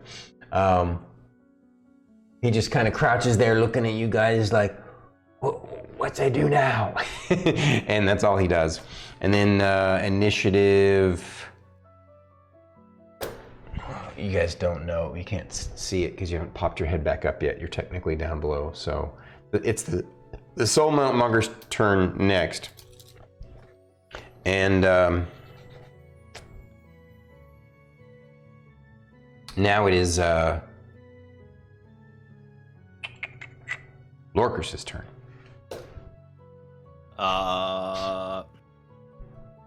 Lorkris will would I know instinctually which of the spear weavers failed the Bane saving throw? Pretty sure. Would I know which one failed? Or would I not? Yeah, you would. I don't know if it was instinctual. You could tell that one seemed to take more damage than the other, I suppose. Well, let me think for a second. That's a good question. It's like I know with a lot of other spell effects, like you kind of the caster knows. I would say in this spells are cold or instance, the answer to that is no. There's no easy way to tell. There's no way to know. Yeah, that's right. Oh wait, this was your bane. You would know if they're baned or not. Yeah, there would be an effect on them, right? There'd be like a have greenish green glow. on them or something. Yeah. So here, let me get a.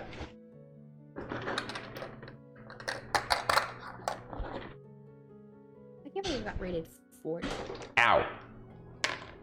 Ow. Okay. All right.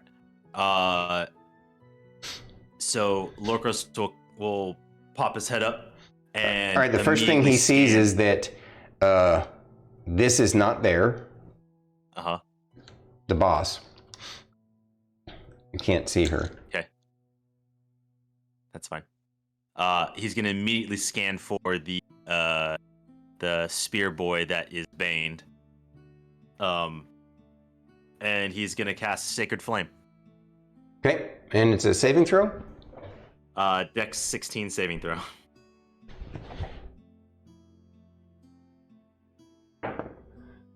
It succeeded, so what, no damage or half? No damage. Okay. Yep.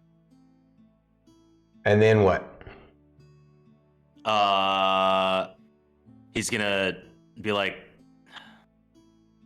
he's gonna pop his head back down. Okay. To stay within cover and just be like, the priestess is moved. Gotcha. All right. That was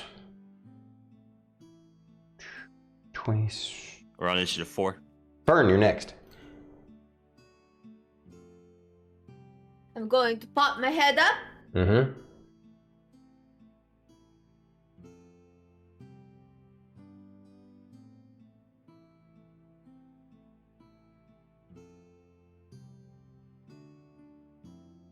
And I'm going to...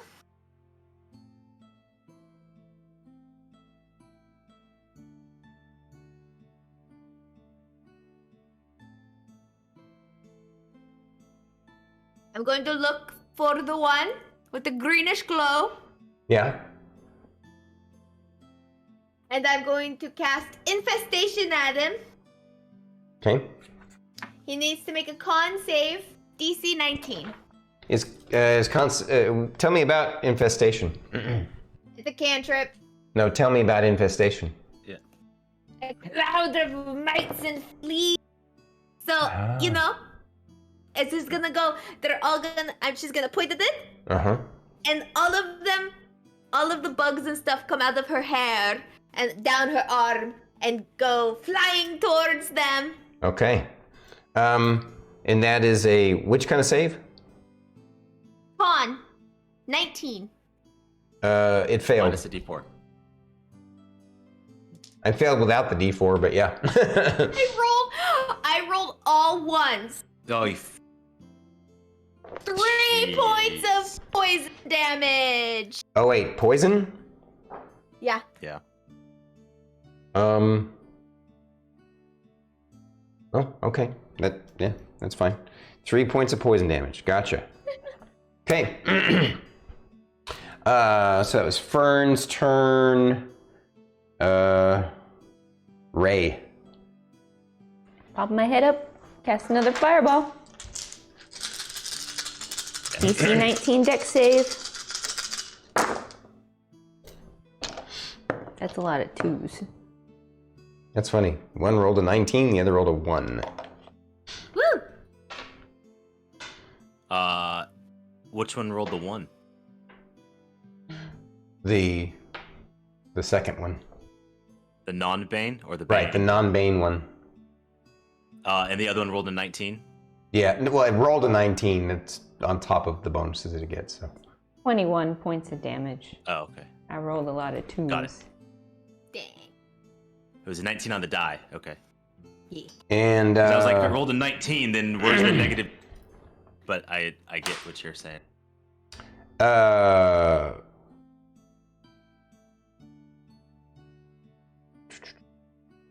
Yeah. So half of 19 rounded down is 9. And it's their turn, right? I did 21 points of damage. Yeah. Oh, no, sorry, 10. Yeah. I don't know where I got. And I even wrote it down here. I don't know what I was doing there. Where'd you get 19? It was like, All right. it's clearly 21 points of damage. This is what My bad. happens when you don't drink coffee in the morning. I see what you did there. All right. So now it's their turn. Now, In the wall obviously fire. they need to move away from the wall, right? Yeah, they started the turn there. Wait a sec. Actually, because they both took damage, well, they took damage from the fireball first, but they were still in that. This was all at the same time. So that invisible misty step thing happens for both of them. So they just kind of vanish.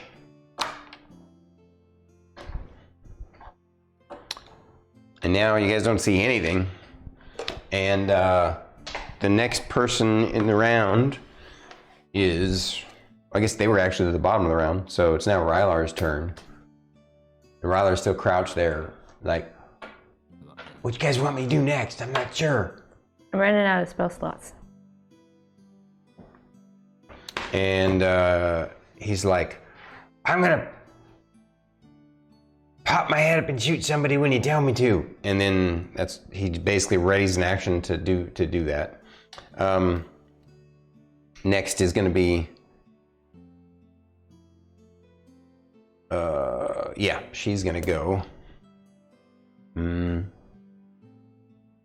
And she does something. Now everybody, I'm assuming everybody popped back down because I think that was you guys' intent. Okay, so you don't see anything yet until you pop back up. Right. All right, she does something, and now it's Lorkris' turn.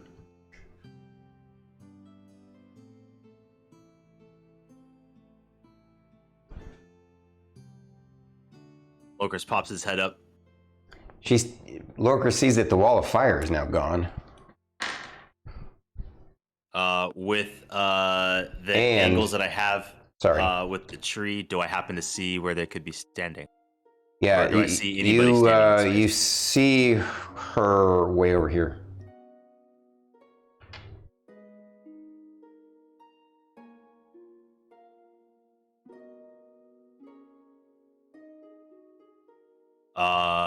This may be stupid, so please forgive me. Lorkris is gonna walk to the top of the stairs, but he's not gonna stray far from the space. His intent is to try to bring them closer up in the space, but close enough to dive down into under the stairs, or into the stairs. Okay. And then he's going to. I'm just gonna hold an action to strike at anything that comes within, so I don't have to waste my reaction. Gotcha. All it is wasting a reaction. Doesn't matter. I'm just gonna hang tight. I forget because the difference. So you're gonna ready an action to Oh, but I guess yeah. I was trying to think. Oh, use my readied action, so I'd have reaction later, but that uses my reaction. right. I gotcha. Yeah. So you'll just wait and do your sentinel thing. All right. Yeah. And that was Lorkris' turn. This guy over here. So I believe it's Fern. So he didn't say anything. You just saw him pop up. Well, he did say something. He popped up, and he's standing up there now, breaking the plan you guys had. But you trust that he has a reason. I'm going to pop my head up. Mm-hmm. And do I see her? Yeah, your wall of flame is gone, and you see her over there. I'm going to punch her with erupting earth.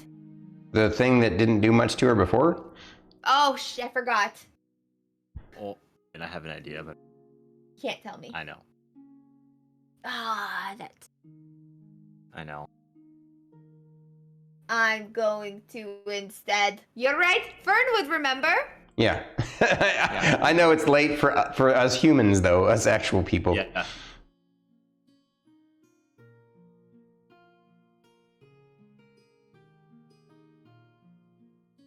Oh no, I don't know.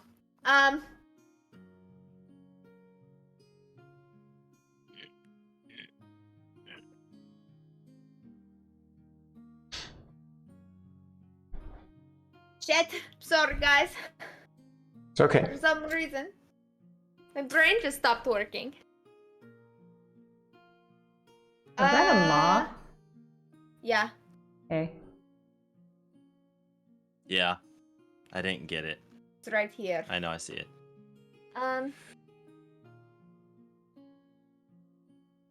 The moth is late for getting in on the distract the streamer. I know, right? Silly thing. Mm-hmm. Fern's just going to pop back down instead, and she's gonna be like, should stop and wait for them to reset. Okay. And then she's just gonna kind of look around at everyone. All right. Don't kill it! I'm sorry, I panicked. Then that's Ray's turn. Lorkris, get back down here. We need to reset them. Everybody down the stairs. Okay. I have to wait until it's my turn to answer. Yeah. So. And I start walking down. Yeah. You go all the way down or just one step down? Really? You want to go that far away? I'm testing to see how far we need to go to reset okay. them. All right. Well, you guys already know that. You can go to the bottom of the stairs as long as you're not breaking the whatever kind of weird kind of mystical barrier is between now, you know. But that's fine. All right. That's Ray's turn. She was, and then now it's the. So wall of fire, does it set them on fire? Does it say that in its description? Because some things do. And fireball, does it set them on fire? If they're wearing anything flammable, yes. If they're not wearing anything flammable, no. That's my understanding of fireball. All right, yeah. Since they're spectral beings, then I would say no. Never mind. It does not mention catching things on fire. All right, no worries. Yeah, fire spreads around corners. It ignites flammable objects in the area that aren't being worn or carried. Actually, it's their turn anyway. I just realized what they would be doing. I know exactly what they would be doing. They had teleported over here. Yeah, see? And they both Move within range? That looks like 10 feet to me. Yeah. Yeah. So you can get an attack of opportunity on one of them. I'm gonna hit the one that's closest to my friend. Roll it. So the one to my back. Roll it. Yeah. And this is it has fully magical powers. Roll it. Right. I know, hang on. Sorry, that was me. I distracted him. That was a natural 20. All right. Your minimum damage would have killed this one. It's dead. Cool. And then the other one, at least the other one's not going to get a flank on you now. So, attacking you, 2 spears and a spell. Yeah. Really? Neither spear hits you. Okay. And spell-wise,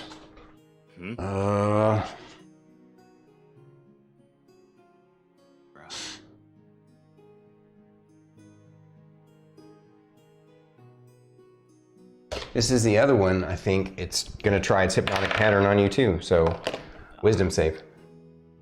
Wisdom save? Oh, good thing you have such Oh, good... wisdom is a 19 plus 12. All right. Jeez. It's done. And Didn't do what I wanted it to do. Yeah. top of the round is Rylar. Shoot it! No one told him what to do, so he sees that thing though, and so he's just gonna go ahead and shoot it 3 times. He shot it twice. For Exacxies, oh my gosh. Oh.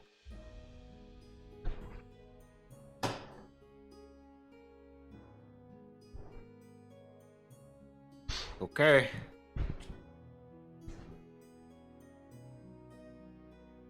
Next is the is that end of Rylar's turn? Correct, that was Rylar's turn. So now Soulmonger. Soulmonger. It's almost 11 for you guys. Yeah, I know. It's okay for us. We're almost done. I think we'll be able to finish this up. Because you're up there, you see her use a misty step kind of effect and go back to this spot. And no, actually, she wouldn't do that because she sees you too. That would be suicidal. Oh, yeah, okay. She points her gnarly spectral finger at you and glares at you menacingly with her jaw wide open, longer than it should be able to. And a kind of dark black beam of energy that looks really similar to Rylar's Big blaster? no, his super death ray. Oh, finger of death. Yeah.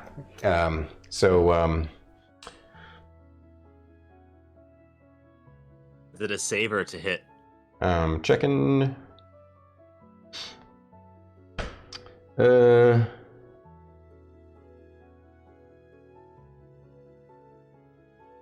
Actually, she would have moved a little bit to make sure that she had range. What's the range? 60. Okay. It's a Constitution saving throw. Con save. You're gonna take Half damage regardless. half as much on a Yeah, you take half damage on a successful save. Yeah. He's gonna have to move more to get within 60 feet of. Oh, really? Yeah. She was here.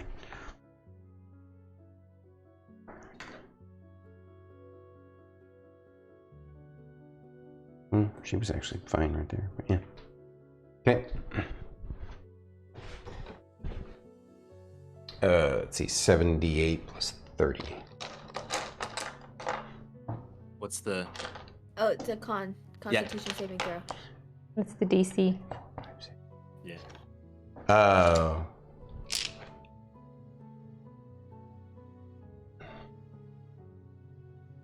That's okay. 16. The DC is 16. It's a natural 20. Okay. So you're going to take half. Half of 78 plus 30.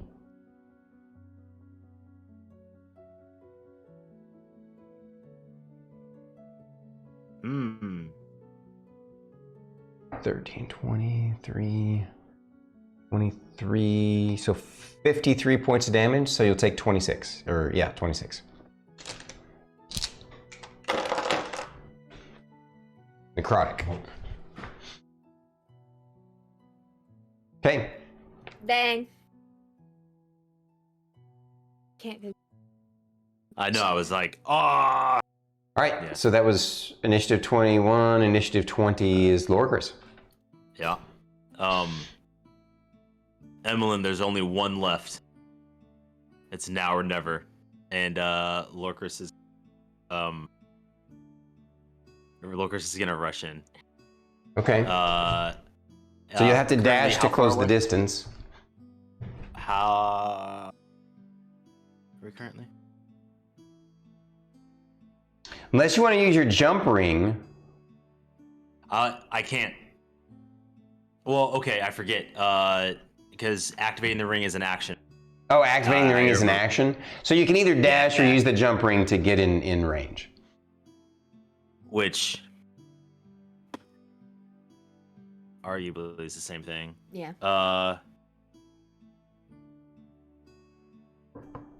You can get to here without doing anything, which is just 5 feet out of range.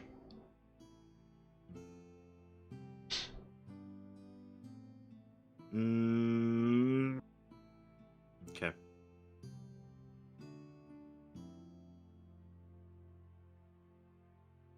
Yeah.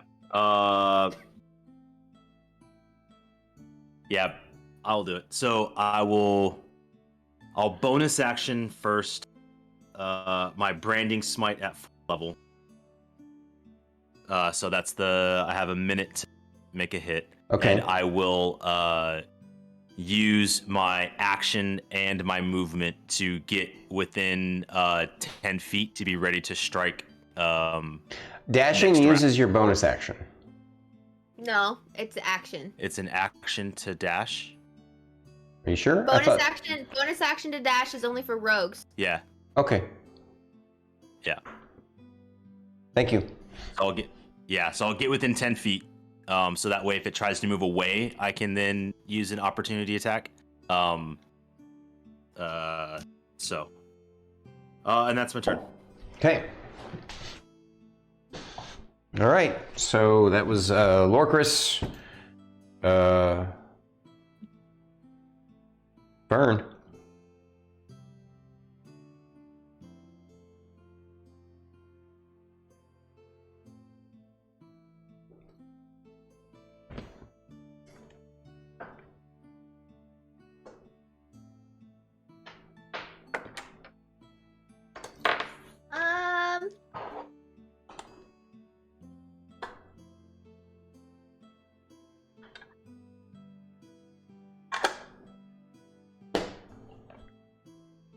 Oh no. Okay. Sorry. Do you want to delay your turn until the end of the round? While you think? Yeah. Okay. So Fern is done. Well, not done, but going last. Miss Ray. All right, 5, 10, 15, 20. Mm-hmm. 7th level fireball. Assuming you're targeting behind Yes. it to only hit her, not hit him too. Yeah. You can do that. You can target over here somewhere. Yeah. 7th level fireball, 12, All right. D6. DC? DC 19. Dex save. That's a D12. Oh my goodness. DC 19, you say? Let me see. Yes. And it's a dex save? Yes. I missed it by 1 with advantage. I rolled an 11 and a 2. It has a +7.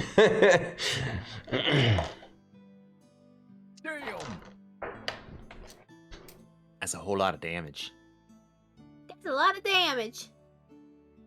10, 20. Fireball, I thought it was a 30. D8. No, it's D6. I think you're thinking of 3.5. Let's No, see. it's 8d6 at 3rd level. Oh, am I the one who's getting confused? Because D8's wall of fire. Oh, okay. All right. Fair enough. Yep. 10, 20, 30. 30. 35. 6. 42 points of damage. Okay. How much? 42. All right. Fern. I'm going to cast just the littlest wall of fire behind her. I'm not gonna use all 60 feet. I'm just gonna do like a. Okay. Fair enough. And it's a dexterity saving throw as well, right? Yeah. DC 19. I'm gonna do it at 4th level. Oh, this time I rolled a 7 and a 12, so the 12 got there. But still. Okay. It's fine.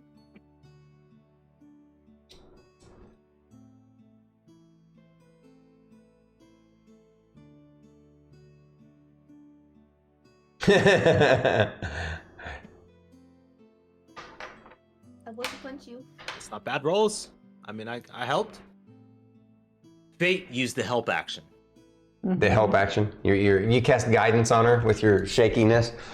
Guidance. 22 total. 22 total. And so she takes half of that. So gotcha. 11.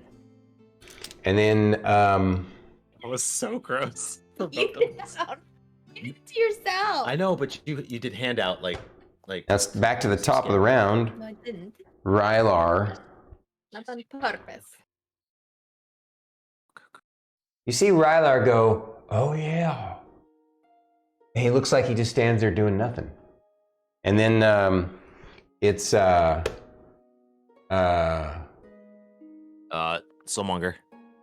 It's her turn. yeah, it's her turn. Soulmonger. She starts her turn in the area of the fire. But that does. Why She, not? so she moves. Oh yeah, you said you wanted to do a tiny little wall right behind her. Yeah. So she and the heat radiates out 5 feet or 10 feet. 10. Yeah. Okay. Wait, hold on. Yeah, 10 feet. It radiates 10 feet out. Gotcha. Since you already closed the distance and are within melee range, she can move closer without it being an attack of opportunity. So Yeah, that's fine.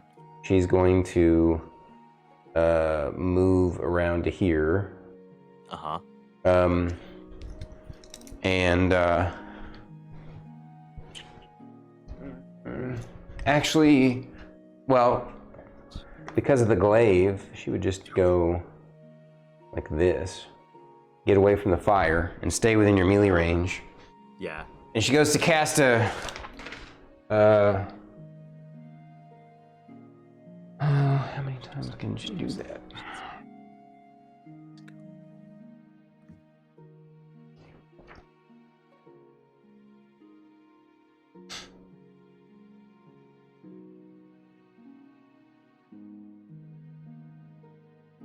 Well, since you're too far, wait. 5, 10, 15, 20, 25, 30. Yeah, all right. That's just exactly close enough. Oh, wait, no. Let me read how. I think they all have to be.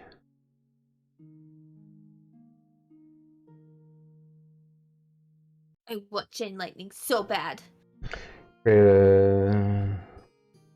Each of which must be within 30 feet of the first target. So that means, yeah, all right, she's smart. She actually targets Fern with chain lightning. And, But they tucked back down. I didn't hear you say that. Okay, that's fine then. I mean, I'm not trying to be cheesy. I thought in this instance, all you said was I'm going to hit her with the spell, right? You saying you popped it back down. Okay, well, if I didn't say, I could have thought it and didn't say it, or just assumed it happened. Did anybody else? Can anybody else confirm? 'Cause Either I'm way, totally- if she doesn't see Fern, she sees me, and they're still within 30 feet of me. He isn't. He'd want to hit everybody. But no, I could have just not said it, honestly. What is Lorkris within 30 feet of Fern? 5, 10, 15, 20. Remember, this is 5th ed. Oh, diagonals are different. Right. In 3.5, it's 7.5 feet per diagonal. Yeah, because you guys zigzag it. Yeah. It's okay. So, I just looked at the wrong thing, though. But, you guys were...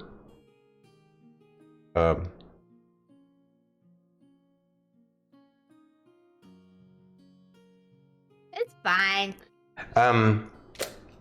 She goes to cast the chain lightning to hit Fern, and Rylar says, "I don't think so," with his counter spell. That's why he was like, "Oh yeah, I can do that. I forgot about that." No. And so she seems really frustrated by that, and that is so.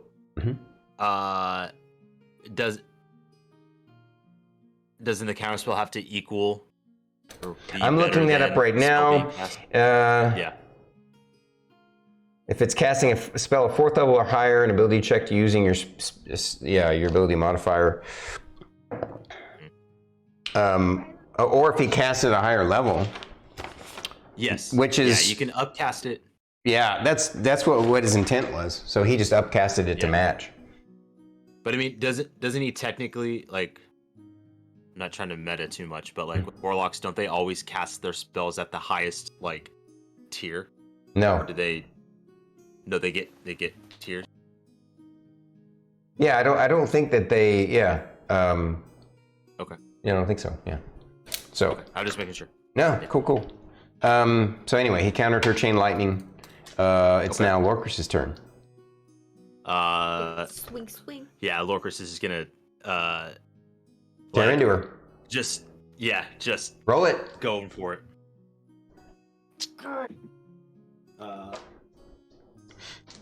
I'm gonna argue that. I do appreciate you guys' patience. I know this has been a 4-hour combat.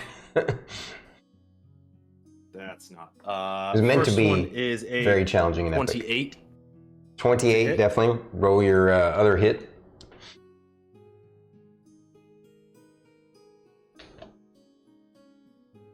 Higher, 16 on the dice. So okay.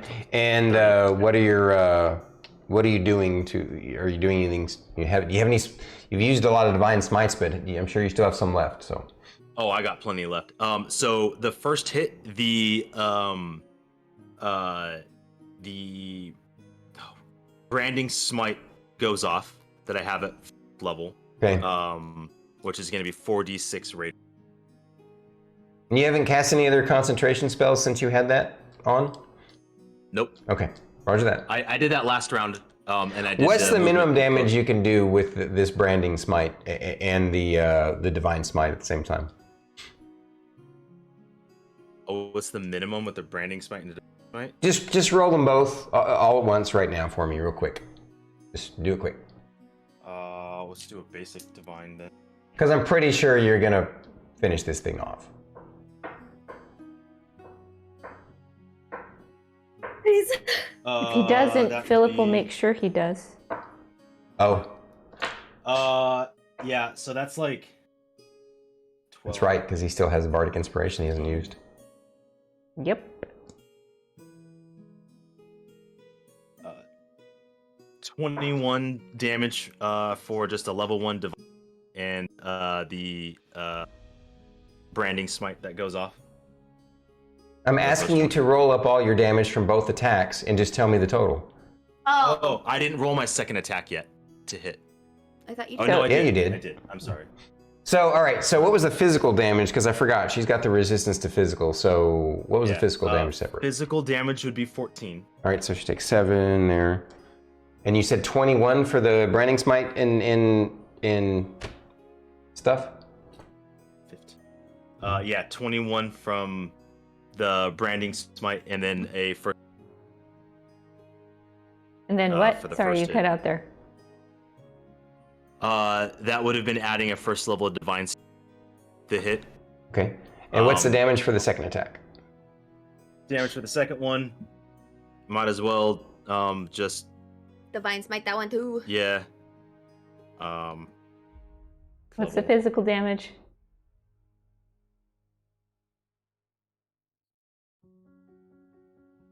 $12 Okay. physical.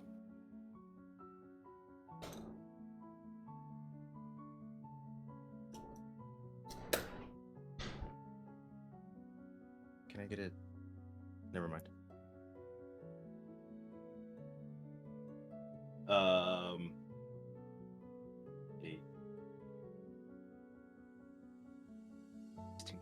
8. 24. Okay. For the divine smite. The radiant damage finishes her off, and you guys feel that kind of weird wave of relief about like a weight has been lifted off of this place. But obviously it's still cold and dead and empty. But you feel like you know that kind of a wave of exhaustion, kind of free, like it's not actual physical, it's just sort of, you just sense it internally. And but you're all pretty beat and resources exhausted. And this seems like a perfect place to stop, because now you do note, like I said, I had described that I think I had described that there's a set of stairs back here that goes up. Like, Yes. I didn't draw, but stairs that go up around the tree to the next level up. And so, and that there's actually like a, you all decide, you know what, we need to rest. We are all beat up and used up most of our spell slots. This is a perfect place to stop for next week. And well done in defeating the Temple Guardians. Well done. I will say this to you, you guys, while you're resting, you look around the room, and I'm going to describe next week. I'll give you a little teaser, though, a couple of things. One, at the top of the stairs, you find this sealed stone door. Doesn't even have any kind of, it's like almost like a wall, right? And it's got these interesting hieroglyphics on it.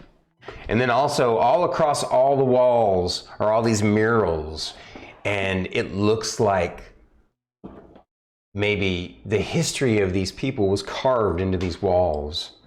And so one of the things you'll get to do next week is to look at them and try and decipher and figure them out.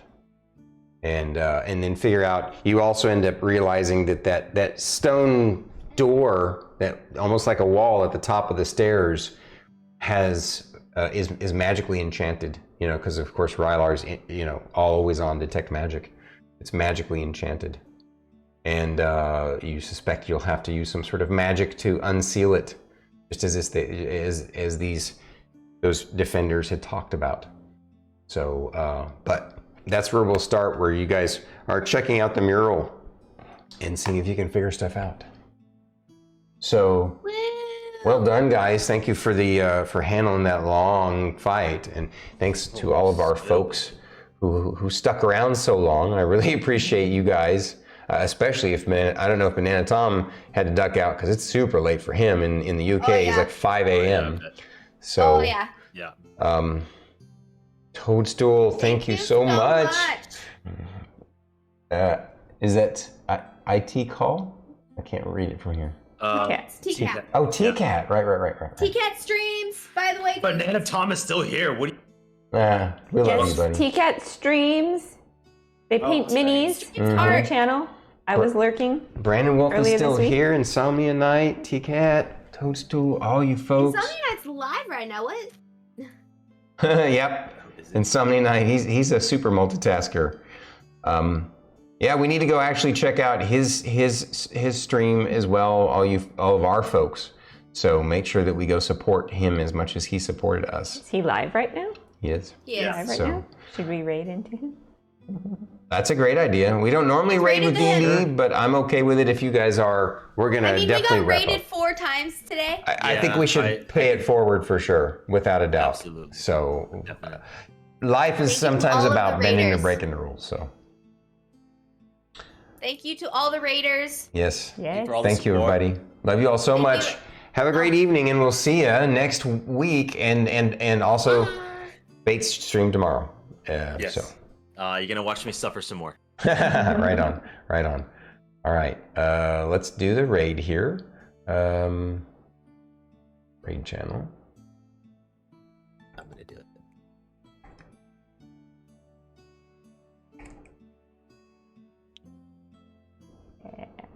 And Oh yeah. Okay.